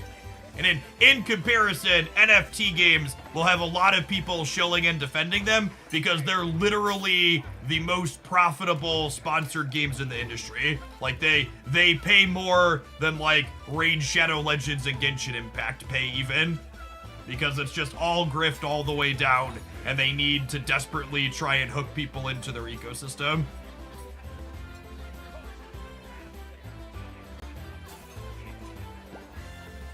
I always tell people the top 3 types of sponsorships in the space in order from least to most profitable are mobile games with loot boxes, cryptocurrency, and online gambling. So, in other words, gambling, and gambling. Just different forms. And NFTs, honestly, I think are the worst of the bunch because NFTs and NFT games don't sell themselves as being gambling.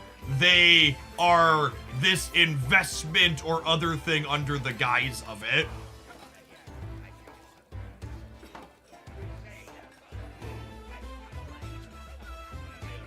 All right, let's see what happens here when we beat the boss. It's not even an investment cosplay. It's we need people to buy into our pump and dump.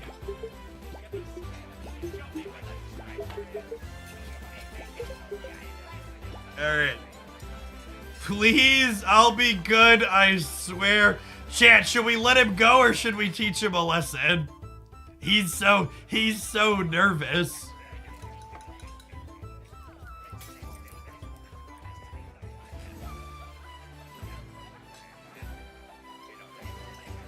I would say he's an innocent little broker, but he tried to kill us when he found out we weren't actually dead.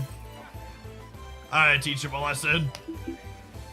Take a nap, grub. Oof.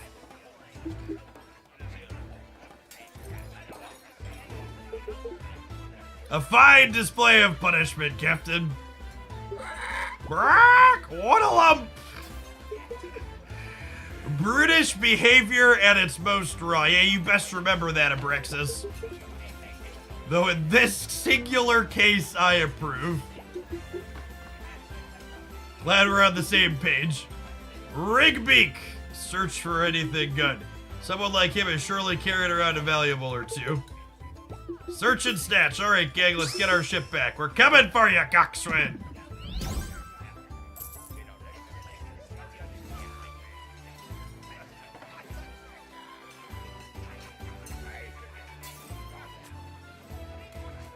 Pirate minions cost 1 more?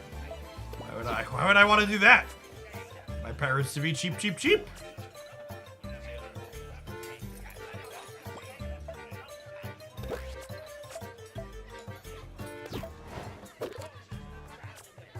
Alright, we got the cannon here. I want to put him in here. Fire a friendly cannon and can target enemy hero. That seems great.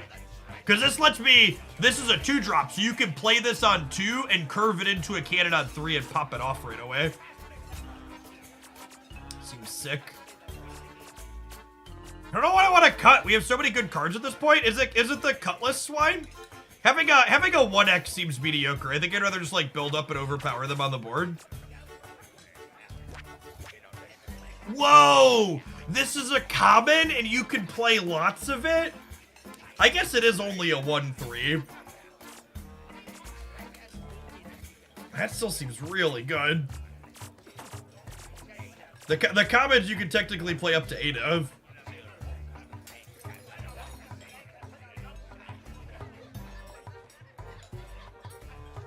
Wasn't expecting that. I kind of want to try and cut the sea shanties.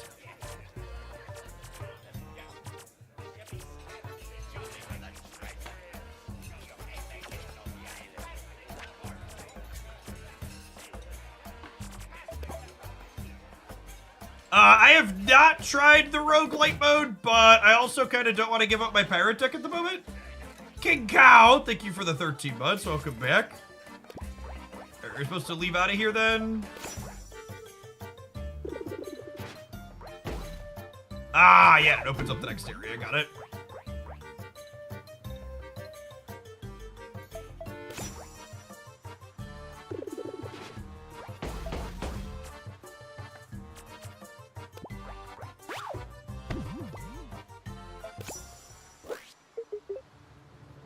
A Jolly Bomber! Let's battle.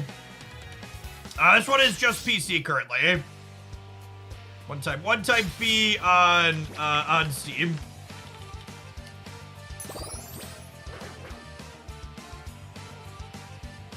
Honestly, I think I might pull in here.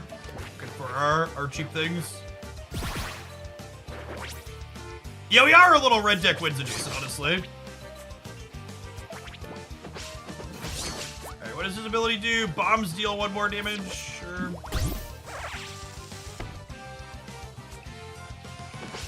Play and death and a bomb to your opponent's deck. Okay. I'm gonna go out on a limb and assume that that's bad for us to try. And none of our 1s or 2s here feels real bad.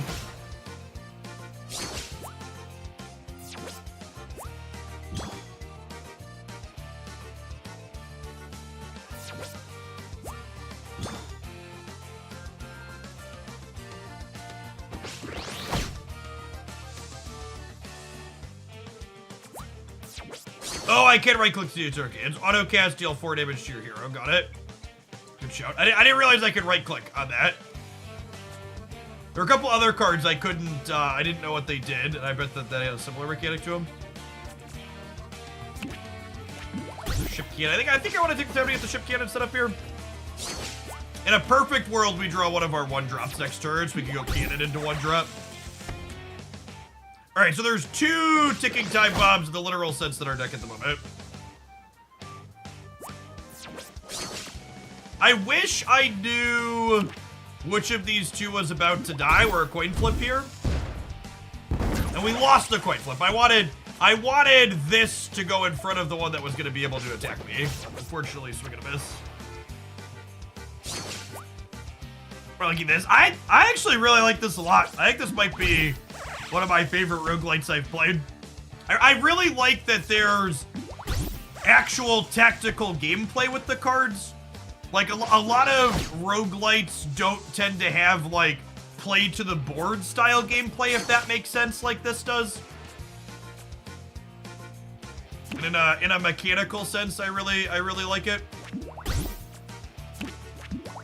They tend to be more about, like, the actual gameplay in a lot of roguelikes tend to be more about just, like, sequencing your cards out in the right order, and this having I play units to the board, and then there's like this positional blocking element is really nice. It's a different space than most of the roguelites I've played.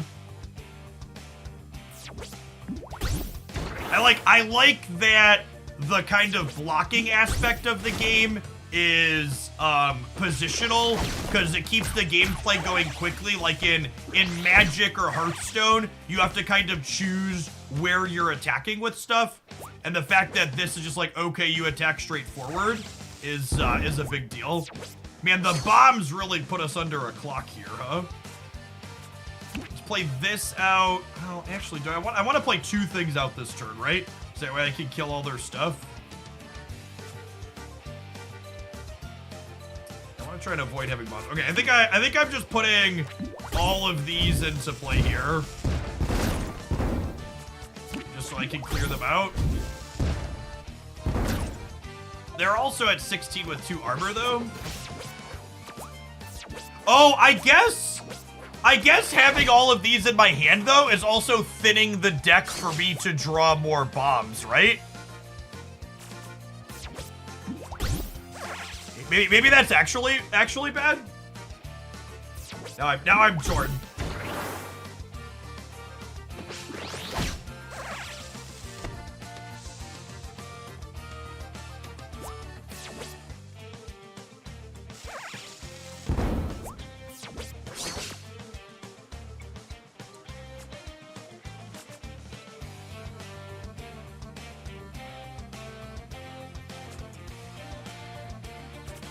I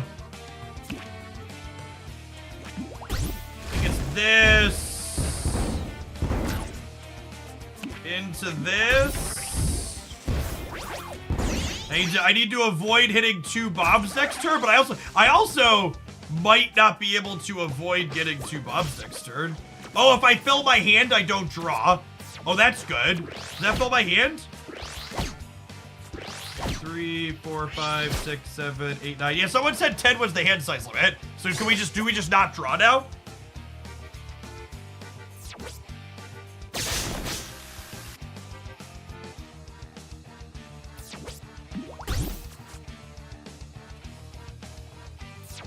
Full hand, 21 cards in deck. Yeah, full drawn cards get incinerated, but do bombs trigger is the question. Oh, they don't! Oh no, you have a full hand! No, this was by design, bud. We're good. Okay, where's my give your other minions +1/+1? Fire the cannons. Alright, that was actually really close. They're gonna get overkilled by a metric ton here now. Blitz them, baby.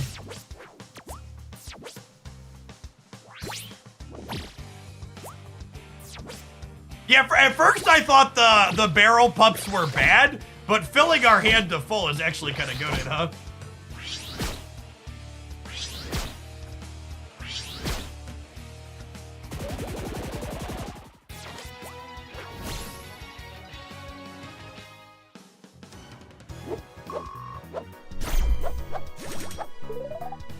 Imagine if we drew to take less than 15 damage. No, I don't think I will take less than 15 damage.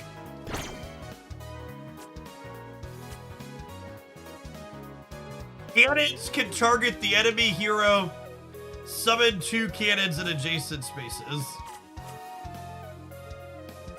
You know, I gotta be honest, chat. I think I want to reset here. I think I want to reset and take the, I think I want to reset and take the cannon tree. See, I'm a little sad to lose the sea shanty, but that actually sounds great.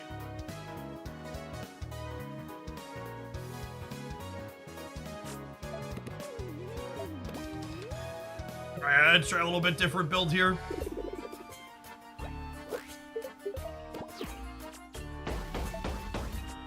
So we're still pirates, we're just like slightly different pirates. All right, so we lost the sea shanty.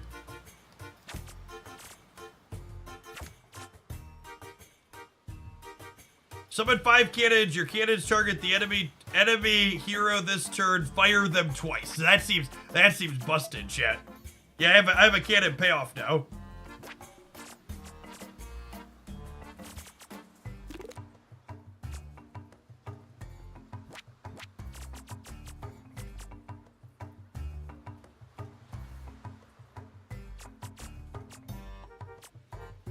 They're boom pirates, not arc pirates, exactly.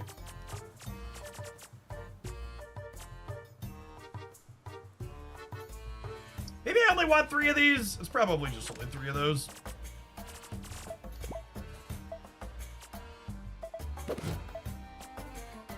Alright, well obviously we'll grab our prizes, but obviously I just want to go here and fight again with my cannon deck.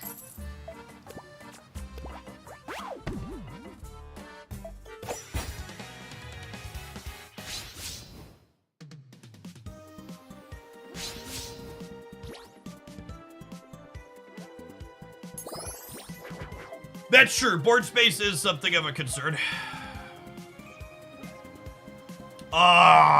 2, 3, 4. Yes, please. Easiest keep of my life. Destroy a random minion in your opponent's deck. Well, that's rude.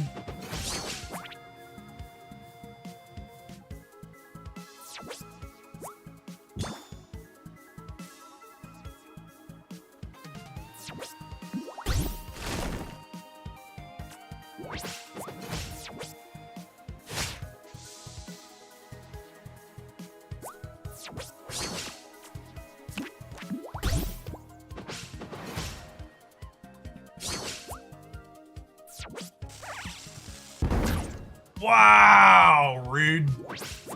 Rude. Do they not know Yondu is... I mean, to be fair, Yondu's good if you get him every turn. All right, prepare the cannons.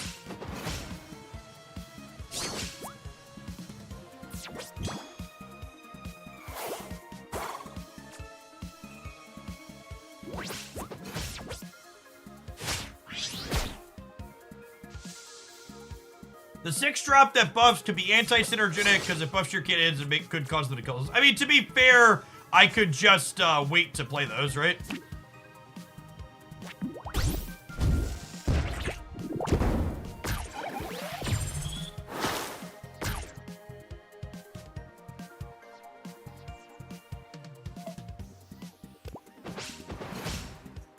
The cannons attack if you give them power, right? I believe if you play the card that gives them power, they attack. How much is game on Steam? It's $20 full price. It's currently $2 off.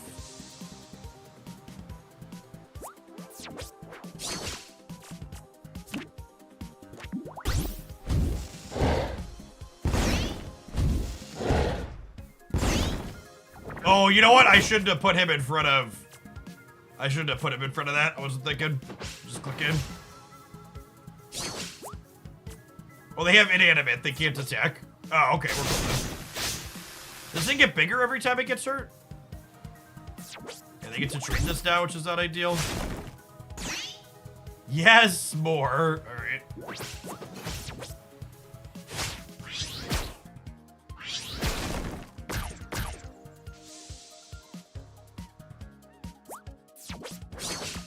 All right, chat. Are you ready? I can't hear you.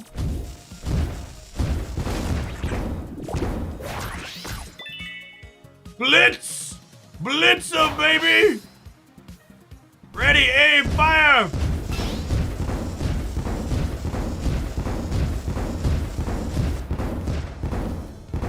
Okay, wait, it said they can attack enemies this turn, so if I play this, it's gonna fire them again, right? Oh, yeah!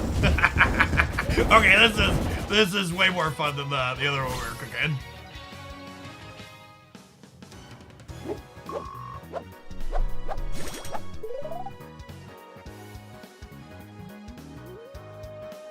It is truly, truly beautiful.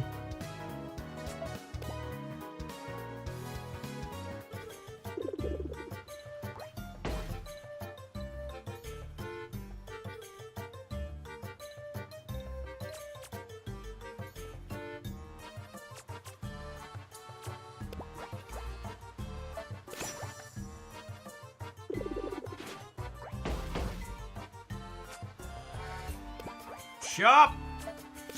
Likes to enter, please. Boombird. When this deals damage to the enemy, put a bomb in their deck. None of this seems particularly useful to us. No vibe for now, in case we find relics. Do I want Cinder Monkeys? Are they good? Oh, Chad, it's a boom dog. Opposing boom dog.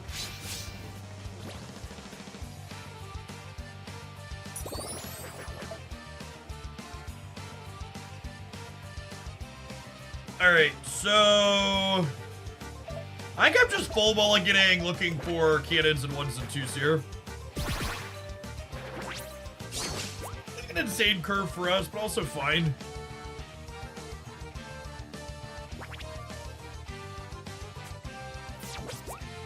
Oh, their pirates also have +1, okay.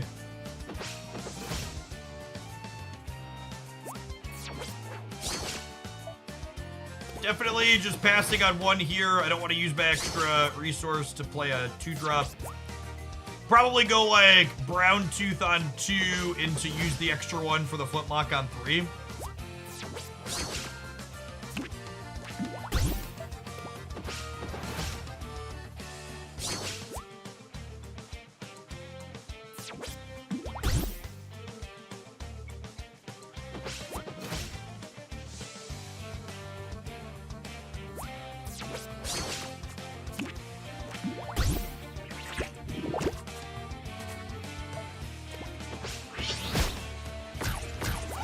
Oh, you know what? I should play him over to the right, so that way I need 3 spaces in a row horizontally to deploy the cannon expert. Small secrecy mistake on my part.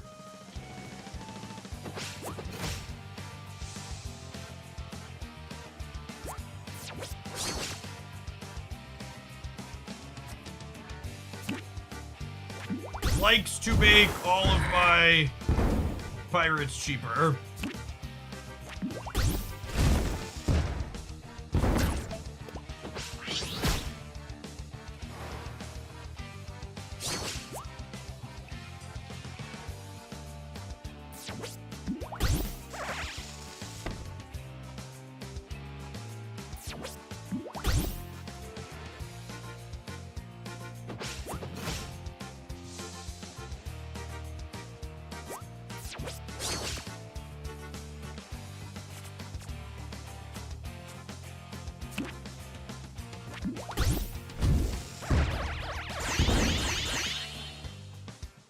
It's a little unfortunate. We were hoping to clear that one.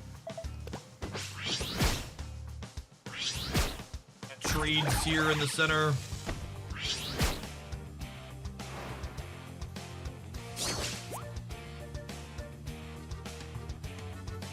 What's going on, Twitch? Hopefully there was a patch that removes Goliath tomorrow. Certainly wouldn't shed any tears if that happened.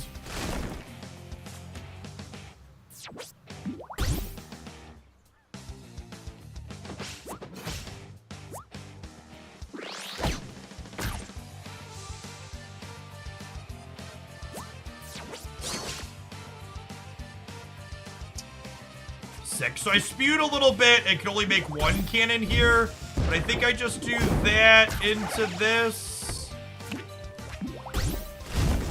to pop these off here.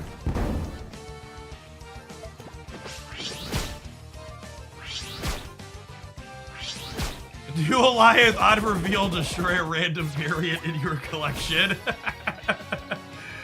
Ooh.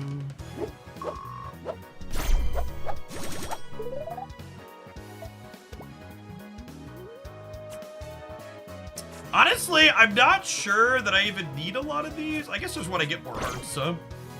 I feel like I don't really need anything else for this build off the track, off the level track there.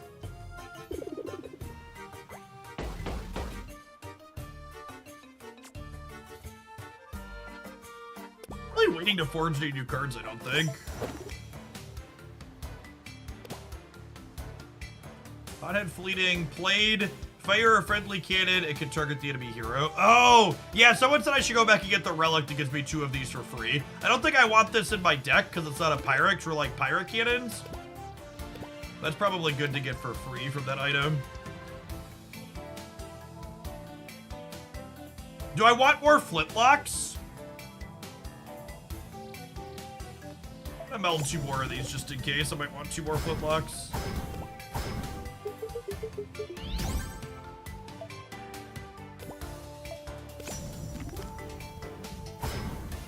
We cut the 6-drop. Yeah, maybe. I could see that.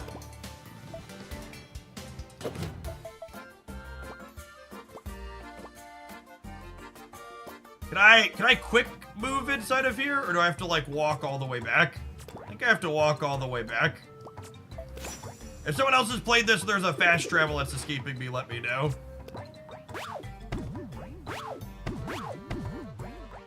I was always scheduled to do a sponsored segment for Cross Blitz today. However, we stopped playing Snap a little bit ahead of time due to prison decks and Conquest just being kind of blah, not feeling like laddering.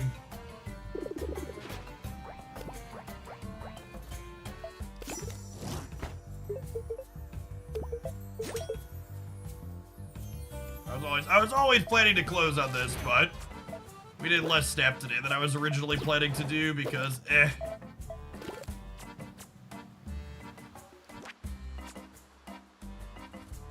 Oh yeah, this new relic with pirate minions cost 1 more. We don't want that, chat. We're a pirate deck. It's like an anti-pirate card.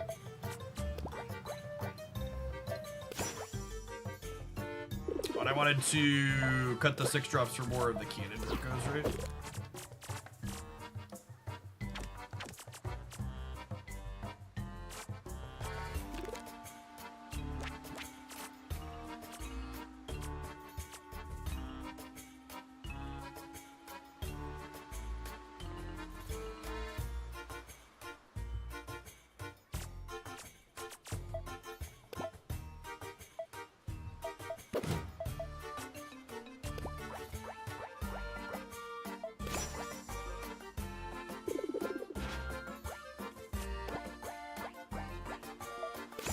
If there's no Alliance or Professor X changes tomorrow, I think I might just like take my first copy strike on my channel ever and just like upload Rick Ashley's Never Gonna Give You Up.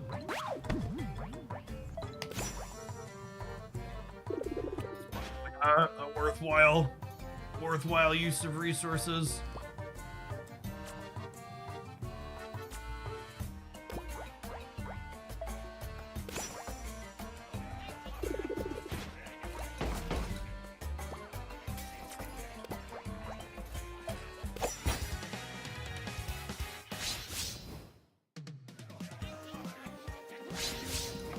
The vibe here is markedly better than slogging through the current happening. That's because this game is fun. I'm getting to do combos and stuff. It's sweet.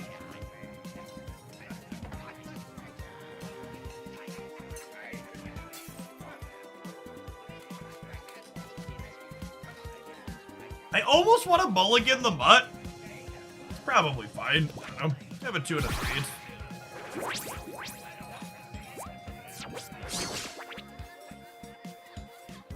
I think I saved the Buccaneer for the cannon triggers. Nah, it's gonna play it on curve. Put 2-1 on the play.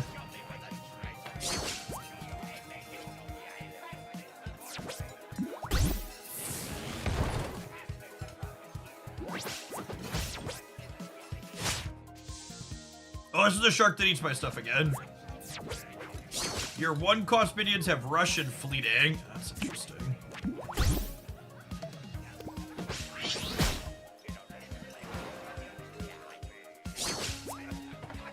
Oh yeah, we have monkeys to trigger the cannons later as well.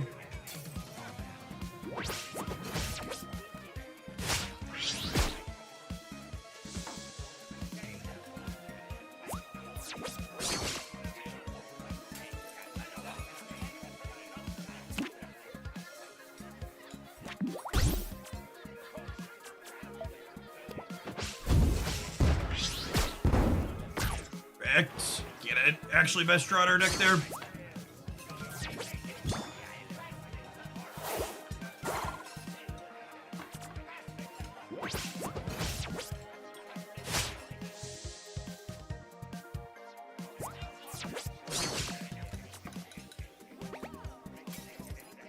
I don't quite have enough for him yet.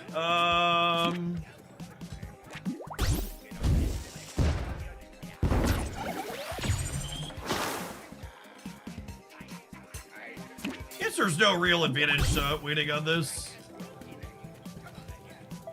Oh, I picked the cannon. Got it.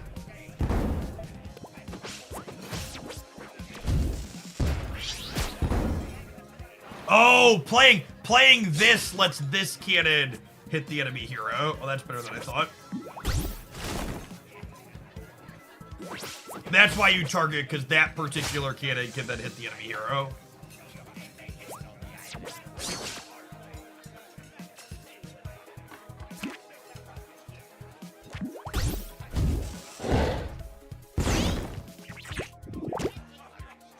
Oh, this is the one that's awkward.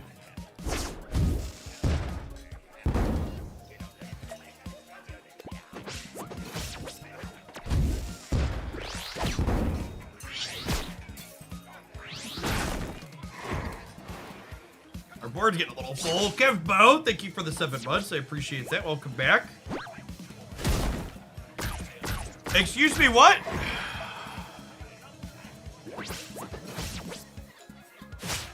I missed whatever the hell that just was. There's a history. Is there a thing in the history that shows me?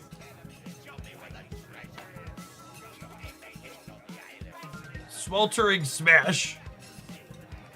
There's a history thing here, but I can't click on the cards in it.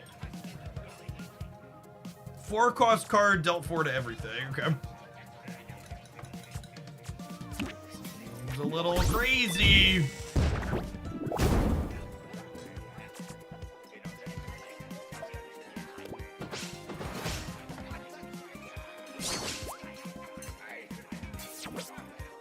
They fixed your board space problem. Accurate.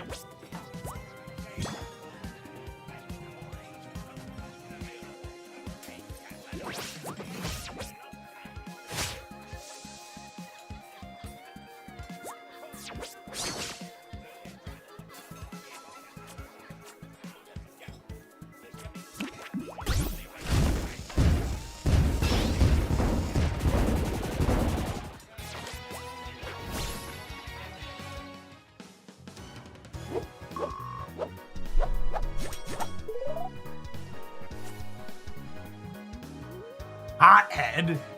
Give each friendly minion with a unique class 3/3. When summoned, if an enemy minion occupies this column, attack it. Okay, so this like encourages you to diversify your different types of cards then?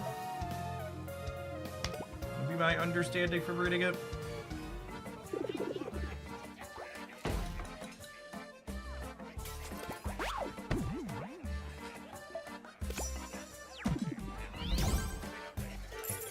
All right, gamers, it's about that time again. Appreciate everybody hanging out for a variety segment. We're gonna take a 2-minute ad break. When we get back, we're gonna play a bit more cross Blitz.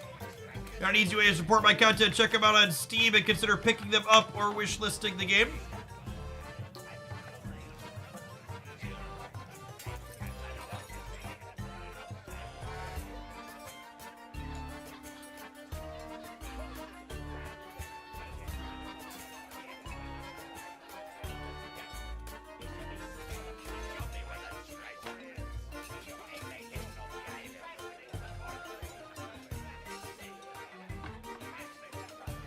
Card seems awkward when this path is all pirates and classless cards. Yeah, I agree. Maybe that card like encourages you to like mix and match your paths, perhaps. I could see that being the case.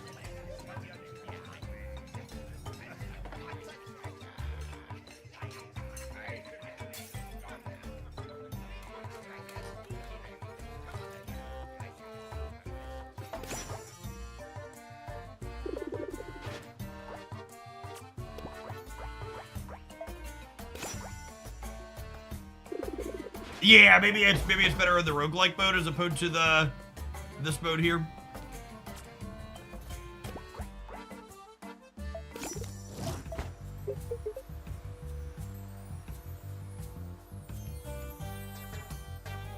The start of your first turn, draw an extra card.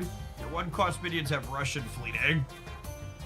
But we are certainly about to buy a supply sack here. We'll wait for the ads to finish before we buy this and add it in so nobody misses our new toy.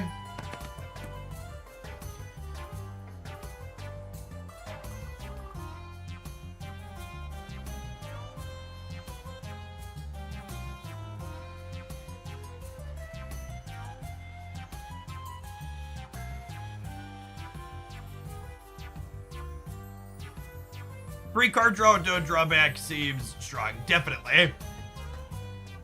It does technically take up, like, so you have, oh, there's 2 pages. Oh, I missed that there was another page. Oh, I already bought the grog. Okay.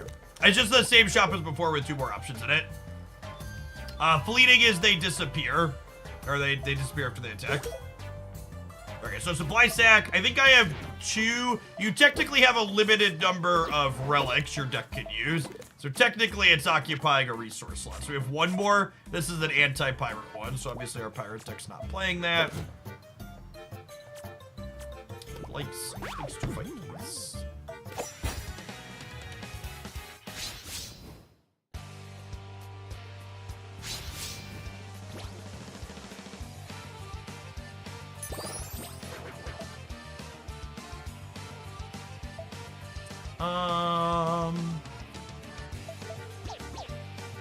Mulligan this guy. We'll keep the 2-drop and the pirate.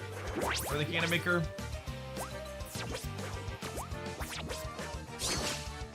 Our hand fills up real quick. What do they do? If you have armor, shuffle a bomb into your opponent's deck at combat start. Bombs deal 1 more damage. Okay. The music is very solid, I agree. Alright, I need to play kind of defensively here, so that way we don't take too much damage, because they're going to be putting bombs into our deck that we can't block later. Our deck's a little bit slow to get set up typically.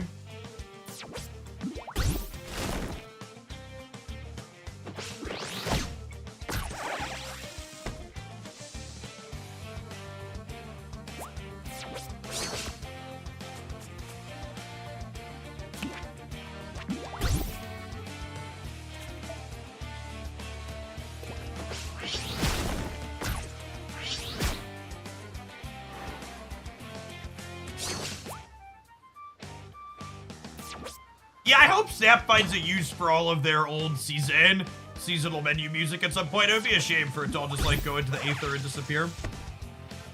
Our start's lining up super cleanly here.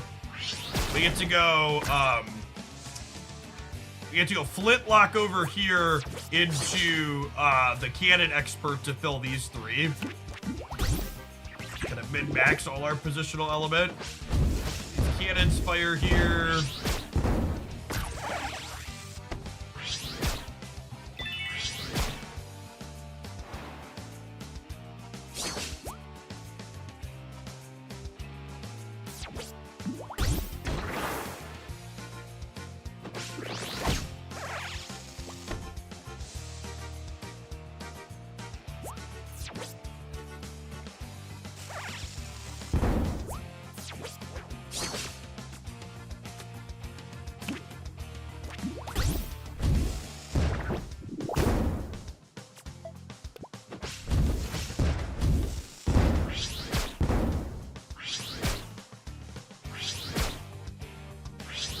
Snapchat and Jukebox, the great music could be replayed. Yeah, it would be Sweet Slugcatcher.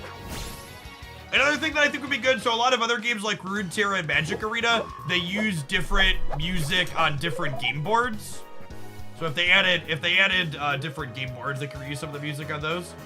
This is called Cross Blitz. It is a deck building RPG / roguelite. It's an indie game. One-time purchase on Steam. Is $20 full price and currently has $2 off to be $18.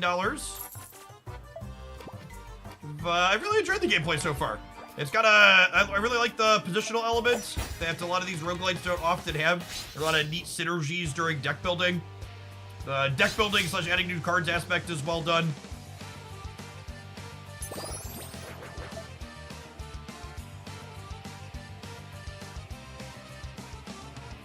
Full mulliganing here.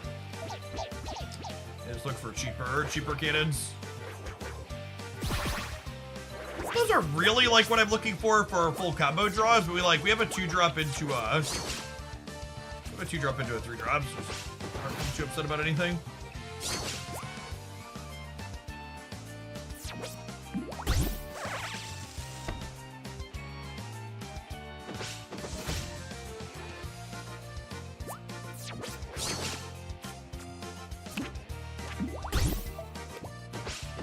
They're again leveraging the bomb mechanic, so I want to kind of try to position defensively a little bit more. So they don't get me too low and then finish me with bombs.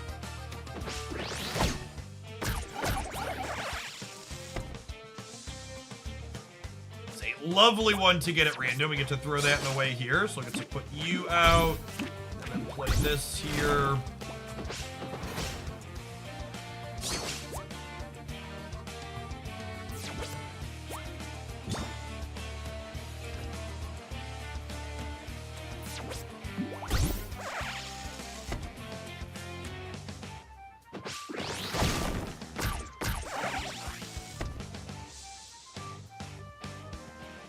I wish it told me how many bombs were in my deck when I mouse over it. So we do this, and then when we blitz, this fires the cannon. Oh, I played this in the wrong spot again. I keep forgetting I need to leave room on. I need to leave 3 in a row adjacently. I keep forgetting. So this should have played here, so I could deploy this Dorko in the back. Rip.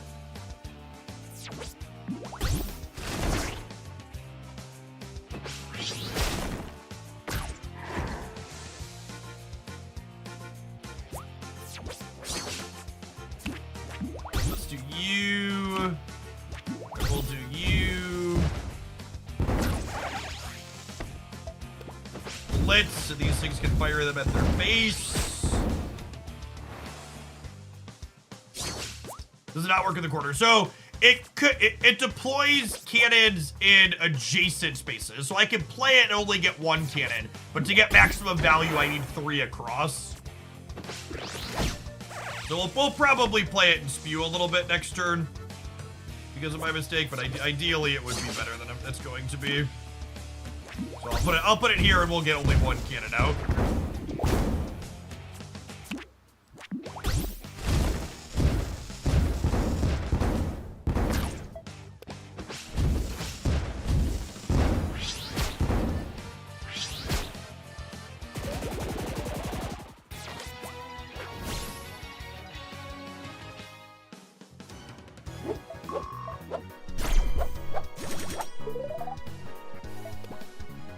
I'm not really looking for more cards for my deck, but we can prioritize getting some more hit points out of the track here.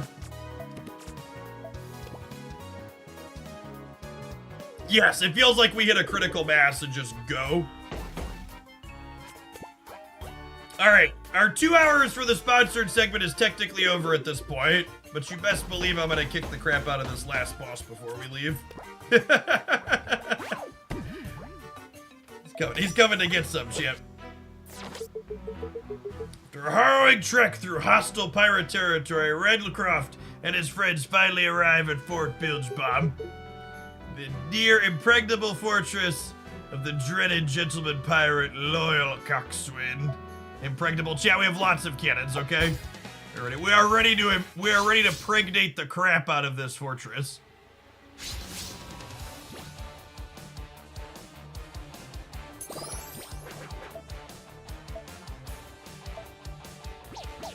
I think I want him in the opener. I might be wrong to mulligan it though, just because it's so powerful. Oh, this curve is sick. All right, bombs deal 1 more. If you have armor, shuffle a bomb into your opponent's second combat start. Got it. We are on the play. Let's play this here to head the ferry off at the pass.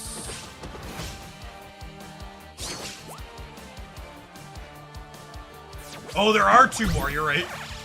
Start the game with Armor Fairy.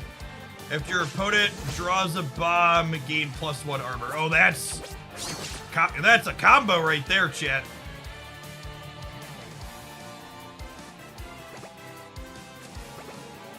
I ain't got enough for that. Sorry. This guy. Blitz him.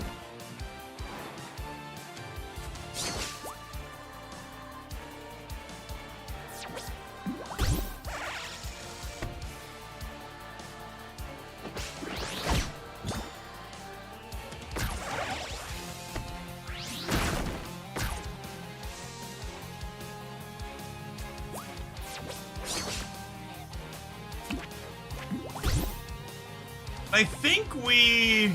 Oh, we don't have enough to do that. That's fine, though, because this will... Shoot this? Yeah. Ah, I keep playing them in the wrong spot. I need to leave 3 open. I keep saying it, too, and I keep forgetting. That's fine. They're going to kill some of my stuff, right? Cool.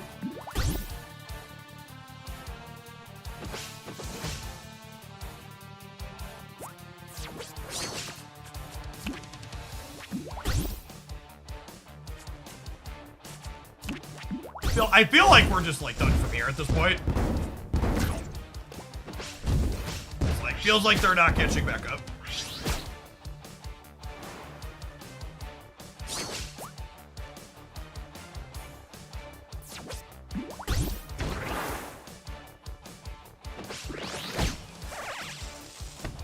Some of our draws take like a second to get going, but once they get going, there's no stopping them.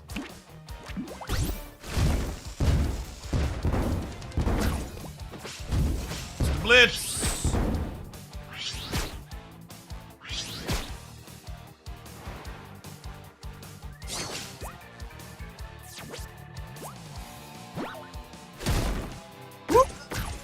All right. All right. I see you, Coxswain. We have a game. Have a game, as they say.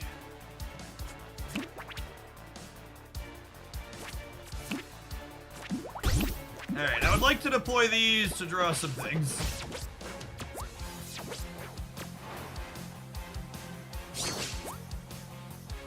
I don't know. Pirate just cast Wrath of God and still seems like they're solidly on the back foot. Woo!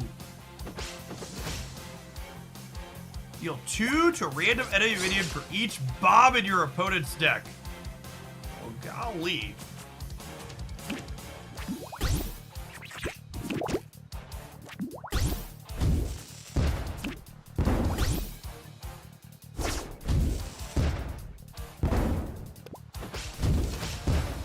Oh, I kind of wanted that to hit here. Oh, you know what? I shouldn't have put this here. I should have put this. Whoo! All right. Alrighty. That's a lot of sweepers, chat.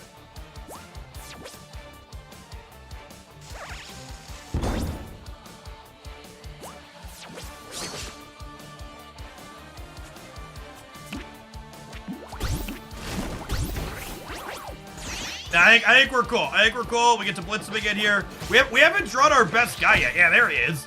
There he is. Can't actually start. We're done. They're donezo, chat. They can sweep us again here. We're gonna put him in the ground next turn.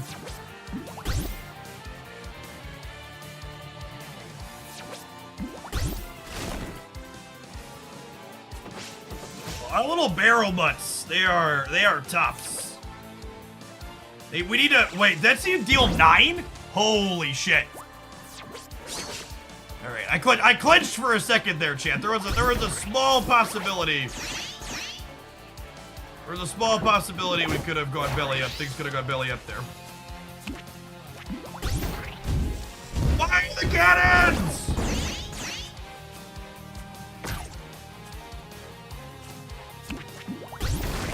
Oh, and I hit my blitz card here too, right? I just want to do all the things here real quick, and then we'll fire the blitz. Fire the cannons!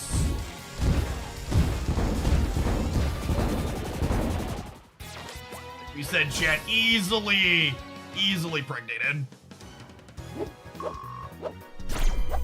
Woo! Deal 8 or more overkill damage. Well, that's not fair. We were gonna deal 8 or more overkill if the cannon hadn't killed them. Rip. All right, gamers. I've got some stuff I gotta get done around the house. This has been fun. If you want to check out Cross Blitz, you can do that on Steam here. It's a nice palette cleanser after some rough Snap-a-Lap variants slash formats. I'll throw it over on the YouTube side too for anybody hanging out over there. I will be back tomorrow morning. The patches usually go live around 10-ish a.m. Central, so I think I'm going to aim to start a little bit late and then hopefully run a little bit late with a good patch tomorrow, Copium. And we'll see you then. Everybody enjoy the rest of your Monday wherever you're at. Peace, folks.